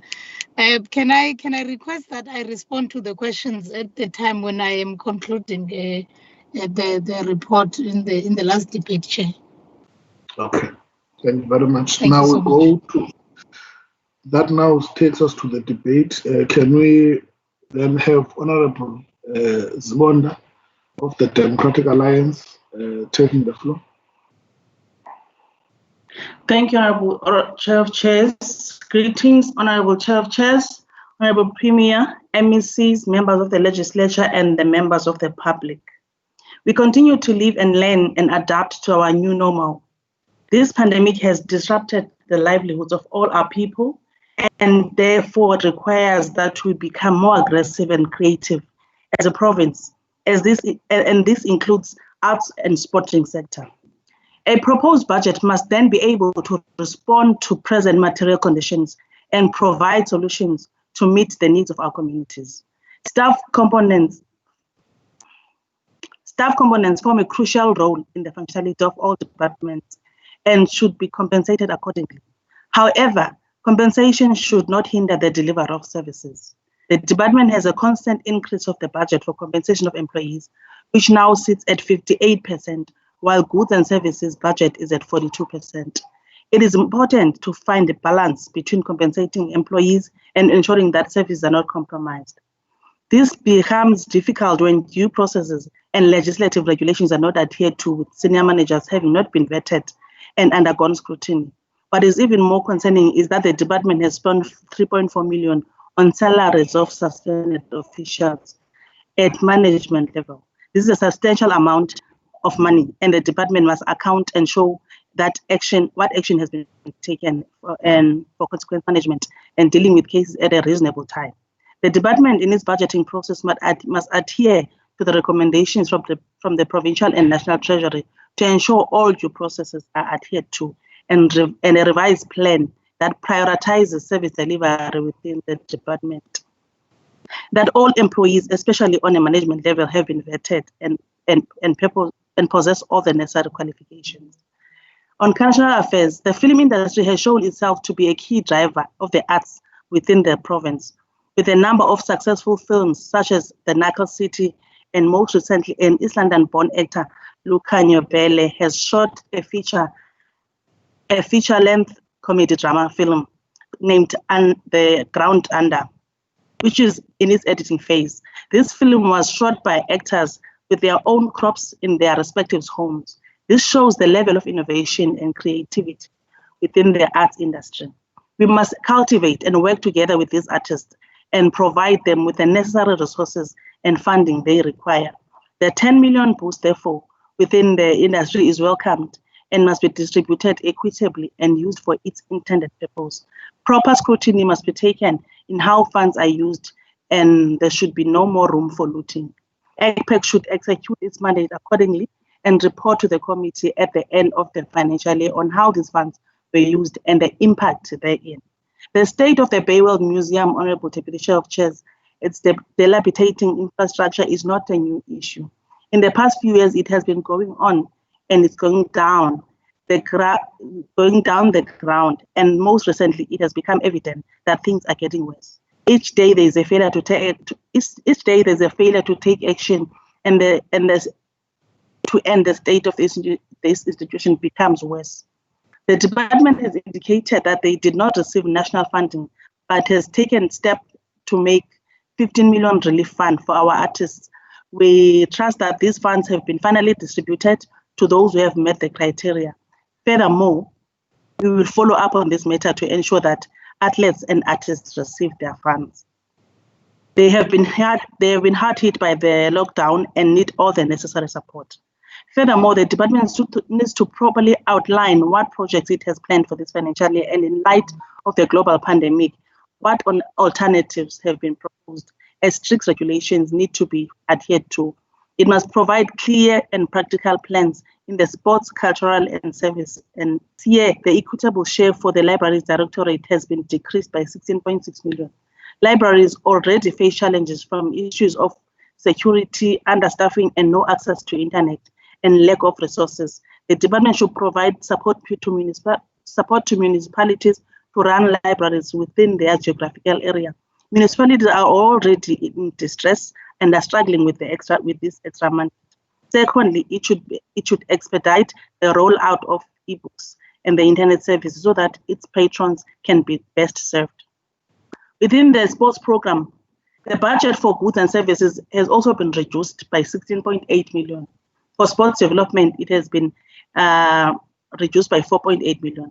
There's no mention of the sport tourism fund in this regard, through sports, regular exercise, and maintaining healthy diet. And in the past financial year, I have been making submissions through IQPs and other available avenues to the department on the issues of building relations with municipalities. Municipalities receive the MIG for sport and recreation facilities. The department does not have a plan on how to engage for the purpose of ensuring that this grant is used accordingly. It needs to devise a plan together with COGTA as to how it will resolve this matter. It has come to light that for installation of one borehole, Honorable Deputy Chair of Chairs, the department has budgeted a whopping 1.7 million. It is not clear to me why a borehole would cost so much. I am therefore looking forward to the report on this matter. The department needs to ensure that resources are utilized predominantly for uses and adequate support for services, and adequate support is provided across all programs in terms of the budget and any other additional support. Issues of governance must be dealt with speedily to avoid the hindrance of service delivery. Disciplinary actions must be concluded and the issue of compensation reviewed. The suppliers must be paid within the 30-day period. There needs to be stronger plan in working with other departments for the attainment of proper sporting facilities, heritage sites, and library services. Honorable Deputy Chair of Chairs, the DA does not support this budget, but supports the report of the Portfolio Committee. I thank you, Chair. Thank you very much, Honorable Talanga, African National Congress.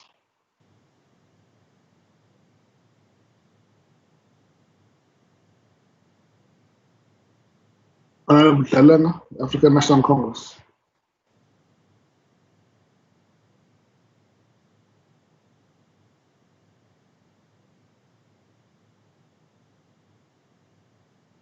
Yes, Chair. The floor is yours, Honorable Talanga. Thank you so much. Greetings to Honorable Speaker, Deputy Chair of Chairs, and Honorable Member. Allow me, Chair, to start in a note that says that we send a joint comrades, we send condolences to all those who have been attacked by COVID-19. And to those that survived, we say they must continue to be a good example to encourage other people to stay at home. This is very important because we are fighting with the invisible enemy. Allow me, Chair, also to start by appreciating the department, especially when they presented to us during this moment. Ngivumeleke ndibulise wonke umuntu kule ndibano yendlu yezomthetho yephondo, ingakumbi abameli bezopolitiko, namagosa arhulumente kunye nabo bonke abantu abakhona mhlawumbe. Siyonwaba ke thina si-African National Congress ukufumanisa ukuba indeed there are those managers, especially senior managers, who have rendered their service to the department, which is a good indication that they were loyal to the department and loyal to our people as the province as well. We thank those who have been grateful on stating their service rendered, which we say to all those who have retired, we say wish all the best on a new life and in a new ways. We also want to welcome those who have just joined the department. We say that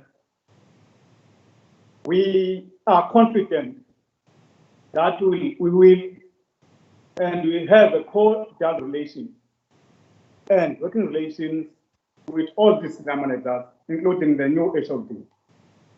We also want to thank the MEC for ensuring a smooth transition in the upper echelons of the department, and appreciate her eagerness to cooperate with the Portfolio Committee. Honorable Deputy Chair of Chairs, the issue of workplace readiness for the return of the department staff complement cannot be overemphasized. We want the department to take all the necessary measures to ensure workers' safety in the department. I'm sure that a verbal arrangement will be made with all the relevant stakeholders. I will guarantee this when the regulation permits for normal resumption of work. We, as the ANC, were of the view that as the Port, Arts and Culture and Education will gradually resume the activity, the new innovative ways of doing things would be thought, like the Visual National Arts Festival, the typical example of a new way of conducting business, even though the jury is still out in terms of the overall success of the festival.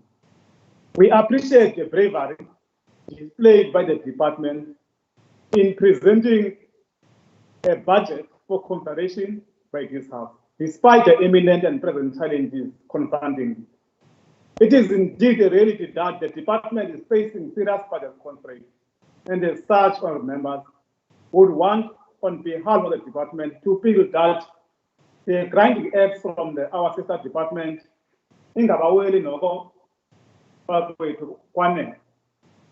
The department has, over the past years, been commendable financial and programmatic audit outcomes. We were urging the department to keep on this route and to bring about the better and more improved results. And we call for vigilance by the department in their financial management operations under this new normal, as some unscrupulous individuals may take advantage of the situation. The financialization of vetting and disclosures will be a cap in the head in the department's quest to ensure a clean and stable financial management environment. In the same vein, Honorable Deputy Chair, we want to advise the department that not to seek to reduce the fraud and corruption in East Rand, but to totally eradicate and remove it with its roots. And constant management cannot and must not become a buzzword or a political correct statement to utter. That must be a norm within the department. The case of staff members who are on suspension must be brought to finality as a matter of urgency. In fact, this thing of excellent leave, according to public opinion, must come to an end. The department in this new era has no option but to strike a delicate balance between its capital and operation budget. As the ANC want to see more of the department resources going to service delivery, which is the department command. We note and commend the visitor strike taken by the department in affirming youth, women, and people living with disabilities in its program and staff establishment.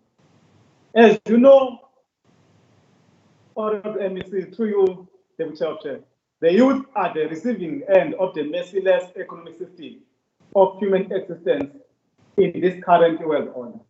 Accordingly, Deputy Chair, as the ANC, we appreciate the programs such as the EPWP, the Road Outside Department, whose aim is to help us fight unemployment and poverty, notoriety of being Ono Tsambalala. To us, Honorable Deputy Chair, this call for close and the proper supervision of the program at the point of service delivery. We can't have people being paid for doing nothing, but letting it off under the tree and roadside. I had an opportunity to witness some of these programs in some parts of our province. I was pleased, with surprise, to witness our people hard at work, fixing potholes, planting flowers and trees, and even cleaning and cultivating the homes of the indigenous. This opened my eyes to the greater potential and possibilities that this program holds. Deputy Chair of CHOC, EPS industry poses a great potential for economic spin-off for our province in the immediate long term. The Nagli City film is a pinnacle of what government contribution can do to promote the film and the arts and industry in the province. We welcome the salary fund set by the department for the benefit of our artists in this province, and we are confident that due consideration will be made for those artists who have been severely affected by this lockdown period. Honorable Chair, scholars teach us that the role of museum is to ensure understanding and appreciation for various groups and cultures, to promote better understanding of our collective heritage and foster dialogue, curiosity, and self-reflection. Quite simply, without museums, we would most certainly lose the tangible link to our past. So condemn the scholars. The overall governance and management of the provincial museum must be an issue that the department must dispense with it in this current financial year. The Red Location Museum provides an opportunity to capture our heritage from the previous vantage point of view. We feel that The department, in collaboration with the other stakeholders, must be seized with this matter, with a view of finalizing in the reward strategies of the Baywell Museum in Ocean area. The department must consider collaborating with other social partners, including national government departments. The program on geographic name changes is another project that is keenly followed by us. The flimsy excuses bandied about by the opposition opposed to geographic name change do not hold water. To us, place or name are an important part of our geographical and cultural environment. They are identifying geographic entities of different kinds and represent an irreplaceable cultural values of vital significance to people's sense of well-being and feeling at home, as one speaker once suggested. It is along these lines that the government and all relevant stakeholders must forge ahead with this program, taking into account all the legal requirements around. The entity targets set out by government are non-negotiable and shall remain a source of discord between us and the department, as long as they are not fully met. We hope that when we gather here again once more, fulfilling picture shall be presented to this House, not only by the department, but by all departments, including government entities. The equity targets also apply to the private sector as well.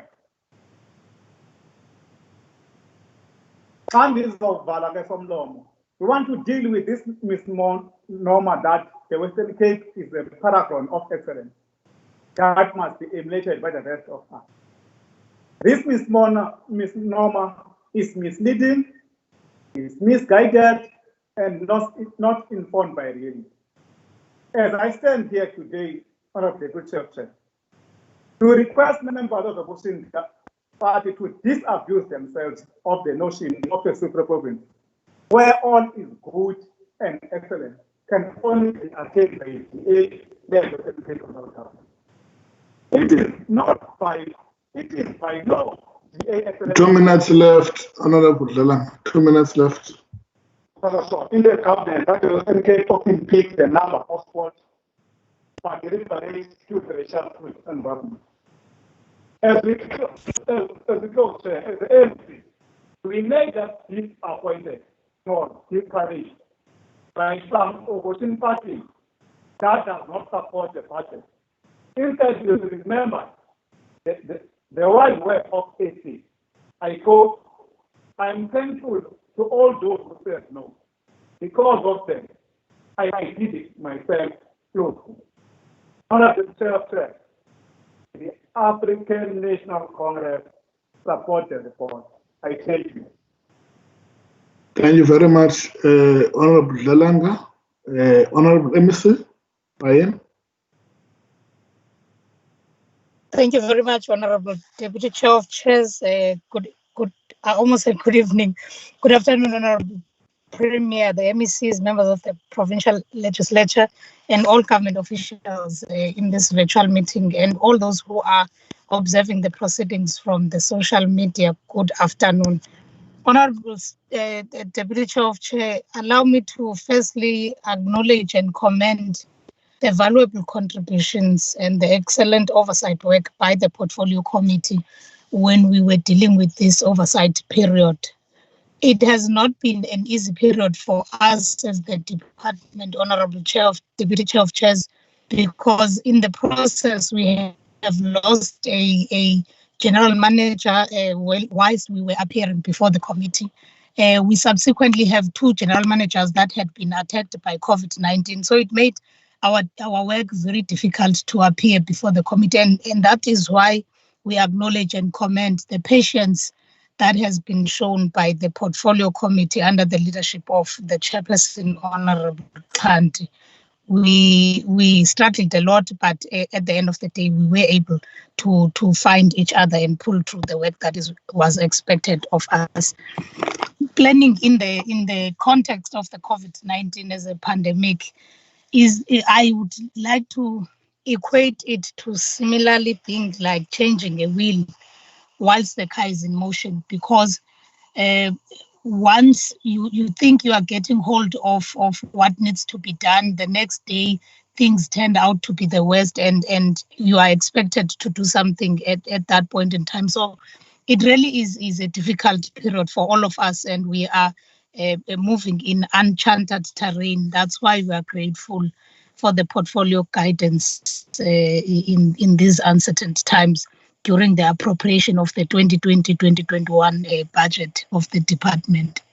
I think also, Honorable Deputy Chair of Chairs, I must highlight it from the onset, judging from the comments made by honorable members when they were debating the report as tabled by the chairperson, that they understand the frustrations we have as a department with respect to our limited resources, but how we ought to juggle the limited resources in a manner that seeks to strike a balance between compensation of employees as well as the goods and services or service delivery as it were. Allow me, Honorable Chairperson, to firstly attempt to respond to the questions that were posed by the honorable members at the time when they were asking the MEC. There's a question on the 3.4 million with respect to the payments made to senior managers that are on suspension. I wouldn't want to say, Honorable Chair, this is sub judice, but I just want to confirm that the delays have been coming from both parties. We had delays resulting from these senior managers, some of them submitting sick notes at the time when there's supposed to be a hearing. We also had requests from the department requesting that there be postponement here and there, but also the beginning of the year from March, for the past 3 months, nothing much could be done as we were away from work. But I can assure the committee and the House at large that we are finalizing these matters that are before us.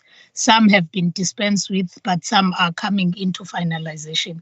And the 3 million is as a result of the length at which this has taken, resulting into payment of acting allowance, as well as salaries of that we need to speedily conclude this as they are eating up the resources that we do not have.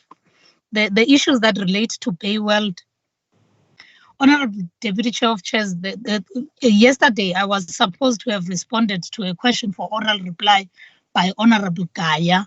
That was asking the very same questions that were asked by Honorable Stevenson earlier today, with respect to where are we going to get the money to refurbish Bayweld, or what plans are we making?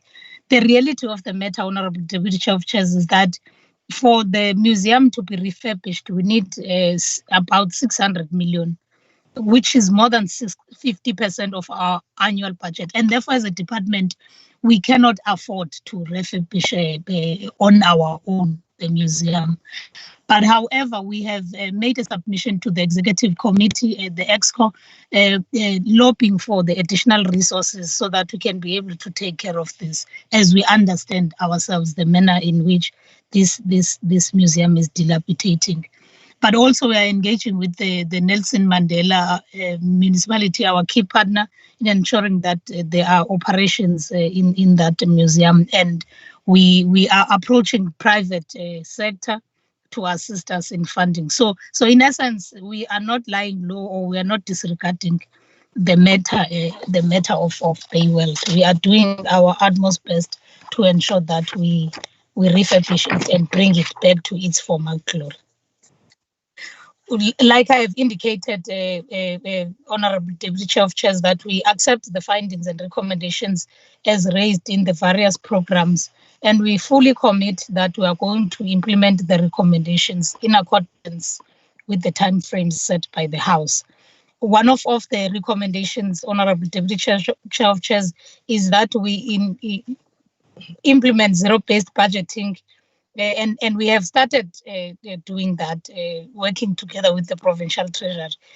I think I must also mention, Honorable Deputy Chair of Chairs, in light of what Honorable Dlelanga said, the frustrations we have in with respect to the limited resources we have. The unfortunate part is that year in, year out, the provincial treasury implements budget cuts across the departments in the province. And DISRAC is not immune to the budget cuts. The unfortunate part is that because we already have employees in the system, we ought to pay them. And there's annual increment, there's conditions of employment that had to be factored. So obviously, COE is going to go up year in, year out. And when these budget cuts are effected by provincial treasury, the only other source that we have as a department to render these funds for the cuts is goods and services, and that affects service delivery. That is why we always plead with the provincial treasury when it's time for budget cuts to say, at least spare us, because even if I think what we're debating now is an allocation of 1 billion. But the reality of the matter, with the effect of the budget cuts, our budget is going to go down to about 700 million. So that on its own tells you that we may as well not have enough money for service delivery. That is why we are always pleading, assisted by the portfolio committee, of course, to provincial treasury and other sister departments to assist us. We meet Honorable Deputy Chair of Chairs on the 7th day of the National Arts Festival, and these are possibly my parting shots. We meet at the 7th day of the National Arts Festival, and honorable members have been pleading with us to find ways to be innovative under the difficult circumstances. And for the very first time, we are conducting a virtual National Arts Festival. And we are creating a platform for our creatives to be assisted, to be able to get work and to be able to put food on the table, to have some source of income. But over and above that, we create these platforms so that we can be able to expose our artists and our crafters to a larger market that is global in nature. So we are using these platforms, and to a certain extent, we feel that the COVID-19, bad as it is, has given us an opportunity to explore and utilize the technology that we have been having. We remain committed in the policy speech that we tabled, the one that emphasized on strengthening our ICT system for virtual platforms, but equally ensuring that our creatives and committed in ensuring that our libraries are resourced with internet and e-books, and as well as ensuring that throughout this period, our sporting codes are resourced with the gear that they need, so that when we come back again, they are then able to perform at the level at which they're coming from the home of the legends. Lastly, Honorable Chair, we will provide the portfolio committee with the report in all the aspects that they have raised in the report, and part of those would be the report that deals with the borehole of the swimming pool in Butterworth, as well as the library.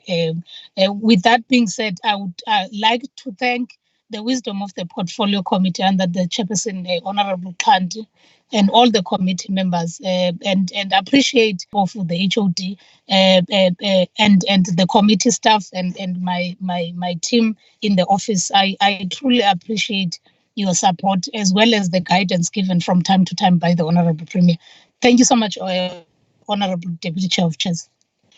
Thank you very much, Honorable MLC. Honorable members, I put budget vote number 14. Any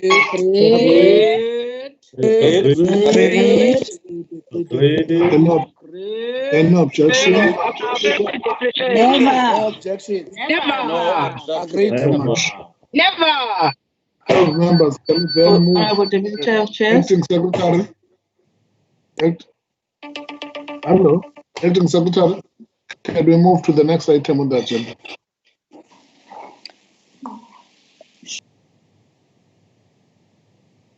Thank you very much. Can I call upon Honorable Consul, Chairperson of the Portfolio Committee on Social Development, to present the report?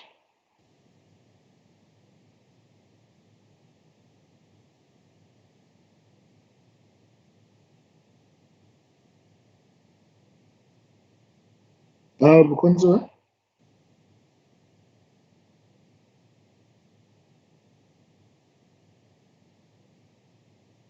Honorable Konzo.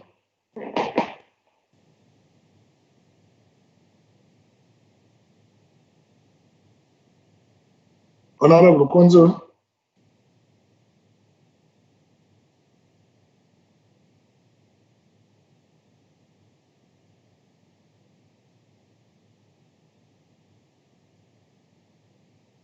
Okay, Honorable Konzo. I'm calling Honorable Deputy Chair of Chairs. Okay. Ngaba uthi ukhonzile. Bano lo Troy. Siyambona Luchoy, siyambona. Deputy Speaker, are we barred from saying Stigiwe? Hayi Chris Ani kuhleli ungekho net. Sikwa yintoni uhleli kwelenzini?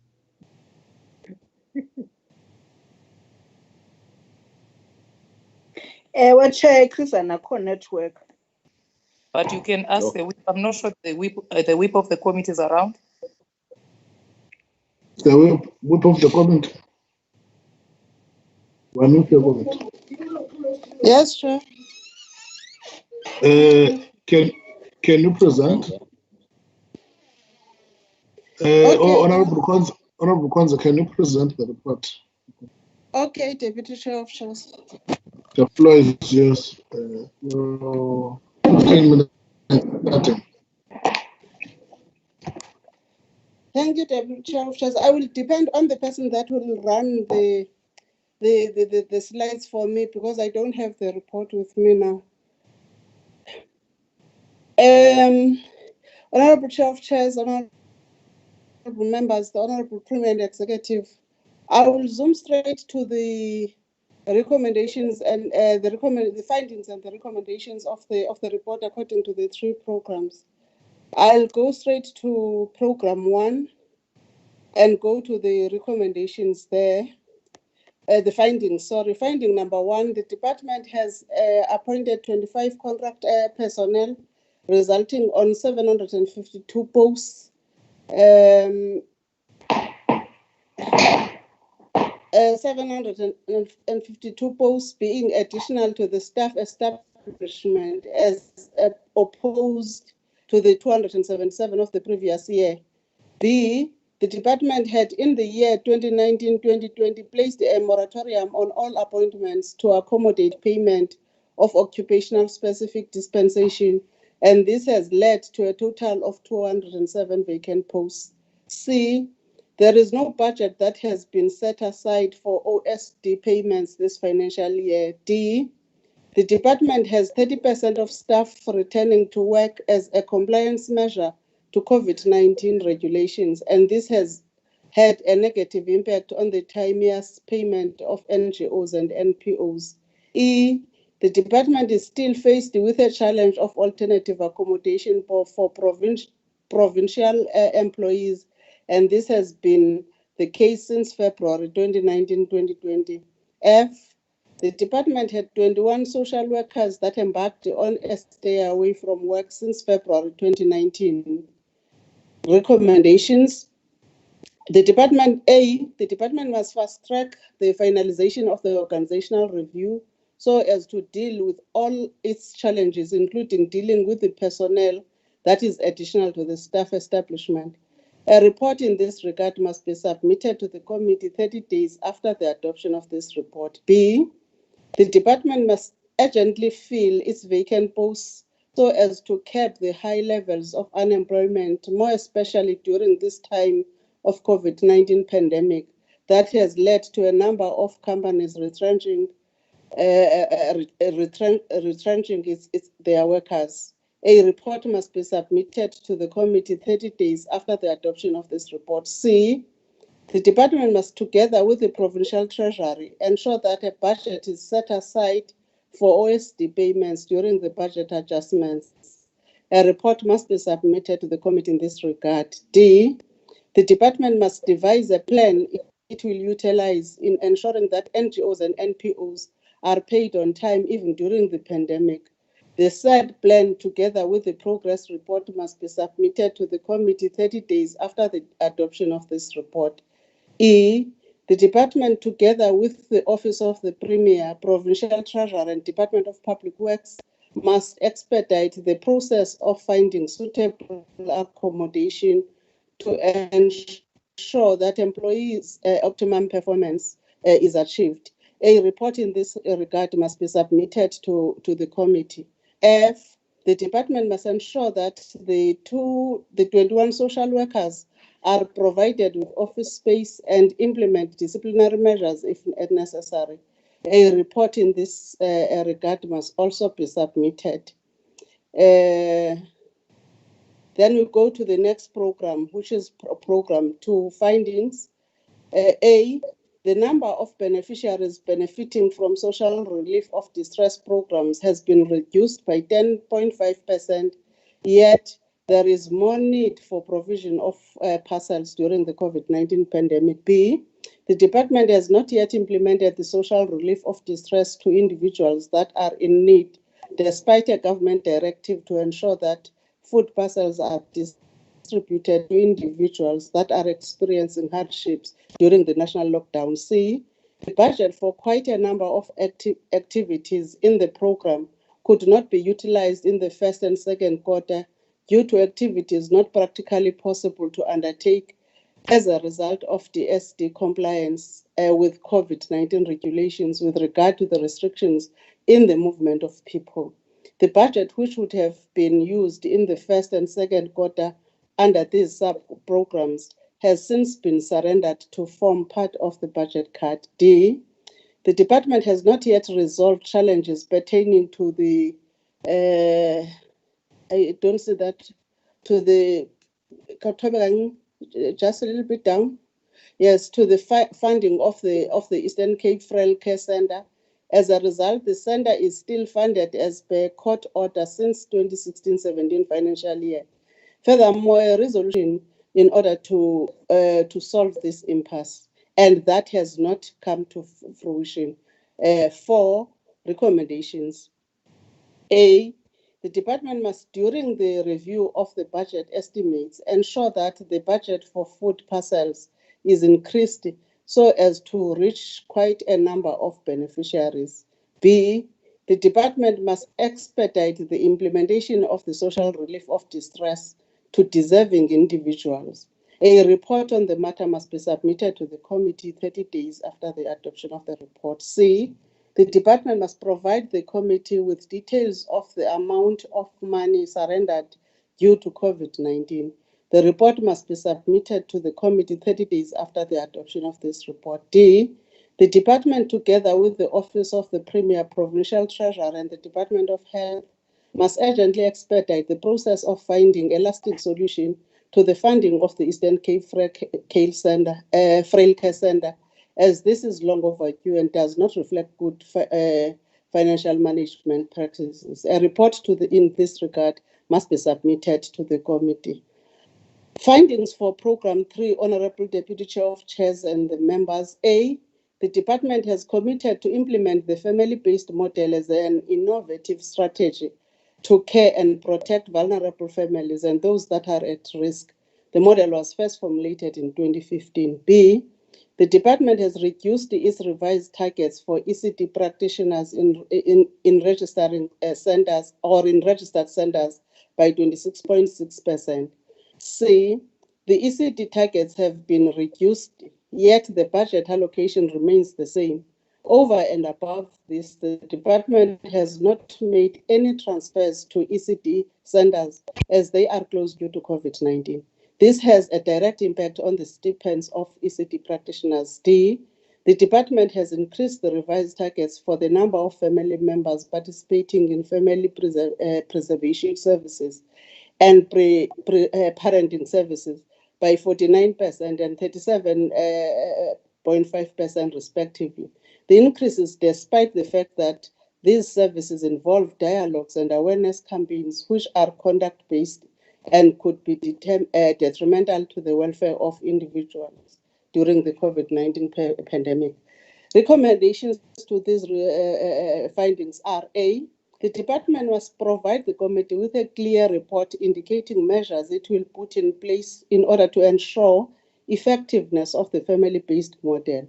A report in this regard must be submitted to the committee 30 days upon the adoption of this report. B, the department must provide the committee with a report detailing why the targets for ECD practitioners in ECD centers have been reduced. C, the department must submit a report detailing how the budget allocated to ECD centers will be utilized and further submit a report on how the stipends of ECD practitioners will be paid. D, the department must provide the committee with a report detailing reasons why these targets have been increased and explain how it will ensure that there is compliance to COVID-19 regulations in the provision of these general findings. Program 4, let us go straight to recommendations. No, A,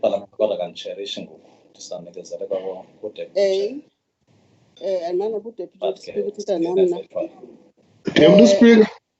Order, Deputy Speaker, order.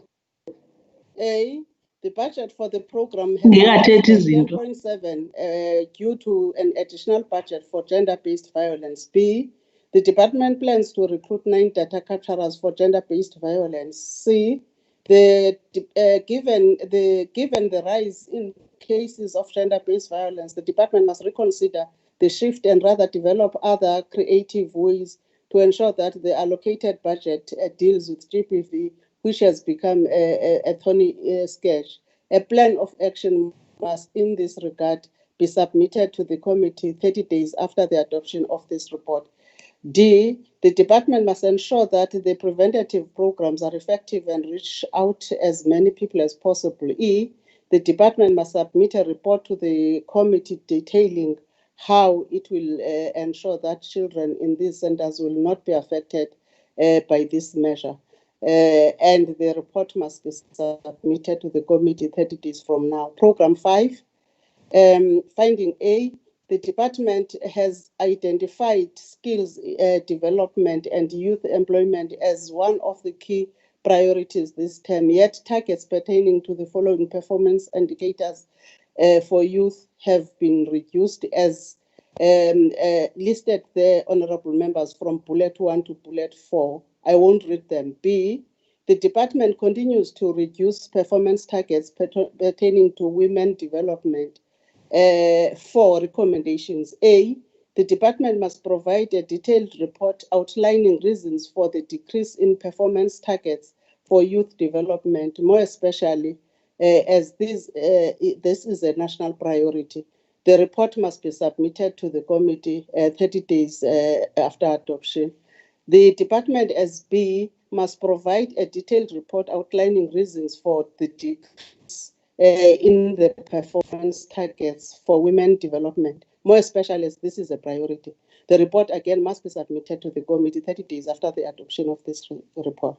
Then we fly straight to general findings, honorable members. A, the department has recommitted itself to the transformation from a welfarist to a developmental approach in the provision of services.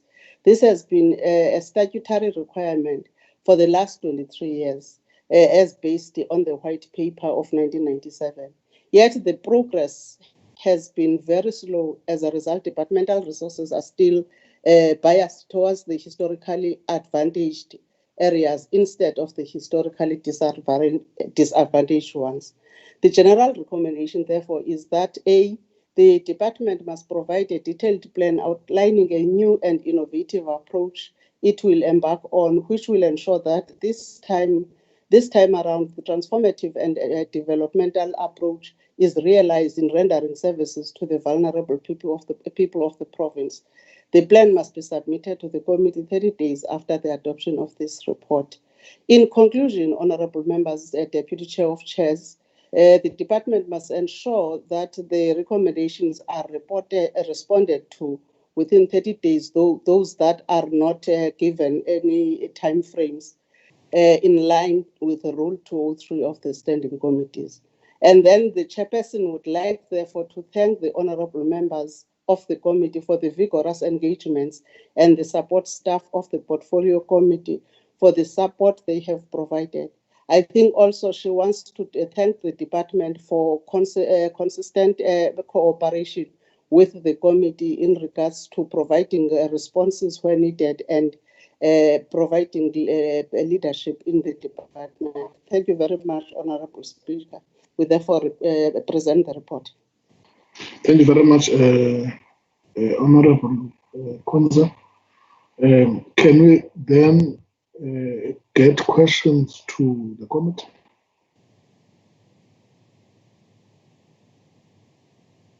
Any chair members? Questions to the committee? In the absence of none, questions to the MEC?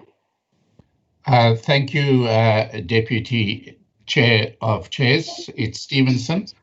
I'd like to ask a question. Honorable Stevenson, one, and I'm checking on the chat box. Honorable, Honorable, yes. Okay, that's fine. Third one. Malamela also, Chair. Honorable Stevenson, Honorable Pillay, Honorable Van Pukhanut, and Honorable Malamlela. Thank you very much. Questions for the NSA. Thank you, Honourable Deputy Chair of Chairs. My question relates to the finding D in the first part of the report, where the reason why NPOs and NGOs were not paid because only 30% of the workers could go back in terms of COVID regulations. What I'm failing to understand, Honourable Deputy Chair of Chairs, is people involved in payroll were declared essential service workers. And this must surely extend to anyone that needed to produce reports so people could be paid.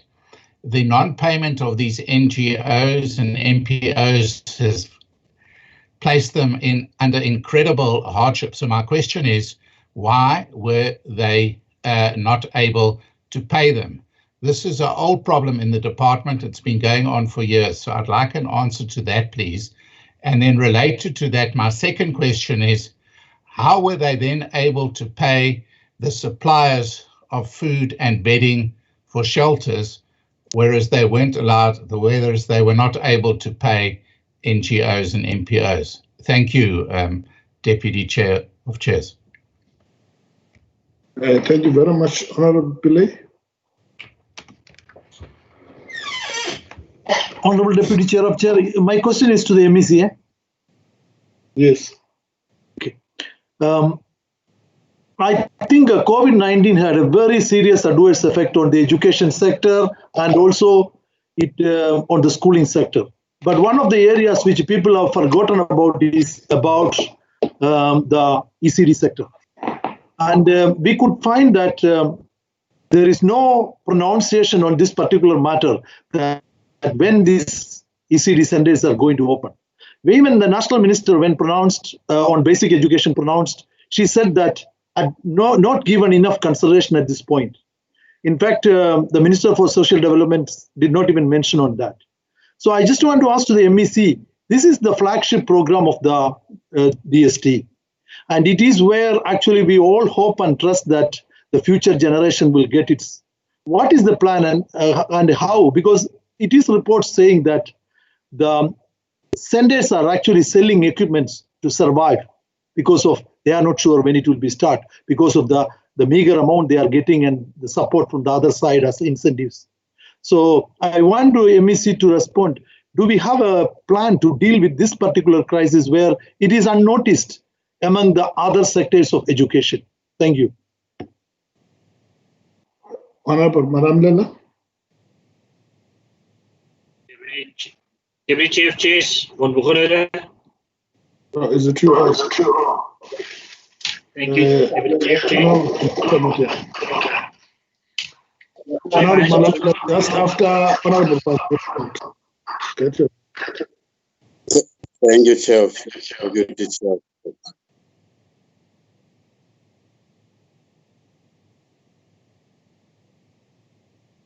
Honorable Van Bruggen. Thank you, Deputy Chief Chairs. Mine is to the MEC. It's in relation to the homeless shelters in the province. I would like to know what budget was made available for the shelters. Number two, is the MEC aware that substandard food are being supplied to shelters, in particular in Nelson Mandela Bay? If not, why not? And what steps will be taken to correct this? Third one is the MEC aware that only 2 meals are being provided per day? And then the last one, what plans is there afoot, especially in Nelson Mandela Bay, to establish a permanent shelter for the homeless? Thank you. Madam Lewa. Thank you, Honorable Deputy Chair of Chairs. Mine is on Program 1, Deputy Chair, on F. It is said in the report that there are 21 social workers that are on stay away from work since February 2019, which tells me that it's almost a year now.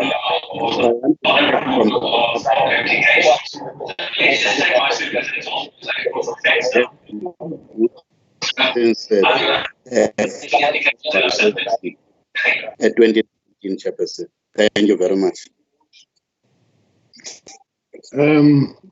Honorable Madam Bella, we had disturbance, and I'm really sorry. I don't want the MEC to come back and say she did not hear. Can you repeat? Sorry, Madam. There was a disturbance. Yes, thank you very much, Honorable Deputy Chair. I want to find out from the MEC. The report is telling us that there are 21 social workers that embarked on a stay away from work since February 2019 in protest of lack of office space. I'm trying to check from her what is it that they've been doing since then, because it means those social workers are being paid without doing any work. Thank you very much, Honorable Deputy Chair of Chairs. Okay, over to Honorable Emerson. Thank you, Honorable Chair of Chairs. On the first one that relates to the delay in the NPO payments, the delay in the NPO payments were not on the processing by the finance per se, but the level 5 was pronounced while the NPOs were to sign SLAs to enable them to be paid by the department. So there was a delay in that signing because it required social workers to go to those NPOs and to those organizations, and with social distancing, that was not part of what was permitted activities on level 5. So that has since commenced. And previously, I know in the past financial year, the delay were mainly caused by the system glitches, which is different to the delay in this year, because the delay in this year was in the business processing from our side, and contractual finalizing of the contractual relationship between the department and the NPOs, which we are finalizing. The one as it relates to the ECD sector, currently we are consulting with the sector, with the follow-up meeting that is scheduled for tomorrow, to look at what is possible in opening of the registered ECD sectors, and what provisions and precautionary measures can be put in place in the risk adjudicated approach by the department. This we are doing while the national minister is on her side doing the same, so that we can establish how much and how do we open up the ECD sectors. But in the meantime, as the department, we are paying out 40% of the allocated budget to ECD, which is the 40% that is allocated for the payment of practitioners. and retaining what was left for nutrition, as we know that they are currently not in session. As it relates to the homeless shelter, we do not, as a provincial Department of Social Development, have a budget for the homeless shelters. And we are not aware of any shelter that is providing substandard meals or lesser meals than they should. And I would urge on those cases, the members should bring that up to ourselves so that we can intervene. As these shelters we are running with the various municipal jobs, and where there are limitations and challenges, we intervene on the spot immediately and resolve them. As it relates to the 21 social workers, the 21 social workers, Honorable Malamlela, from February have been there has been no pronouncement of a go slow, and since February have been from time providing reports when required, and they since stopped. Now, there are currently two processes that are happening in the department. There is a disciplinary proceedings that are in place in order for them to account on their failure to come to work. However, as well, we have been consulting and meeting with them as they have written to us as an office of the MEC with the intention of giving them responses on some of their grievances and to ensure that they come back to work. Can we then call on Democratic Alliance, Honorable Water? Honorable Deputy Chair, I greet all people and all observed. The Department of Social Development is responsible that social assistance and social welfare services are delivered to the most vulnerable people of our province. During the past few months, with COVID-19 sweeping into our country and affecting the lives of every single South African, we have seen the importance of the Department of Social Development on the important services that are offered. The government has not always done everything, and specifically this department, in its power to ensure that these critical services are rendered by a well-oiled, stated that due to the return of only 30% of its workforce as a compliance measure to COVID-19 regulations, it couldn't operate as normal, and that this has had a negative impact on various programs and also the timeous payment of NGOs and NPOs. Utmost importantly, an inability for the past 10 years, at least, from the department to ensure that subsidy payments and yearly service level agreements are delivered to NPOs on time, every time. The Department of Social Development has partnerships with various of these NPOs to deliver on behalf of the department a wide variety of social services to the people of our province. The lack of rectifying the persistent late payment of subsidies cannot continue to be blamed on a system that is being developed or a new payment system that has been implemented and that there is glitches in the system. This excuse has been used for decades now, and I can show the MEC proof of various parliamentary questions that have been submitted to several MECs in this regard. The department should hang its head in shame as it has been unable to rectify this same reoccurring issue year after year in its reports. After pointing out another point of concern to us is that the department has struggled to implement the social relief of distress program in full, despite the government's directive to ensure that food parcels are distributed to individuals in need, irrespective of their political affiliation. A lot of these food parcels were politicized, and that is wrong. And on top of this, the budget for social relief does not just cover the cost for the learners, but also the ECD practitioners and their families that relies on that.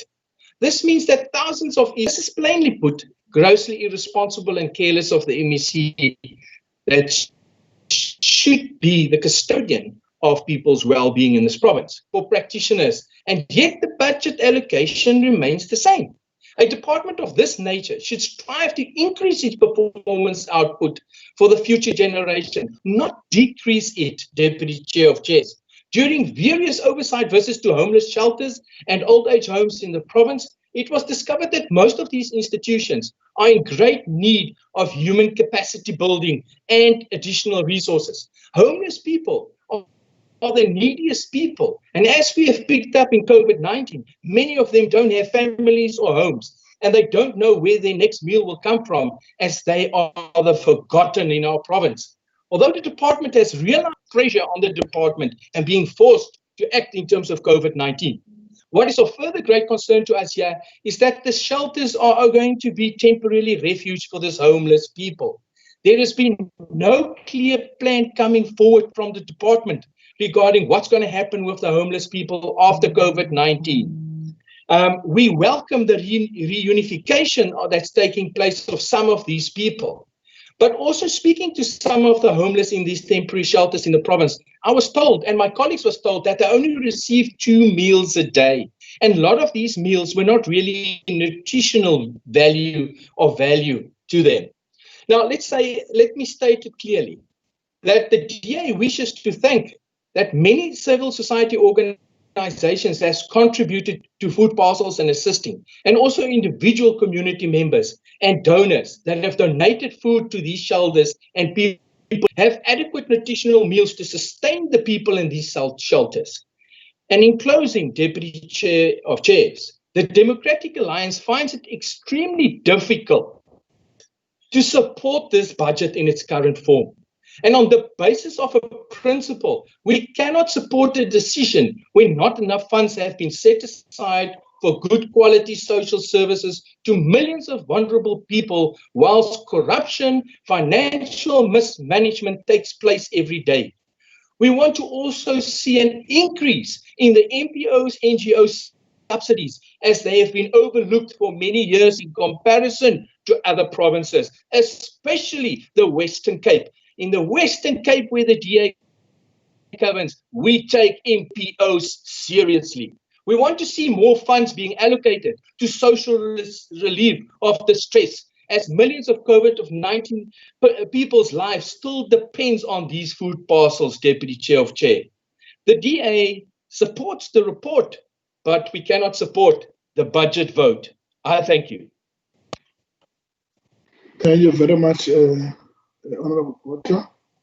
Can we then go to Honorable Masat, UTM? Thank you, Deputy Chair of Chairs. I understand that it is hard for everyone, but one cannot give in to emotions. We will have to draw lessons from the current crisis, and now we will have to work on overcoming it. Deputy Chairperson, I would like to send our condolences to the family of Gobani Maswana, Eastern Cape Senior Government spokesperson. Our heart goes out to the family, colleagues, and close friends in this time of sorrow. Social policies have a key role to play in addressing immediate crisis effects and building a more sustainable, equitable system for the future. Currently, we are faced with the pandemic, which has caused a lot of businesses closing doors and rate of unemployment growing at a massive rate. Currently, we are on 40% unemployment rate in the province, which will put a strain in social development. Now is the call for a way to wake up and think about future strategies for creating sustainable social services for all. And as always, the poor and vulnerable are the hardest hit as the nation, and particularly the most vulnerable continue to struggle to feed themselves. The more people are unemployed, the bigger the number of people rely on government social grants in any given in 19 crises. Honorable Wano.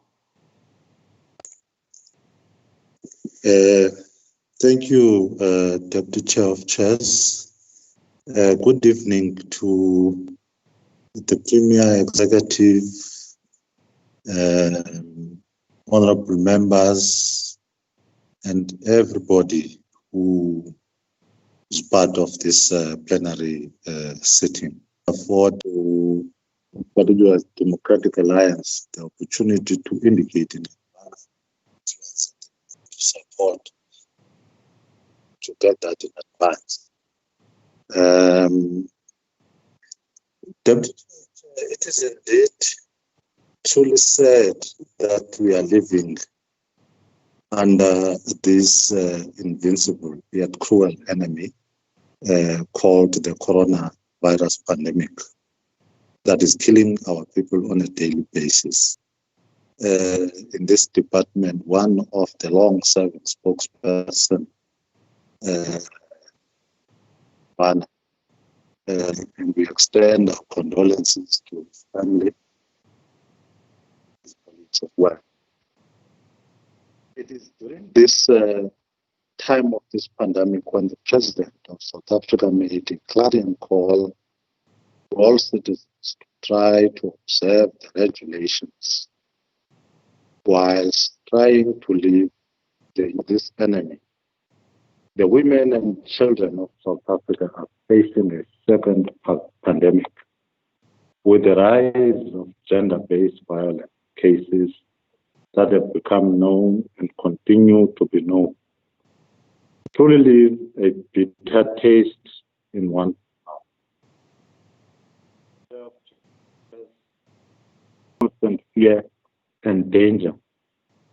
For some, as a result, had lost lives. The ANC condemns the violence against women and children, and we send out our deepest condolences to the families of those who have lost their loved ones due to GBV during this period. In the same the faces and go home. So the he's talking about that. Yeah, sure, I'm muted. Waiting. Can you mute, members? Thank you. The African National Congress furthermore the lives of Amahle Puku, Tsokofatse Pule, Naledi Pangindao, Sanele Mfaba, and many others who have lost their lives to GBV. Patriarchal norms and attitudes to tackle this that is taking a center stage in our daily lives. We as men have become the enemy that women and children fear on a daily basis. And we've got to find a way in which we stop. The MEC in her policy and budget speech stated that we need to strengthen our interventions and focus on prevention, early intervention, care, and support services. The department will therefore employ 30 social workers focusing on the enhancement of services rendered at Tutuzela centers and other victim support centers, in addition to providing psychosocial interventions. This has been coming up from the policy speech of the MEC. Such as this comes after a rollout of started through the province in all districts to families that came from impoverished backgrounds. The budget allocation for 2020-21 financial year stands at 3.2 billion, which represents an increase of 180 Department of Finance. The budget for the program to 47.2 million, rather by 47.2 million rand, due to an additional budget for gender-based violence. Initially, the department had budgeted 2.5 for the implementation of Everyday Heroes program, whose role was to conduct advocacy campaigns on gender-based violence. And now there's been some shift insofar as part of that funding is concerned due to the issues around COVID-19. The department has identified skills development and youth employment as one of key priorities this time. However, those targets also had to be reduced as a result of the pandemic. Deputy Chair of Chair,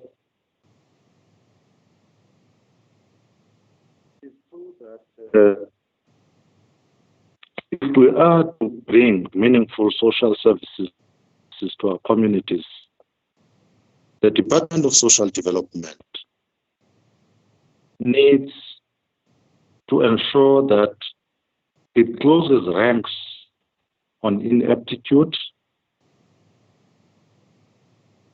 and commits in uprooting corruption by ensuring clean governance and comply with systems that are there.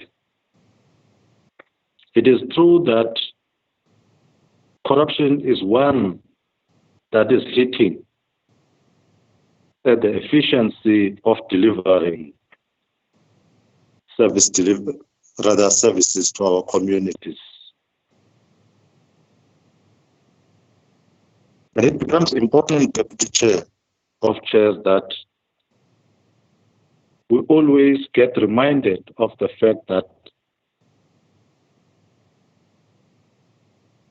COVID-19 has exposed the gap that has always existed in our society. The gaps that are shown in terms of poverty levels and those that have. And truly, we can't be blind of the fact that we are dealing with issues of underdevelopment because we have those that are in the forelock whilst we have the backlog. The ANC wish to say that our province, of course, remains the biggest beneficiary of the services from this department. And we therefore cannot allow it at any moment to fail. Honorable Minister. Thank you. Greetings to Honorable Chair, the Speaker, the Premier, and findings by the Portfolio Committee, as it is a reflection of our performance as a department. Indeed, we are always the first, Honorable Chair, to admit our challenges in the department, both administratively and the strategic policy orientation. And with the coronavirus, indeed, it affected our. With that being said, Honorable Chair, as a department, we have made some inroads and had successes, particularly as it relates to the area of the social relief of distress packages. Through the National Department of Social Development, Solidarity Fund, and SASSA, though I would understand why other members of this great house would appreciate to highlight and complement the skewed service delivery of the Western Cape as opposed to the work we've been doing. The remaining budget of the social relief of distress that must still be implemented, it will only benefit about 3,852 households, as opposed to the great work that we've done. Now, the COVID-19 has posed serious challenges in our ability to meet the targeted date for the payment of NPOs. Now, because we have perfected the system of the NPO payments, and there was a delay in the implementation of the centralization of some of the core functions to districts. as this is central in our deliberate shift from the welfare to the NPOs are paid, and in the subsequent quarters that are going to come, we do not anticipate any delays. Also, we want to reduce the turnaround time on the system, and that we had rolled out last year, and ensuring that an effective MPO management is administered by the department. Now, the department is now seized and has gone a long way in the process of decentralization of our core functions to district, so that we ensure that we deliver efficient and effective services. As some of the recommendation in previous portfolio committee reports. Now, critical in our responsibility as a department is the transformation of our society and to prioritize the rights of women, children, and people living with disabilities. This approach is geared towards the realization of an inclusive and responsive social protection system for sustainable livelihoods within the developmental paradigm. Now, to a greater extent, this has a welfare outlook in how we have set priorities for the department.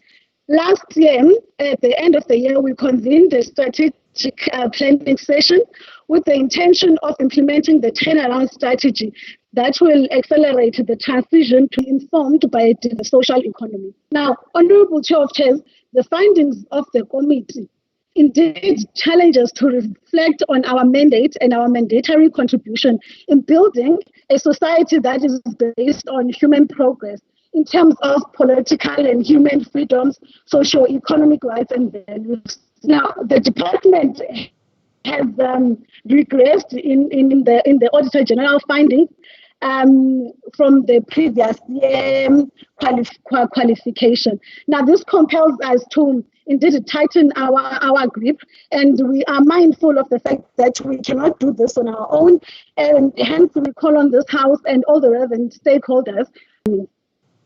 The department, Honorable Chair of Chairs, recommits itself to prioritizing the employment of social work graduates and community social support, especially during the period of COVID-19. We also think that post-COVID-19, they will be crucial in creating an enabling environment for the social development concept to be implemented. This has encouraged us to engage with the Provincial Treasury for the mobilization of resources to find the organogram and the paradigm shift from a welfare to a developmental approach. The department is indeed committed to crafting a service delivery model that will respond to all social ills that are currently prevalent and be proactive enough to respond to the future needs of our people. We have indeed gone a long way in ensuring that the completion of the organogram, and to this end, we have appointed a task team to reinforce the organizational development unit. This is done with the intention to revise the project plan so that it is aligned as is indeed a national development plan priority. We commit to continuously improving our implementation of the program. Honorable Chair of Chairs, none of us could have really predicted the extent of devastation of the effects of the pandemic has had on the poor and the vulnerable sections of our society, the effects of COVID-19. If anything, this pandemic has taught us that a welfare state is not viable. We must begin to introduce programs that will capacitate our people to lead more sustainable lives. Honorable Chair of Chairs, we must encourage our communities to make use of the provision of the grant and aid as it provides additional support to ensuring that persons dedicated themselves in an honest assessment and on our program in ensuring that social development grows stronger in implementing its mandate. It is a very positive development, and we will build on it to ensure that we improve the identity. Thank you very much, Honorable MSc. Honorable noted, Honorable Acting Secretary, can you then read the last order of the day?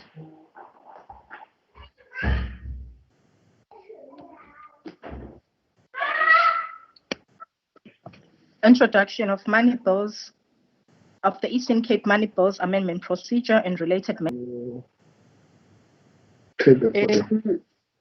Honorable Deputy Chair of Chairs and the Cabinet Exco members, Chief Whips and Deputy Chief Whip, all management introducing the legislature. Ngexesha ke apha iinkokeli zonke ezithethileyo zibabaza lento isifikeleyo kabhubhane ipandemic ngu-COVID-19. Si-aware ke into yokokuba si-affected amakhaya ngamakhaya, iindawo zikarhulumente zoxele imondi mhlaba nezinye iindawo ngeendawo. Sisithi kwakhona kungeli xesha sikhumbula i-Cradle 4 eyagetyengwayo izabalazela into yokokuba zikuthi kuba namhlanje sibe siyakwazi ukuzijonga izinto esizithunywayo yethu yelizwe. I-report yayo ebe li-affected libonakele lichacha kakuhle. Bekuthiwe ke bazawukhululwa namhlanje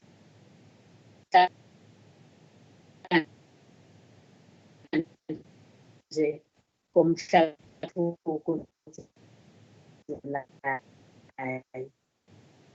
lo second zikaJulayi ke sihlalo sihlalo. The second day from the izenzo zobukrelemnqa izenzo zokuthi kuxhatshazwe oomama nabantwana. Let me take this opportunity to give the background to this draft bill that I'm tabling today. The Executive Committee of the Legislature resolved on the 26th of May in 2016 that the draft legislation to amend the money bills must be initiated to ensure enhanced oversight in the consideration of the provincial budget. Yenzeke ke loo nto bekusaphila ookomisa uTata uNdama Justin Power. This decision was endorsed by the Rules Committee held on 9th March, established in terms of the standing rules of the provincial legislature. However, when the committee was then had ended and to finish the work. The terms of reference of the ad hoc committee chairperson as adopted by the House are: 1, oversee the drafting of a white paper on the policy behind the proposed legislation and facilitate consultation on the white paper. 2, table the white paper for consideration by the House. 3, oversee the development of a draft money bills amendment and related matters bill to give effect to section 120, subsection 3 of the Constitution of the Republic of South Africa of 1996, and facilitate publication of the draft bill in accordance with the standing rules of the legislature. 4, introduce the bill to the House for consideration. 5, conduct legislative processes aimed at finalizing the bill, including public consultations. 6th, to present its report to the House. The legislative mandate, Honorable Chair of Chairs and the House, is that the mandate for the ad hoc committee is derived from the section 120, subsection 3 of the Constitution of the country, as I have mentioned, which provides that, I quote, a provincial act must provide for a procedure by which a province's legislature may amend a money bill, close quotes.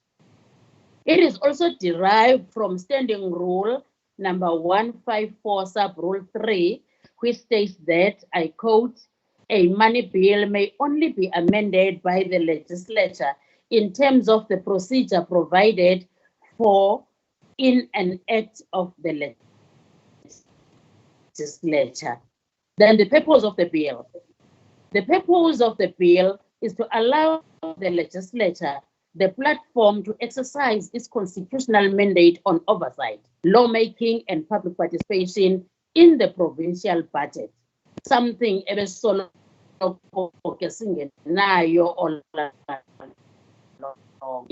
also to give effect to 120 subsection 3 of the Constitution, which provides that a provincial act must provide for a procedure to amend money bills before the provincial legislature. The bill intends to empower the legislature to be an active and effective participant in the budget process. Legislative oversight is nowhere more important than over the budget. The objectives of the bill intends to give effect to Section 120, subsection 3 of the Constitution, to enhance exercise oversight over the provincial executive on the provincial budget, and to enhance public participation on amendments of money bills. The processes thus far that have been taken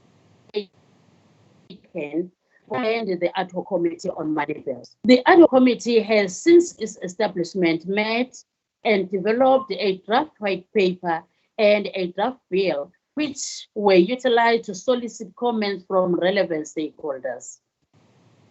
The committee also had a first of its size with the Financial and Fiscal Commission, the FFC, and with the Gauteng Provincial Legislature, participated in the third African Network of Members Conference hosted by National Parliament in Cape Town in 2020, as well as the fourth African Network of Parliamentary Budget Officers Conference hosted by the Parliament of Ghana in Accra in 2019. The draft bill was published in the Provincial Gazette number 4389 for comments on the 24th of February 2020. And the ad hoc committee also held consultations with all members of the legislature, the Office of the Premier, and the Eastern Cape Provincial Treasury, SAM, and University of Pretoria. Now, Chair, according to Section 9119 of the Constitution, which provides that, I quote, only members of the Executive Council of a province or a committee or member of a provincial legislature may introduce a bill in the legislature, close quote. Rule number 148, sub-rule 1 of the standing rules of the legislature further provides that, I quote, a member of the council, executive council, the chairperson of a committee, or a member of the legislature in charge of a bill may introduce the bill to the legislature by delivering an introductory speech and thereafter submitting the bill to the Speaker. Honorable Chair of Chairs, I therefore, on behalf of the ad hoc committee on money bills, on the promulgation on Money Bills Amendment Act, hereby introduce the bill in accordance with Rule 148, sub-rule 1. I also wish to take this opportunity to thank past and current members of the committee, that is the 5th term as well as the 6th term members of the committee, and our support staff, which mainly consisted of the doctors and the advocates of the legislature that provided support to the ad hoc committee, who, together with the members, worked assiduously to ensure that today the hard work done legislation. I hereby table the bill in this virtual sitting and confirm that the bill has been submitted to the Secretary to the Legislature. Honorable Deputy Chair of Chairs and the House, I thank you. Thank you very much, Honorable Chair of Chairs. The bill stand refers to the ad hoc committee, the promulgation of Money Bill Act in terms of Rule 149. Thank you. Thank you, Chair. Honorable members, that brings us to the conclusion of business today, 3rd of July, 2020 at 10 o'clock in the visual platform. The House is adjourned. Thank you very much. Thank you, Chair. Thank you, Deputy Chair. Thank you so much. Thank you, Chair. Thank you. Enkosi Madlamini. Hey, uyiqumbile Deputy Chair of Good Chairs. evening, everyone. Enjoy your evening. Uyiqumbile ke into Deputy Chair of Chairs namhlanje. Oko ndikubona kule TV uqumbe. Nomkhaya. Hayi Uqumbele ntoni? Uqumbele ntoni Uqulile isikhomo? uqumbile. Isikhomo kwenzekeni? Mola V. Ndiyakukhumbula hlobo sam. Awunozifike kum. Yini We mfondini? cannot go to the lobby now for Magwinyas. Ngicela amagwinya. Irostere. London, ndiredi kanjani unithengela la magwinya into ndaba zanika kanjani? Virtually. But ndingamtyisa umuntu virtually ke if that is Virtually.